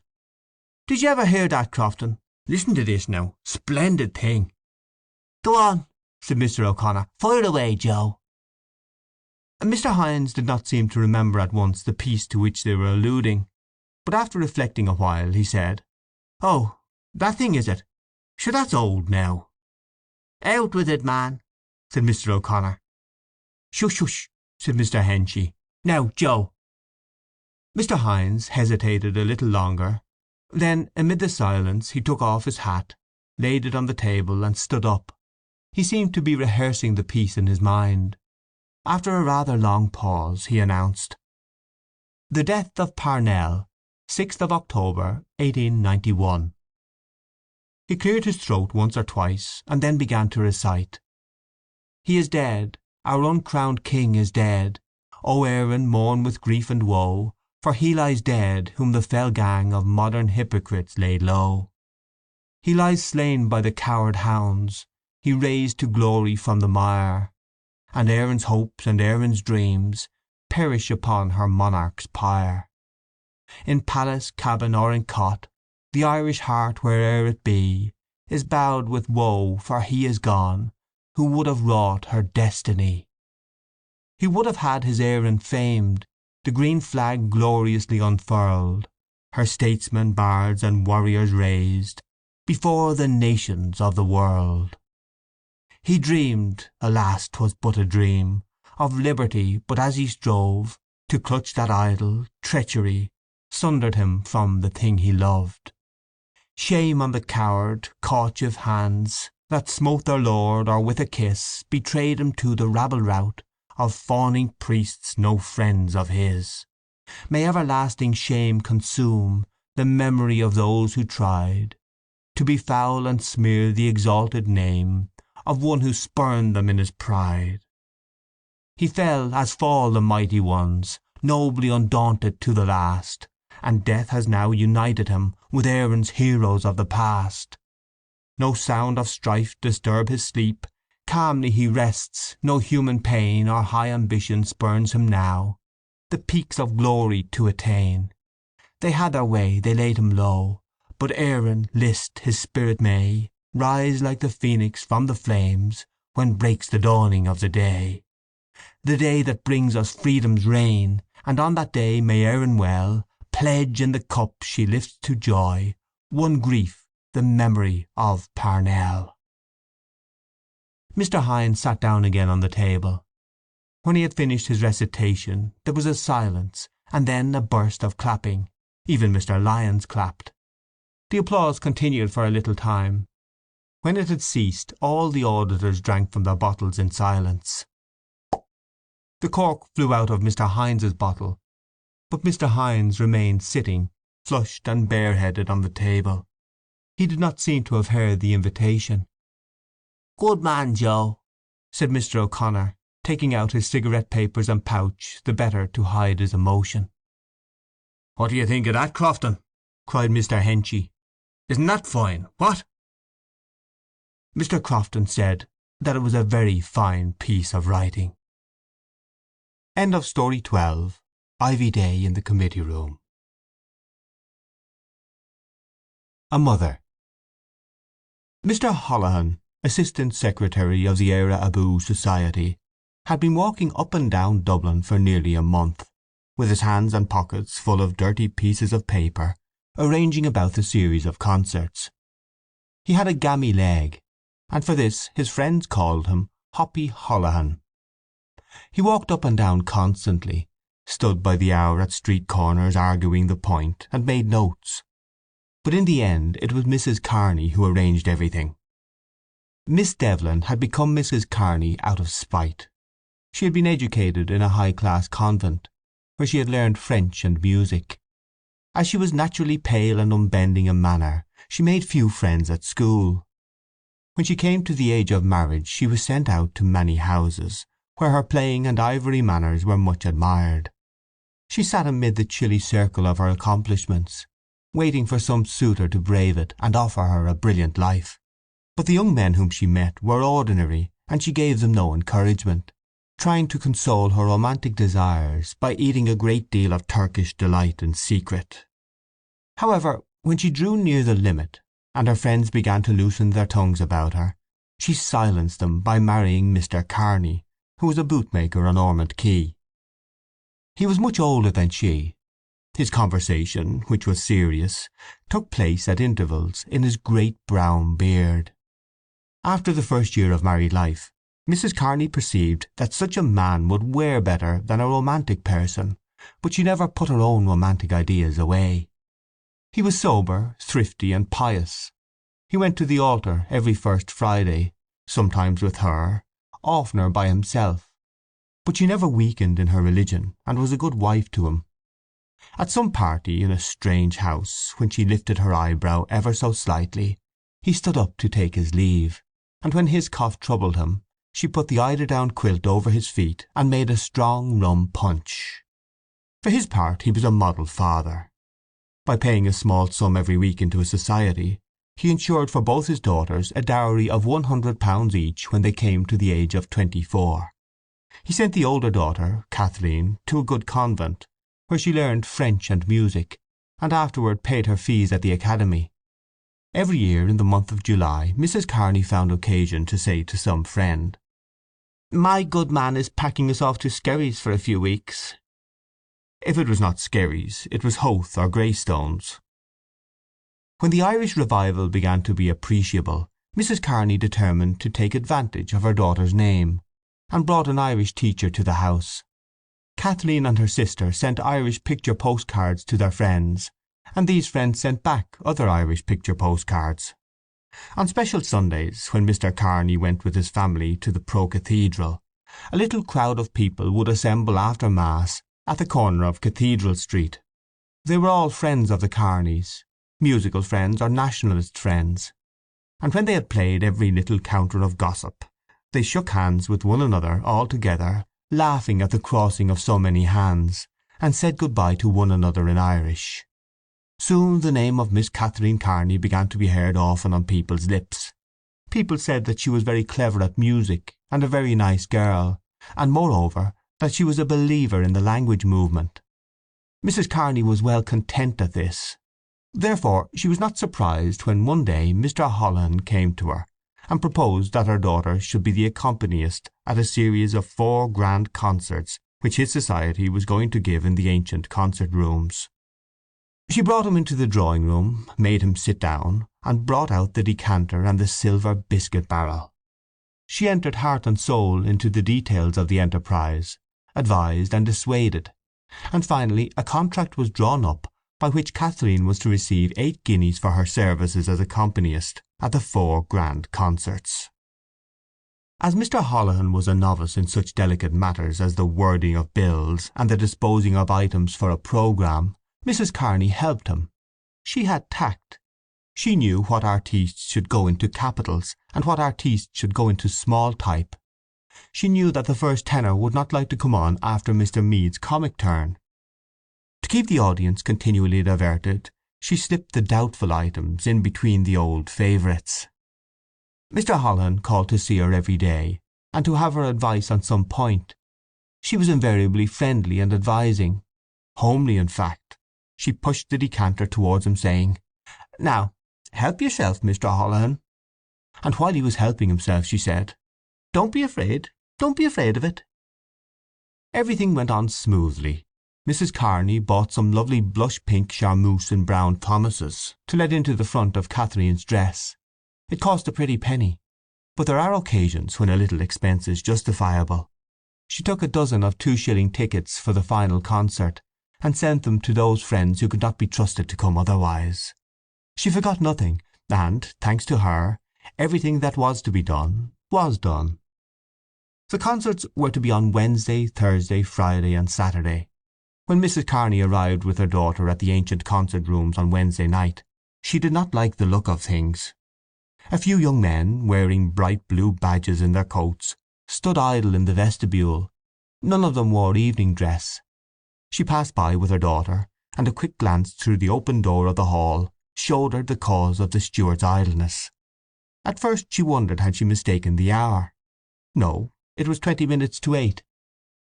In the dressing-room behind the stage she was introduced to the secretary of the society, Mr. Fitzpatrick. She smiled and shook his hand. He was a little man with a white vacant face. She noticed that he wore his soft brown hat carelessly on the side of his head, and that his accent was flat. He held a programme in his hand, and while he was talking to her he chewed one end of it into a moist pulp. He seemed to bear disappointments lightly. Mr. Holohan came into the dressing-room every few minutes with reports from the box-office. The artistes talked among themselves nervously, glanced from time to time at the mirror, and rolled and unrolled their music. When it was nearly 8:30, the few people in the hall began to express their desire to be entertained. Mr. Fitzpatrick came in, smiled vacantly at the room, and said, "Well now, ladies and gentlemen, I suppose we'd better open the ball." Mrs. Kearney rewarded his very flat final syllable with a quick stare of contempt, and then said to her daughter encouragingly, "Are you ready, dear?" When she had an opportunity she called Mr. Holohan aside, and asked him to tell her what it meant. Mr. Holohan did not know what it meant.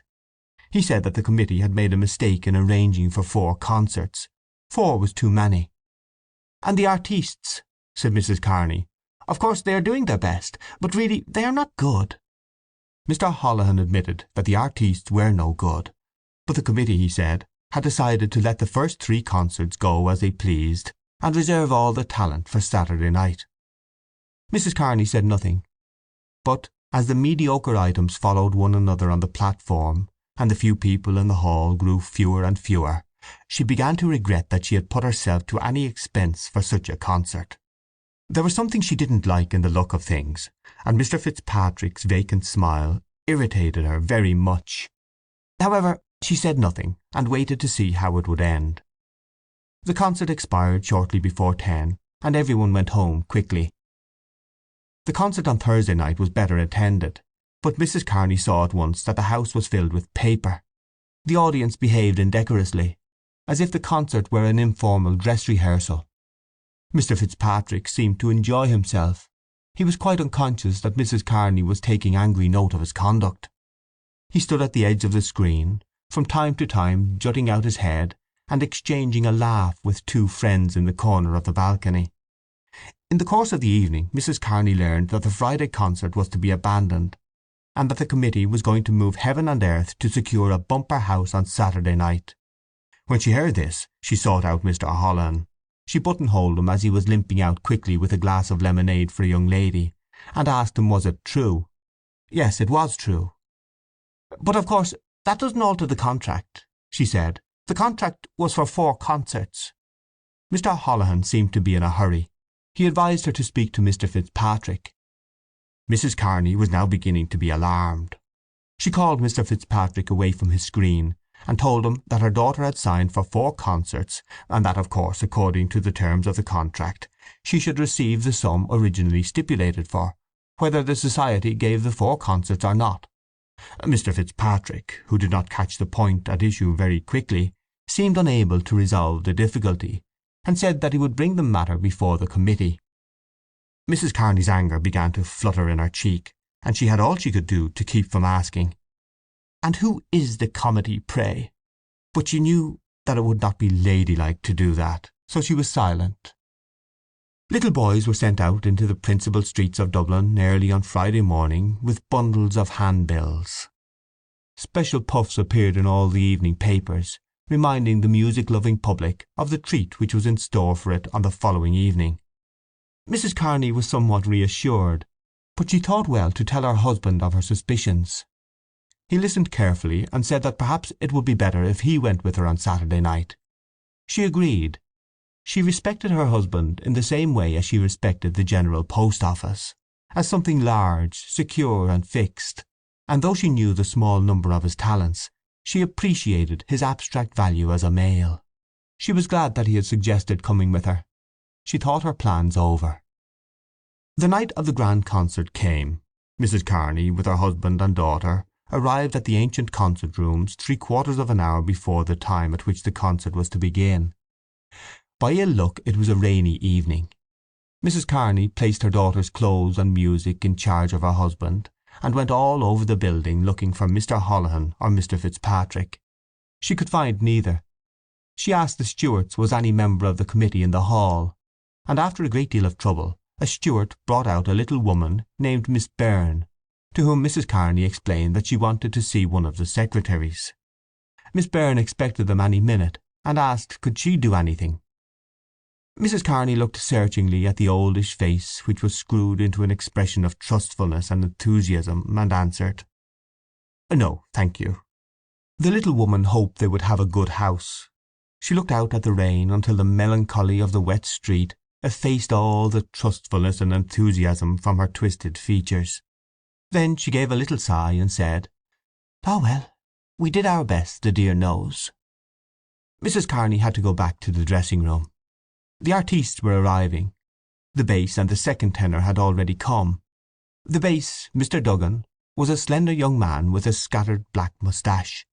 He was the son of a hall porter in an office in the city, and as a boy he had sung prolonged bass notes in the resounding hall.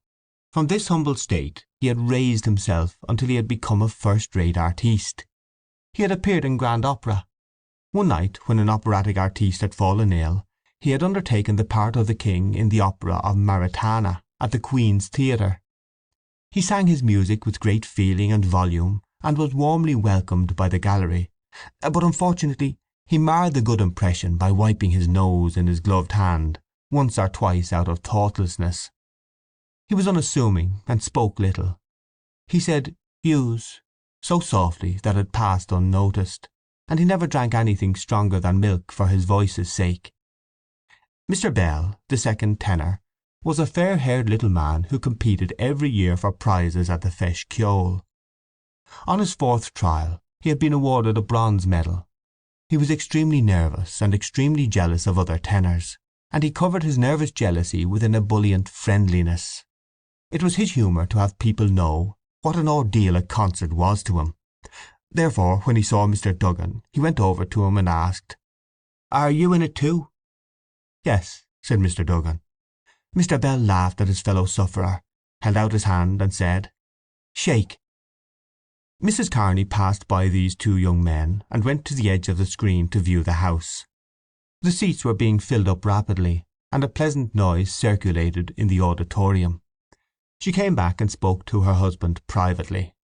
Their conversation was evidently about Kathleen, for they both glanced at her often as she stood chatting to one of her nationalist friends, Miss Healy, the contralto. An unknown, solitary woman with a pale face walked through the room. The women followed with keen eyes the faded blue dress which was stretched upon a meagre body. Someone said that she was Madam Glynn, the soprano. "I wonder where did they dig her up?" said Catherine to Miss Healy. "I'm sure I never heard of her." Miss Healy had to smile. Mr. Holohan limped into the dressing-room at that moment, and the two young ladies asked him who was the unknown woman. Mr. Holohan said that she was Madam Glynn, from London. Madam Glynn took her stand in a corner of the room, holding a roll of music stiffly before her, and from time to time changing the direction of her startled gaze. The shadow took her faded dress into shelter, but fell revengefully into the little cup behind her collarbone. The noise of the hall became more audible. The first tenor and the baritone arrived together. They were both well dressed, stout, and complacent, and they brought a breath of opulence among the company. Mrs. Kearney brought her daughter over to them, and talked to them amiably. She wanted to be on good terms with them, but while she strove to be polite, her eyes followed Mr. Holohan in his limping and devious courses. As soon as she could, she excused herself and went out after him. "Mr. Holohan, I want to speak to you for a moment," she said. They went down to a discreet part of the corridor. Mrs. Kearney asked him when was her daughter going to be paid. Mr. Holohan said that Mr. Fitzpatrick had charge of that. Mrs. Kearney said that she didn't know anything about Mr. Fitzpatrick. Her daughter had signed a contract for 8 guineas, and she would have to be paid. Mr. Holohan said that it wasn't his business. "Why isn't it your business?" asked Mrs. Kearney. "Didn't you yourself bring her the contract? Anyway, if it's not your business, it's my business, and I mean to see to it." "You'd better speak to Mr. Fitzpatrick," said Mr. Holohan distantly. "I don't know anything about Mr. Fitzpatrick," repeated Mrs. Kearney. "I have a contract, and I intend to see that it is carried out." When she came back to the dressing-room her cheeks were slightly suffused. The room was lively. 2 men in outdoor dress had taken possession of the fireplace, and were chatting familiarly with Miss Healy and the baritone. They were the Freeman man and Mr. O'Madden Burke. The Freeman man had come in to say that he could not wait for the concert, as he had to report the lecture which an American priest was giving in the Mansion House. He said they were to leave the report for him at the Freeman office, and he would see that it went in. He was a grey-haired man, with a plausible voice and careful manners. He held an extinguished cigar in his hand, and the aroma of cigar smoke floated near him. He had not intended to stay a moment, because concerts and artistes bored him considerably, but he remained leaning against the mantelpiece. Miss Healy stood in front of him, talking and laughing. He was old enough to suspect one reason for her politeness, but young enough in spirit to turn the moment to account. The warmth, fragrance, and colour of her body appealed to his senses. He was pleasantly conscious that the bosom which he saw rise and fall slowly beneath him rose and fell at that moment for him, that the laughter and fragrance and wilful glances were his tribute. When he could stay no longer he took leave of her regretfully. "Mr. O'Madden Burke will write the notice," he explained to Mr. Holohan, "and I'll see it in." "Thank you very much, Mr. Hendrick," said Mr. Holohan. "You'll see it in, I know. Now, won't you have a little something before you go?" "I don't mind," said Mr. Hendrick. The 2 men went along some tortuous passages, and up a dark staircase, and came to a secluded room where one of the stewards was uncorking bottles for a few gentlemen.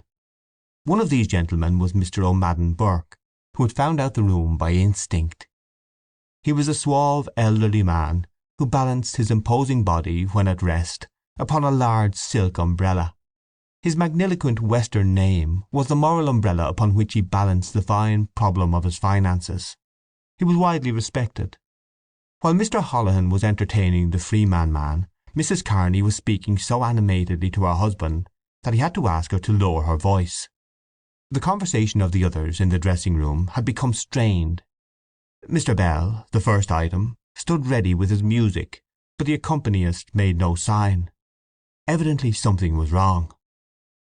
Mr. Kearney looked straight before him, stroking his beard, while Mrs. Kearney spoke into Catherine's ear with subdued emphasis. From the hall came sounds of encouragement, clapping and stamping of feet. The first tenor and the baritone and Miss Healy stood together, waiting tranquilly, but Mr. Bell's nerves were greatly agitated, because he was afraid the audience would think that he had come late. Mr. Holohan and Mr. O'Madden Burke came into the room. In a moment Mr. Holohan perceives a hush. He went over to Mrs. Kearney and spoke with her earnestly. While they were speaking, the noise in the hall grew louder. Mr. Holohan became very red and excited. He spoke volubly, but Mrs. Kearney said curtly at intervals, "She won't go on. She must get her 8 guineas." Mr. Holohan pointed desperately towards the hall where the audience was clapping and stamping. He appealed to Mr. Kearney and to Kathleen, but Mr. Kearney continued to stroke his beard, and Kathleen looked down, moving the point of her new shoe. It was not her fault. Mrs. Kearney repeated, "She won't go on without her money." After a swift struggle of tongues, Mr. Holohan hobbled out in haste. The room was silent. When the strain of the silence had become somewhat painful, Miss Healy said to the baritone, "Have you seen Mrs. Pat Campbell this week?" The baritone had not seen her, but he had been told that she was very fine. The conversation went no further.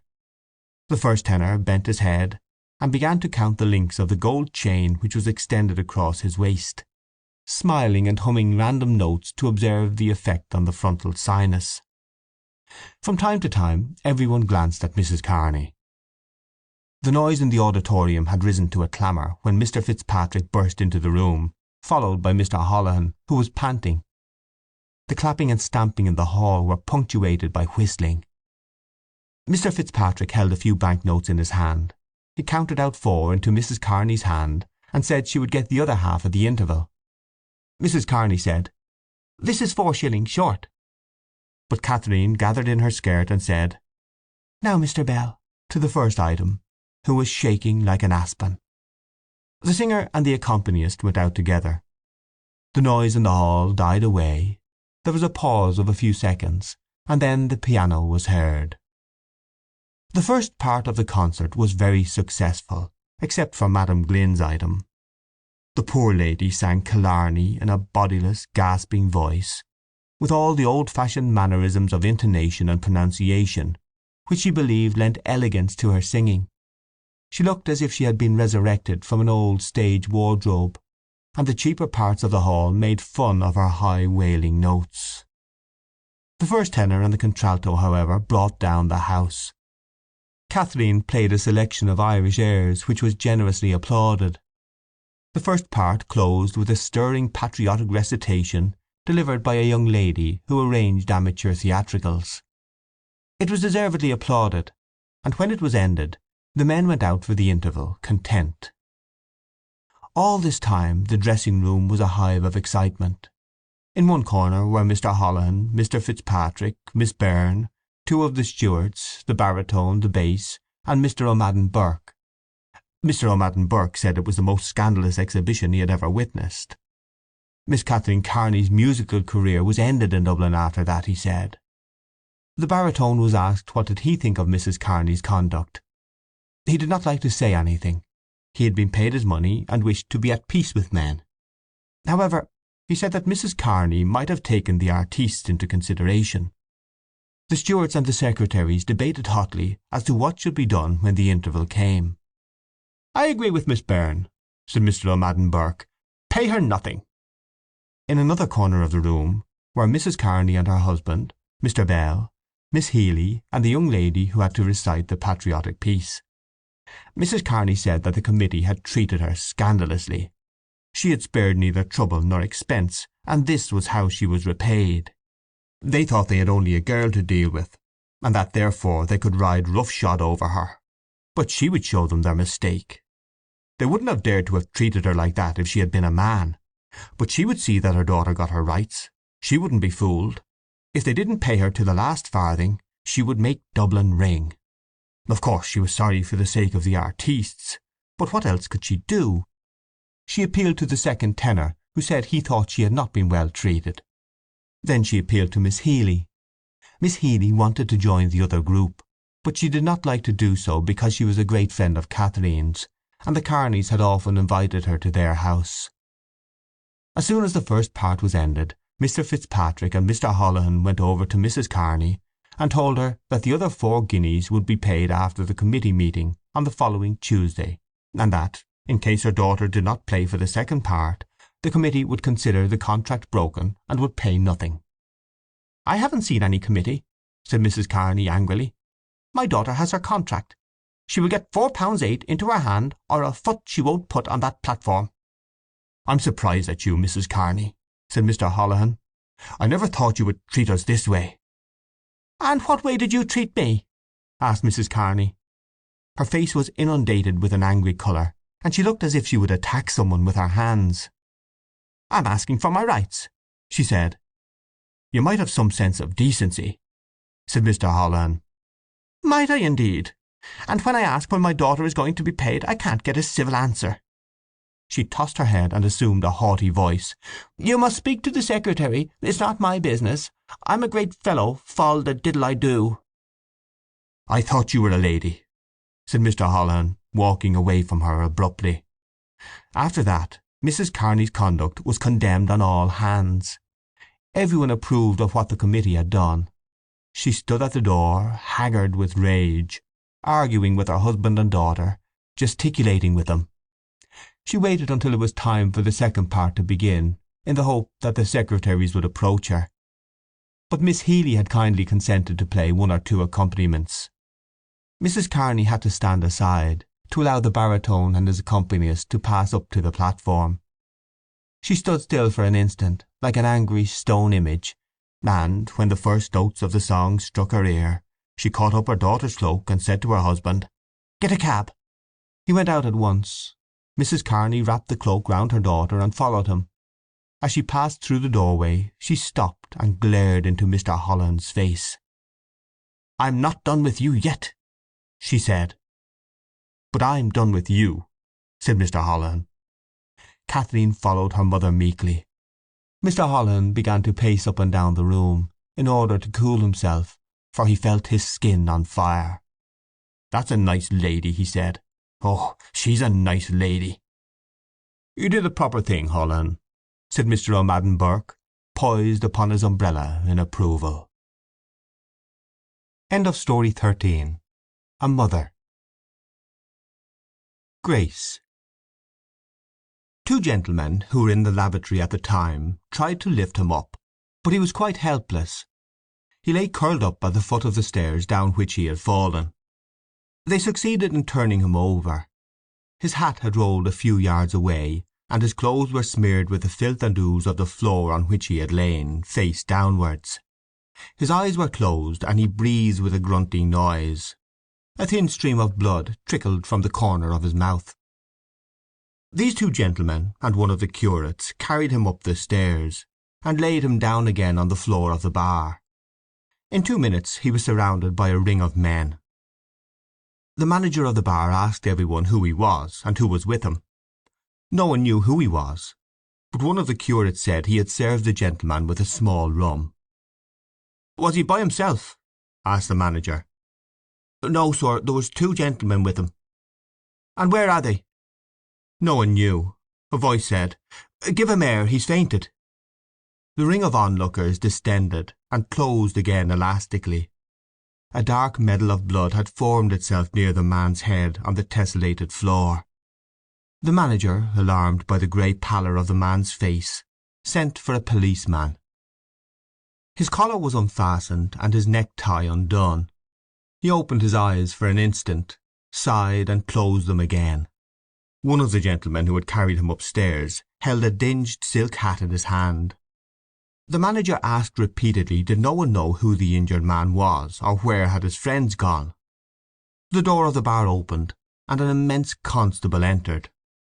A crowd which had followed him down the laneway collected outside the door, struggling to look in through the glass panels.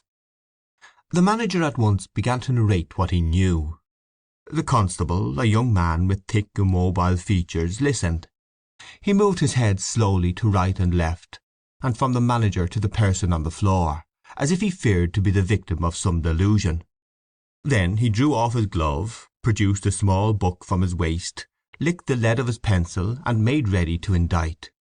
He asked in a suspicious provincial accent, "Who is the man? What's his name and address?" A young man in a cycling suit cleared his way through the ring of bystanders. He knelt down promptly beside the injured man, and called for water. The constable knelt down also to help. The young man washed the blood from the injured man's mouth, and then called for some brandy. The constable repeated the order in an authoritative voice, until a curate came running with a glass. The brandy was forced down the man's throat. In a few seconds he opened his eyes and looked about him.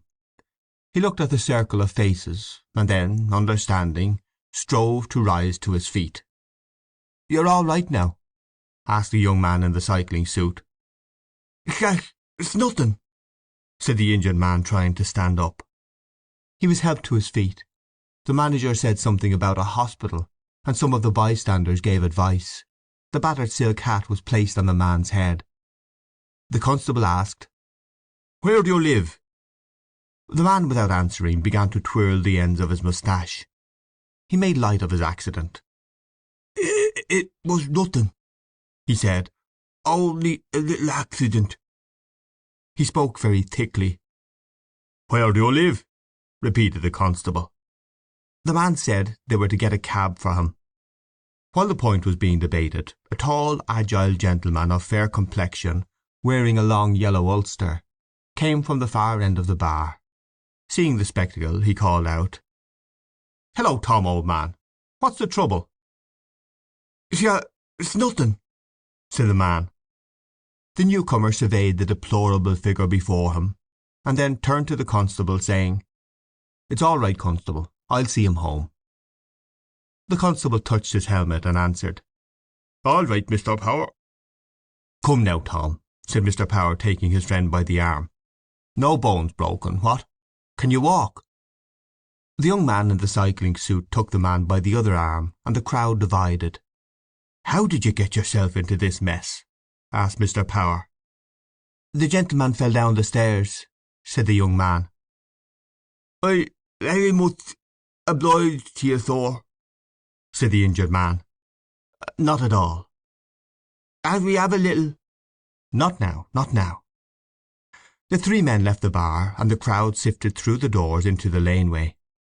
The manager brought the constable to the stairs to inspect the scene of the accident. They agreed that the gentleman must have missed his footing. The customers returned to the counter, and a curate set about removing the traces of blood from the floor. When they came out into Grafton Street, Mr. Power whistled for an outsider. The injured man said again, as well as he could, "I very much obliged to you, sir. I hope we'll meet again. My name is Kiernan." The shock and the incipient pain had partly sobered him. "Don't mention it," said the young man. They shook hands. Mr. Kiernan was hoisted onto the car, and while Mr. Power was giving directions to the carman, he expressed his gratitude to the young man, and regretted that they could not have a little drink together. "Another time," said the young man. The car drove off towards Westmoreland Street. As it passed Ballast Office, the clock showed 9:30.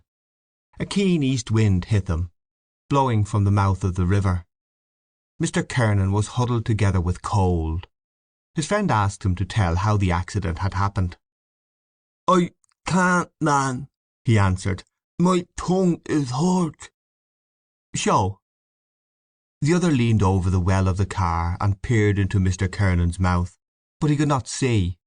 He struck a match, and sheltering it in the shell of his hands, peered again into the mouth, which Mr. Kiernan opened obediently. The swaying movement of the car brought the match to and from the opened mouth. The lower teeth and gums were covered with clotted blood, and a minute piece of the tongue seemed to have been bitten off. The match was blown out. "That's ugly," said Mr. Power. "Sure, it's nothing," said Mr. Kiernan, closing his mouth, and pulling the collar of his filthy coat across his neck. Mr. Kiernan was a commercial traveller of the old school, which believed in the dignity of its calling. He had never been seen in the city without a silk hat of some decency and a pair of gaiters. By grace of these two articles of clothing, he said, a man could always pass muster. He carried on the traditions of his Napoleon, the great Black-White, whose memory he evoked at times by legend and mimicry. Modern business methods had spared him only so far as to allow him a little office in Crow Street, on the window blind of which was written the name of his firm with the address London, E.C. On the mantelpiece of this little office a little leaden battalion of canisters was drawn up, and on the table before the window stood 4 or 5 china bowls, which were usually half full of a black liquid. From these bowls Mr. Kernan tasted tea. He took a mouthful, drew it up, saturated his palate with it, and then spat it forth into the grate. Then he paused to judge. Mr. Power, a much younger man, was employed in the Royal Irish Constabulary Office in Dublin Castle. The arc of his social rise intersected the arc of his friend's decline, but Mr. Kernan's decline was mitigated by the fact that certain of those friends who had known him at his highest point of success still esteemed him as a character. Mr. Power was one of these friends. His inexplicable debts were a byword in his circle. He was a debonair young man. The car halted before a small house on the Glasnevin road, and Mr. Kernan was helped into the house. His wife put him to bed, while Mr. Power sat downstairs in the kitchen, asking the children where they went to school and what book they were in. The children, 2 girls and a boy, conscious of their father's helplessness and of their mother's absence, began some horse play with him. He was surprised at their manners and at their accents, but his brow grew thoughtful.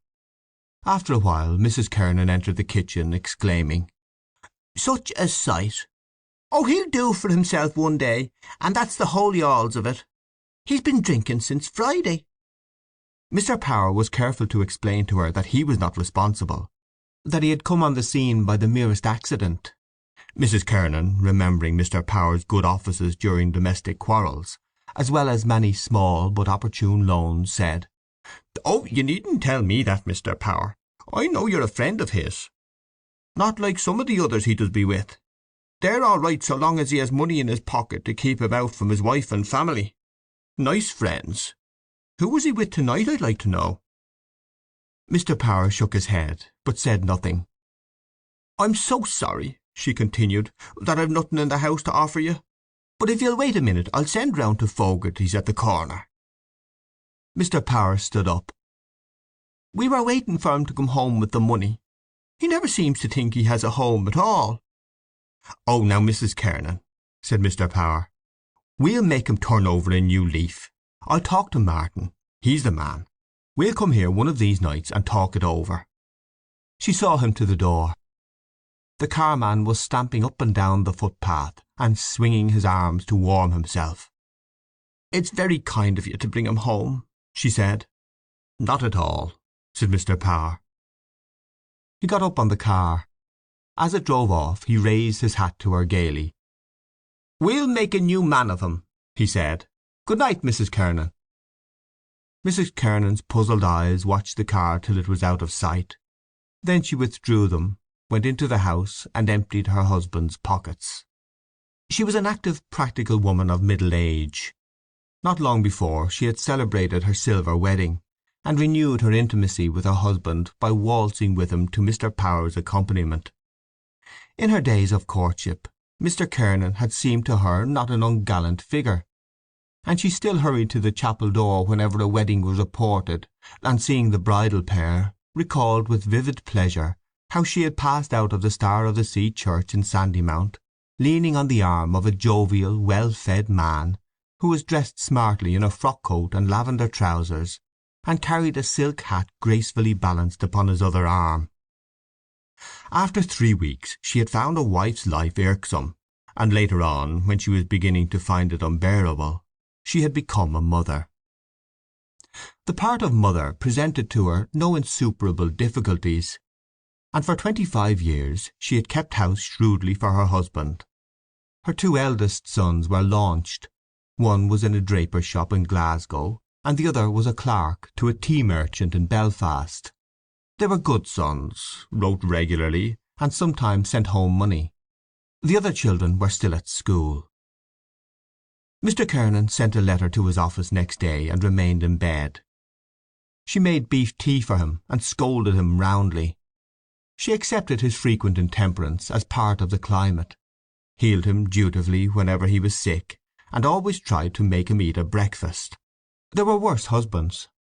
He had never been violent since the boys had grown up, and she knew that he would walk to the end of Thomas Street and back again to book even a small order. 2 nights after, his friends came to see him. She brought them up to his bedroom, the air of which was impregnated with a personal odour, and gave them chairs at the fire.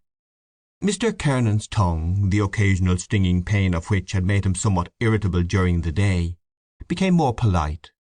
He sat propped up in the bed by pillows, and the little colour in his puffy cheeks made them resemble warm cinders. He apologized to his guests for the disorder of the room, but at the same time looked at them a little proudly, with a veteran's pride.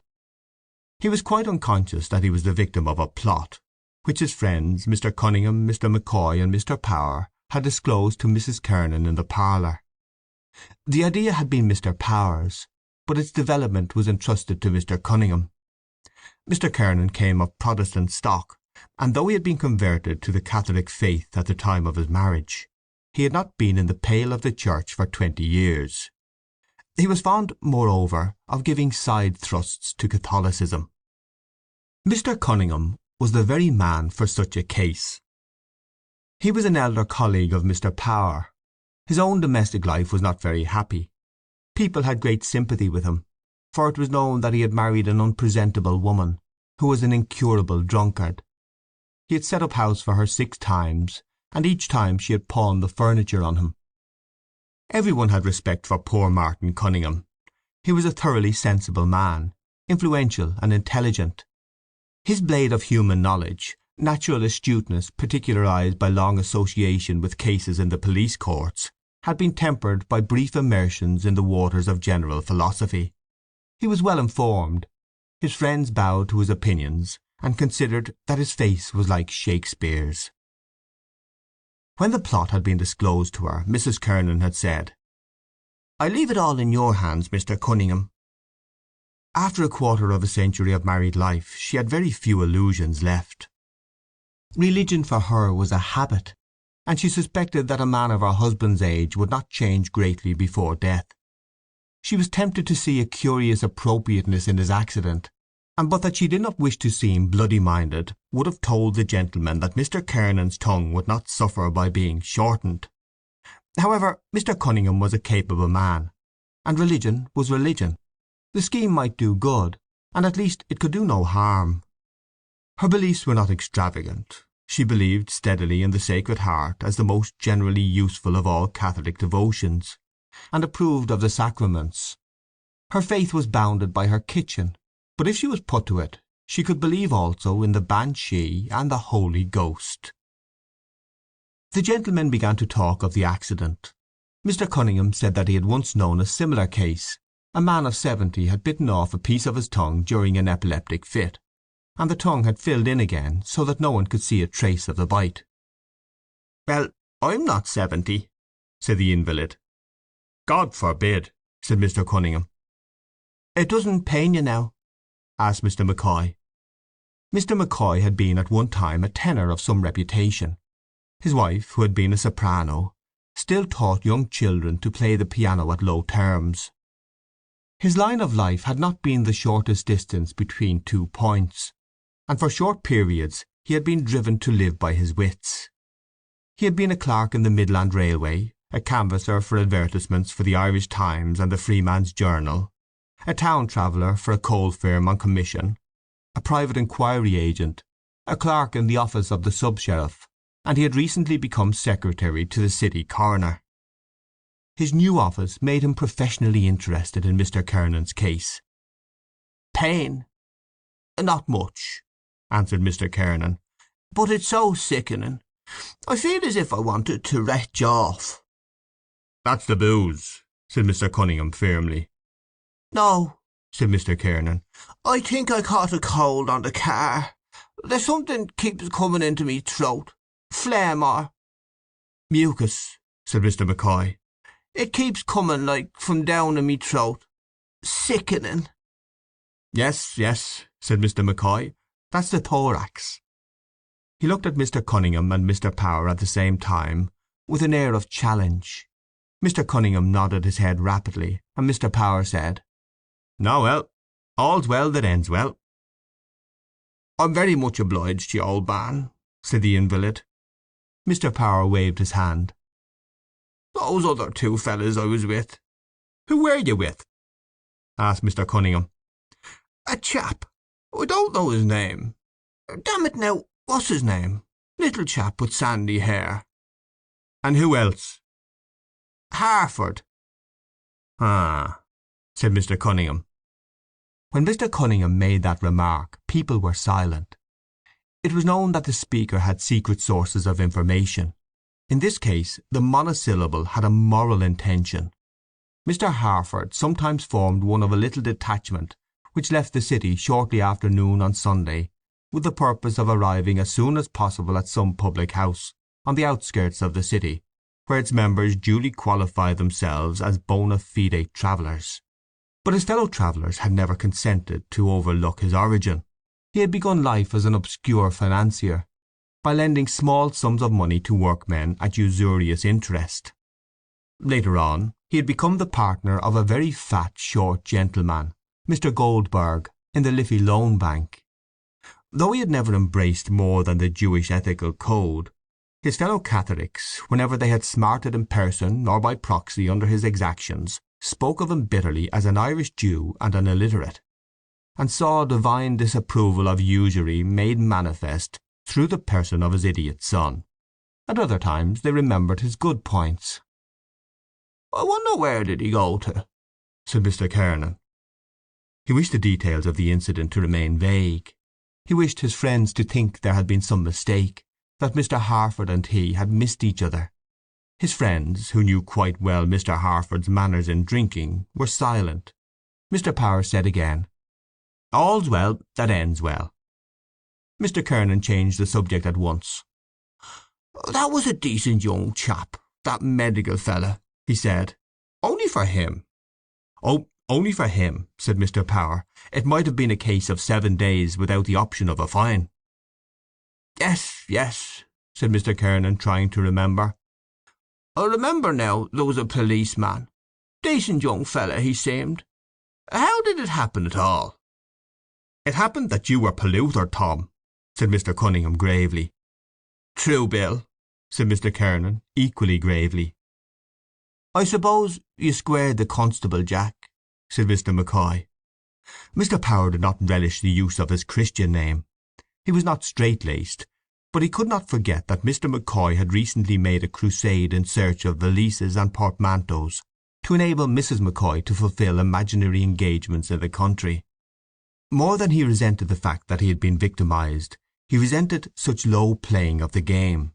He answered the question, therefore, as if Mr. Kernan had asked it. The narrative made Mr. Kernan indignant. He was keenly conscious of his citizenship, wished to live with his city on terms mutually honourable, and resented any affront put upon him by those whom he called country bumpkins. "Is this what we pay rates for?" he asked. "To feed and clothe these ignorant bostooms, and they're nothing else?" Mr. Cunningham laughed. He was a castle official only during office hours. "How could they be anything else, Tom?" he said. He assumed a thick provincial accent, and said in a tone of command, 65, catch your cabbage." Every one laughed. Mr. McCoy, who wanted to enter the conversation by any door, pretended that he had never heard the story. Mr. Cunningham said, "It is supposed, they say, to take place in the depot where they get these thundering big country fellas, Omadons, to drill. The sergeant makes them stand in a row against the wall and hold up their plates." He illustrated the story by grotesque gestures. "At dinner, Then he has a bloody big bowl of cabbage before him on the table, and a bloody big spoon like a shovel. He takes up a wad of cabbage on the spoon and pegs it across the room, and the poor devils have to try and catch it on their plates. 65, catch your cabbage." Every one laughed again, but Mr. Kernan was somewhat indignant still. He talked of writing a letter to the papers. "Those yahoos coming up here," he said, "think they can boss the people. I needn't tell you, Martin, what kind of men they are." Mr. Cunningham gave a qualified assent. "It's like everything else in this world," he said. "You get some bad ones, and you get some good ones." "Oh yes, you get some good ones, I admit," said Mr. Kernan, satisfied. "It's better to have nothing to say to them," said Mr. McCoy. "That's my opinion." Mrs. Kernan entered the room, and placing a tray on the table said, "Help yourselves, gentlemen." Mr. Power stood up to officiate, offering her his chair. She declined it, saying she was ironing downstairs, and after having exchanged a nod with Mr. Cunningham behind Mr. Power's back, prepared to leave the room. Her husband called out to her, "And have you nothing for me, ducky?" "Oh, you! The back of me hand to you," said Mrs. Kernan tartly. Her husband called after her, "Nothing for poor little hubby." He assumed such a comical face and voice that the distribution of the bottles of stout took place amid general merriment. The gentlemen drank from their glasses, set the glasses again on the table, and paused. Then Mr. Cunningham turned towards Mr. Power and said casually, "On Thursday night, you said, Jack?" "Thursday, yes," said Mr. Power. "Right-o," said Mr. Cunningham promptly. "We can meet in Macaulay's," said Mr. McCoy. "That'll be the most convenient place." "But we mustn't be late," said Mr. Power earnestly, "because it is sure to be crammed to the doors." "We can meet at 7:30, said Mr. McCoy. "Right-o," said Mr. Cunningham. 7:30 at Macaulay's be it." There was a short silence. Mr. Kernan waited to see whether he would be taken into his friend's confidence. Then he asked, "What's in the wind?" "Oh, it's nothing," said Mr. Cunningham. "It's only a little matter that we're arranging about for Thursday." "The opera, is it?" said Mr. Kernan. "No, no," said Mr. Cunningham in an evasive tone. "It's just a little spiritual matter." "Oh," said Mr. Kernan. There was silence again. Then Mr. Power said, point blank, "To tell you the truth, Tom, we're going to make a retreat." "Yes, that's it," said Mr. Cunningham. "Jack and I and McCoy here, we're all going to wash the pot." He uttered the metaphor with a certain homely energy, and encouraged by his own voice, proceeded, "You see, we may as well all admit we're a nice collection of scoundrels, one and all. I say one and all," he added with gruff charity, and turning to Mr. Power, "Own up now." "I own up," said Mr. Power. "And I own up," said Mr. McCoy. "So we're going to wash the pot together," said Mr. Cunningham. A thought seemed to strike him. He turned suddenly to the invalid and said, "Do you know what, Tom, has just occurred to me? You might join in, and we'd have a four-handed reel." "Good idea," said Mr. Power. "The four of us together." Mr. Kernan was silent. The proposal conveyed very little meaning to his mind, but understanding that some spiritual agencies were about to concern themselves on his behalf, he thought he owed it to his dignity to show a stiff neck. He took no part in the conversation for a long while, but listened with an air of calm enmity while his friends discussed the Jesuits. "I haven't such a bad opinion of the Jesuits," he said, intervening at length. "They're an educated order. I believe they mean well, too." "They're the grandest order in the church, Tom," said Mr. Cunningham with enthusiasm. "The general of the Jesuits stands next to the Pope." "There's no mistake about it," said Mr. McCoy. "If you want a thing well done, and no flies about it, you go to a Jesuit. They're the boyos have influence. I'll tell you a case in point. The Jesuits are a fine body of men," said Mr. Power. "It's a curious thing," said Mr. Cunningham, "about the Jesuit order. Every other order of the church had to be reformed at some time or other, but the Jesuit order was never once reformed. It never fell away." "Is that so?" said Mr. McCoy. "That's a fact," said Mr. Cunningham. "That's history." "Look at their church, too," said Mr. Power. "Look at the congregation they have." "The Jesuits cater for the upper classes," said Mr. McCoy. "Of course," said Mr. Power. "Yes," said Mr. Kernan. "That's why I have a feeling for them. It's some of those secular priests, ignorant, bumptious." "They're all good men," said Mr. Cunningham, "each in his own way. The Irish priesthood is honoured all the world over." "Oh, yes," said Mr. Power. "Not like some of the other priesthoods on the continent," said Mr. McCoy, "unworthy of the name." "Perhaps you're right," said Mr. Kernan, relenting. "Of course I'm right," said Mr. Cunningham. "I haven't been in the world all this time and seen most sides of it without being a judge of character." The gentlemen drank again, one following another's example. Mr. Kernan seemed to be weighing something in his mind. He was impressed. He had a high opinion of Mr. Cunningham as a judge of character, and as a reader of faces. He asked for particulars. "Oh, it's just a retreat, you know," said Mr. Cunningham. "Father Purdon is giving it. It's for business men, you know." "He won't be too hard on us, Tom," said Mr. Power persuasively. "Father Purdon, Father Purdon," said the invalid. "Though you must know him, Tom," said Mr. Cunningham stoutly. "Fine jolly fella. He's a man of the world like ourselves." "Ah, yes, I think I know him. Rather red face, tall." "That's the man." "And tell me, Martin, is he a good preacher?" "Well, no, it's not exactly a sermon, you know. It's just kind of a friendly talk, you know, in a common sense way." Mr. Kernan deliberated. Mr. McCoy said, "Father Tom Burke, that was the boy."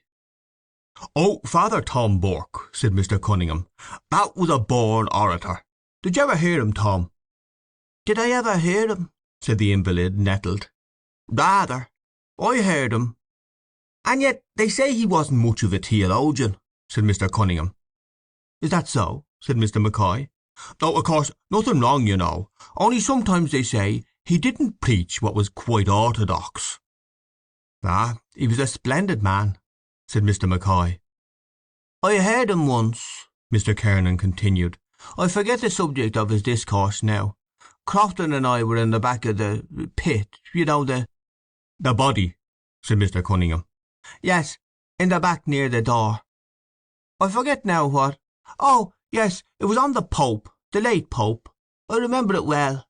Upon my word, it was magnificent, the style of the oratory. And his voice! God, hadn't he a voice? The prisoner of the Vatican, he called him. I remember Crofton saying to me when we came out—" "But he's an Orange man, Crofton, isn't he?" said Mr. Power. "Course he is," said Mr. Kernan. "And a damn decent Orange man too. We went into Butler's in Moore Street. Faith, I was genuinely moved, to tell you the God's truth. And I remember well his very words. 'Kernan,' he said, 'we worship at different altars,' he said, 'but our belief is the same.' Struck me as very well put." "There's a good deal in that," said Mr. Power. "There used always to be crowds of Protestants in the chapel where Father Tom was preaching." "There's not much difference between us," said Mr. McCoy. "We both believe in—" he hesitated for a moment—"in the Redeemer. Only they don't believe in the Pope and in the Mother of God." "But of course," said Mr. Cunningham quietly and effectively, "our religion is the religion, the old original faith." "Not a doubt of it," said Mr. Kernan warmly. Mrs. Kernan came to the door of the bedroom and announced, "Here's a visitor for you." "Who is it?" "Mr. Fogarty." "Oh, come in, come in." A pale oval face came forward into the light. The arch of its fair trailing moustache was repeated in the fair eyebrows looped above pleasantly astonished eyes. Mr. Fogarty was a modest grocer. He had failed in business in a licensed house in the city because his financial condition had constrained him to tie himself to second-class distillers and brewers. He had opened a small shop on Glasnevin Road, where, he flattered himself, his manners would ingratiate him with the housewives of the district. He bore himself with a certain grace, complimented little children, and spoke with a neat enunciation. He was not without culture.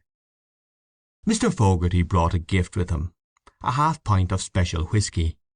He inquired politely for Mr. Kernan, placed his gift on the table, and sat down with the company on equal terms. Mr. Kernan appreciated the gift all the more since he was aware that there was a small account for groceries unsettled between him and Mr. Fogarty. He said, "I wouldn't doubt you, old man. Open that, Jack, will you?" Mr. Power again officiated. Glasses were rinsed, and 5 small measures of whisky were poured out. This new influence enlivened the conversation. Mr. Fogarty, sitting on a small area of the chair, was specially interested. "Pope Leo XIII," said Mr. Cunningham, "was one of the lights of the age. His great idea, you know, was the union of the Latin and Greek churches. That was the aim of his life." "I often heard he was one of the most intellectual men in Europe," said Mr. Power. "I mean, apart from his being Pope." "So he was," said Mr. Cunningham, "if not the most so. His motto, you know, as Pope, was lux upon lux, light upon light." "No, no," said Mr. Fogarty eagerly. "I think you're wrong there. It was lux in tenebris, I think. Light in darkness." "Oh yes," said Mr. McCoy, "tenebrae." "Allow me," said Mr. Cunningham positively. "It was lux upon lux, and Pius IX, his predecessor's motto was crux upon crux, that is, cross upon cross, to show the difference between their 2 pontificates." The inference was allowed. Mr. Cunningham continued, "Pope Leo, you know, was a great scholar and a poet." "He had a strong face," said Mr. Kernan. "Yes," said Mr. Cunningham. "He wrote Latin poetry." "Is that so?" said Mr. Fogarty. Mr. McCoy tasted his whisky contentedly, and shook his head with a double intention, saying, "That's no joke, I can tell you." "We didn't learn that, Tom," said Mr. Power, following Mr. McCoy's example, "when we went to the penny-a-week school." "There was many a good man went to the penny-a-week school with a sod of turf under his oxter," said Mr. Kernan sententiously. "The old system was the best. Plain, honest education. None of your modern trumpery." "Quite right," said Mr. Power. "No superfluities," said Mr. Fogarty. He enunciated the word, and then drank gravely. "I remember reading," said Mr. Cunningham, "that one of Pope Leo's poems was on the invention of the photograph. In Latin, of course." "On the photograph!" exclaimed Mr. Kernan. "Yes," said Mr. Cunningham. He also drank from his glass. "Well, you know," said Mr. McCoy, "isn't the photograph wonderful when you come to think of it?" "Oh, of course," said Mr. Power. "Great minds can see things." "As the poet says, great minds are very near to madness," said Mr. Fogarty. Mr. Kernan seemed to be troubled in mind. He made an effort to recall the Protestant theology on some thorny points, and in the end addressed to Mr. Cunningham. "Tell me, Martin," he said, "weren't some of the popes, of course not our present man or his predecessor, but some of the old popes, not exactly, you know, up to the knocker?" There was a silence. Mr. Cunningham said, "Oh, of course there were some bad lots. But the astonishing thing is this. Not one of them, not the biggest drunkard, not the most out-and-out ruffian, not one of them ever preached ex cathedra a word of false doctrine. Now isn't that an astonishing thing?" "That is," said Mr. Kernan. "Yes, because when the Pope speaks ex cathedra," Mr. Fogarty explained, "he is infallible." "Yes," said Mr. Cunningham. "Oh, I know all about the infallibility of the Pope. I remember I was younger then. Or was it that—" Mr. Fogarty interrupted. He took up the bottle and helped the others to a little more. Mr. McCoy, seeing that there was not enough to go round, pleaded that he had not finished his first measure. The others accepted under protest. The light music of whisky falling into glasses made an agreeable interlude. "What was that you were saying, Tom?" asked Mr. McCoy. "Papal infallibility," said Mr. Cunningham. "That was the greatest scene in the whole history of the Church." "How was that, Martin?" asked Mr. Power. Mr. Cunningham held up 2 thick fingers. "In the Sacred College, you know, of cardinals and archbishops and bishops, there were 2 men who held out against it while the others were all for it. The whole conclave except these 2 was unanimous. No, they wouldn't have it." "Ha!" said Mr. McCoy. and they were a German cardinal by the name of Dolling or Dowling or—" "Dowling was no German, and that's a sure five," said Mr. Power, laughing. "Well, this great German cardinal, whatever his name was one, and the other was John McHale." "What?" cried Mr. Kernan. "Is it John of Chilham?" "Are you sure of that now?" asked Mr. Fogarty dubiously. "I thought it was some Italian or American." "John of Chilham," repeated Mr. Cunningham, "was the man." He drank, and the other gentlemen followed his lead. Then he resumed. "There they were at it, all the cardinals and bishops and archbishops from all the ends of the earth, and these two fighting dog and devil until at last the Pope himself stood up and declared infallibility a dogma of the Church ex cathedra. On the very moment John McHale, who had been arguing and arguing against it, stood up and shouted out with the voice of a lion, 'Credo!'" "I believe," said Mr. Fogarty. "Credo!" said Mr. Cunningham. "That showed the faith he had. He submitted the moment the Pope spoke." "And what about Dowling?" asked Mr. McCoy. "The German cardinal wouldn't submit. He left the church." Mr. Cunningham's words had built up the vast image of the church in the minds of his hearers. His deep, raucous voice had thrilled them as it uttered the word of belief and submission. When Mrs. Kernan came into the room, drying her hands, she came into a solemn company. She did not disturb the silence, but leaned over the rail at the foot of the bed. "I once saw John McHale," said Mr. Kernan, "and I'll never forget it as long as I live." He turned towards his wife to be confirmed. "I often told you that." Mrs. Kernan nodded. "It was at the unveiling of Sir John Gray's statue. Edmund Dwyer Gray was speaking, blathering away, and here was this old fella, crabbed-looking old chap, looking at him from under his bushy eyebrows."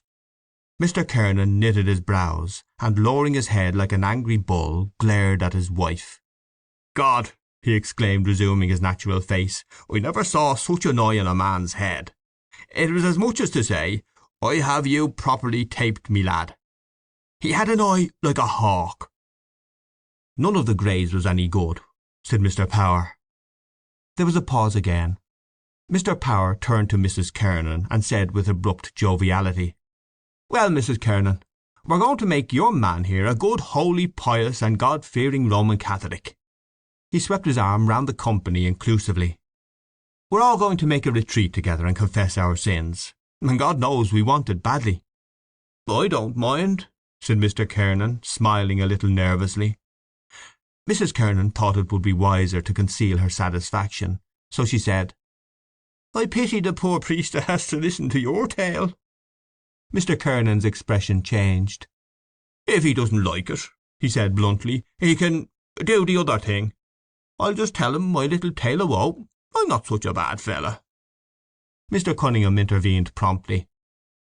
"We'll all renounce the devil," he said, "together, not forgetting his works and pomps." "Get behind me, Satan," said Mr. Fogarty, laughing and looking at the others. Mr. Power said nothing. He felt completely outgeneralled, but a pleased expression flickered across his face. "All we have to do," said Mr. Cunningham, "is to stand up with lighted candles in our hands and renew our baptismal vows." "Oh, don't forget the candle, Tom," said Mr. McCoy, "whatever you do." "What?" said Mr. Kernan. "Must I have a candle?"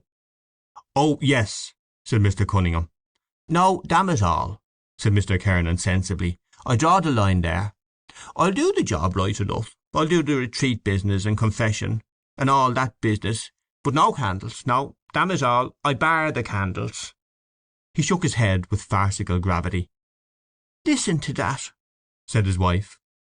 "I bar the candles," said Mr. Kernan, conscious of having created an effect on his audience, and continuing to shake his head to and fro. "I bar the magic lantern business." Every one laughed heartily. "There's a nice Catholic for you," said his wife. "No candles," repeated Mr. Kernan obdurately. "That's off." The transept of the Jesuit church in Gardiner Street was almost full, and still at every moment gentlemen entered from the side door, and directed by the lay brother, walked on tiptoe along the aisles until they found seating accommodation. The gentlemen were all well dressed and orderly. The light of the lamps of the church fell upon an assembly of black clothes and white collars, relieved here and there by tweeds, on dark mottled pillars of green marble, and on lugubrious canvases. The gentlemen sat in the benches, having hitched their trousers slightly above their knees, and laid their hats in security. They sat well back, and gazed formally at the distant speck of red light which was suspended before the high altar. In one of the benches near the pulpit sat Mr. Cunningham and Mr. Kernan. In a bench behind sat Mr. McCoy alone, and in the bench behind him sat Mr. Power and Mr. Fogarty. Mr. McCoy had tried unsuccessfully to find a place in the bench with the others, and when the party had settled down in the form of a quincunx, he had tried unsuccessfully to make comic remarks. As these had not been well received, he had desisted. Even he was sensible of the decorous atmosphere, and even he began to respond to the religious stimulus. In a whisper Mr. Cunningham drew Mr. Kernan's attention to Mr. Harford, the money-lender, who sat some distance off, and to Mr. Fanning, the registration agent and mayor-maker of the city, who was sitting immediately under the pulpit beside one of the newly elected councillors of the ward. To the right sat old Michael Grimes, the owner of 3 pawnbroker shops, and Dan Hogan's nephew, who was up for the job in the town clerk's office. Farther in front sat Mr. Hendrick, the chief reporter of the Freeman's Journal, and poor O'Carroll, an old friend of Mr. Kernan's, who had been at one time a considerable commercial figure. Gradually, as he recognized familiar faces, Mr. Kernan began to feel more at home. His hat, which had been rehabilitated by his wife, rested upon his knees. Once or twice he pulled down his cuffs with one hand, while he held the brim of his hat lightly but firmly with the other hand. A powerful-looking figure, the upper part of which was draped with a white surplice, was observed to be struggling into the pulpit. Simultaneously the congregation unsettled, produced handkerchiefs, and knelt upon them with care. Mr. Kernan followed the general example. The priest's figure now stood upright in the pulpit, 2/3 of its bulk crowned by a massive red face appearing above the balustrade. Father Purdon knelt down, turned towards the red speck of light, and covering his face with his hands, prayed. After an interval he uncovered his face and rose. The congregation rose also, and settled again on its benches. Mr. Kernan restored his hat to its original position on his knee, and presented an attentive face to the preacher. The preacher turned back each wide sleeve of his surplice with an elaborate large gesture, and slowly surveyed the array of faces. Then he said, "For the children of this world are wiser in their generation than the children of light. Wherefore make unto yourselves friends out of the mammon of iniquity, so that when you die they may receive you into everlasting dwellings." Father Purton developed the text with resonant assurance. It was one of the most difficult texts in all the Scriptures, he said, to interpret properly. It was a text which might seem to the casual observer at variance with a lofty morality elsewhere preached by Jesus Christ. But, he told his hearers, the text had seemed to him specially adapted for the guidance of those whose lot it was to lead the life of the world, and who yet wished to lead that life not in the manner of worldlings. It was a text for business men and professional men. Jesus Christ, with his divine understanding of every cranny of our human nature, understood that all men were not called to the religious life, that by far the vast majority were forced to live in the world, and, to a certain extent, for the world.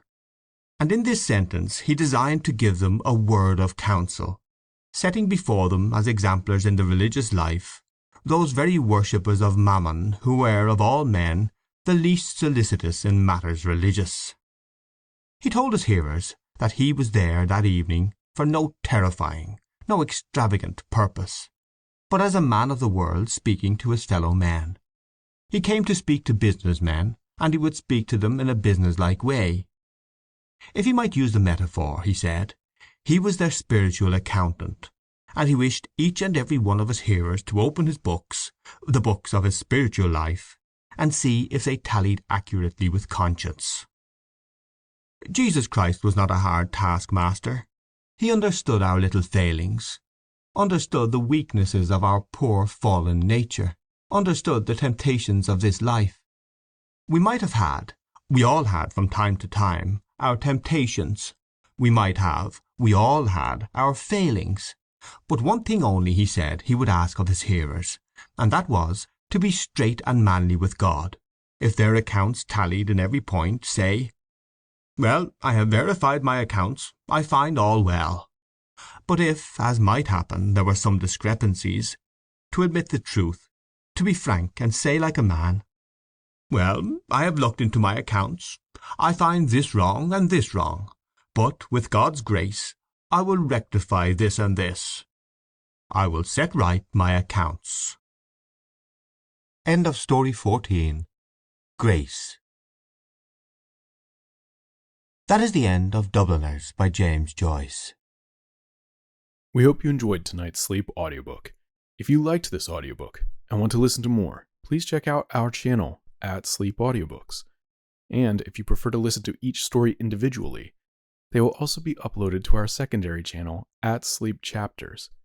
You can access our entire catalog of bedtime story audiobooks through our web app, which can be found at sleepaudiobooks.com. There, you will also find our suite of sleep tools, including a complimentary Better Sleep Quick Guide if you sign up to our mailing list. Links are in the description below.